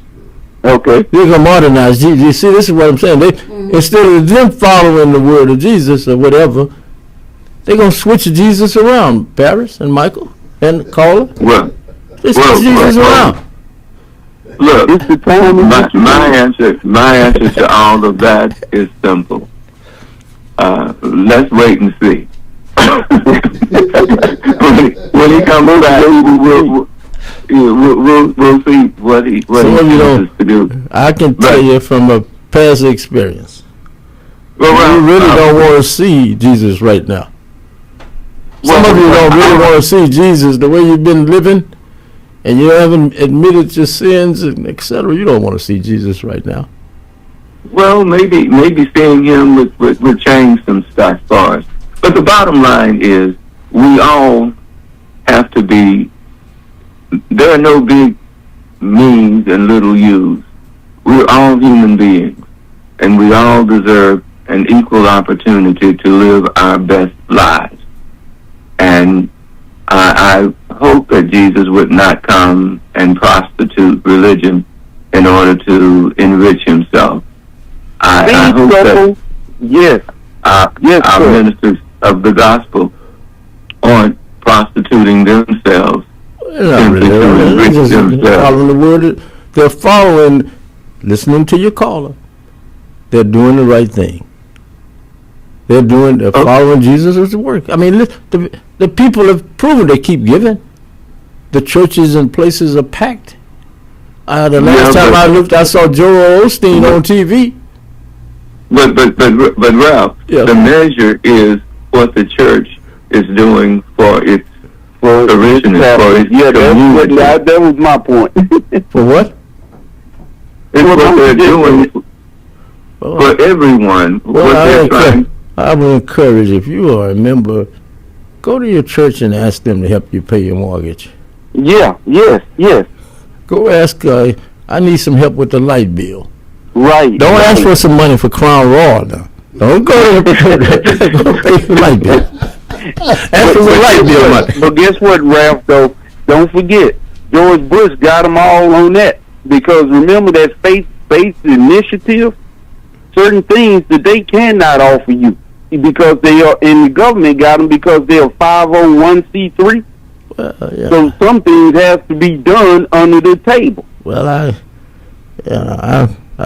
appreciate what y'all. I appreciate the conversation, and I'm like Paul Bosch back in the day when they had wrestling on TV on Friday, wrestling on radio on Friday night just before the main event.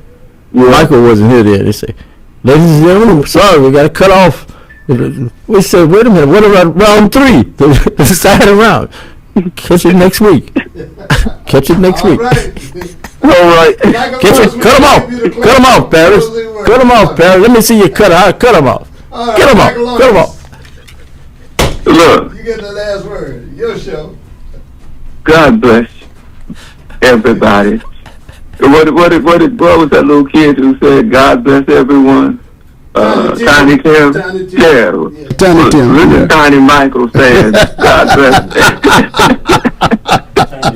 Ralph Cooper has covered the legends of HBCUs since 1969.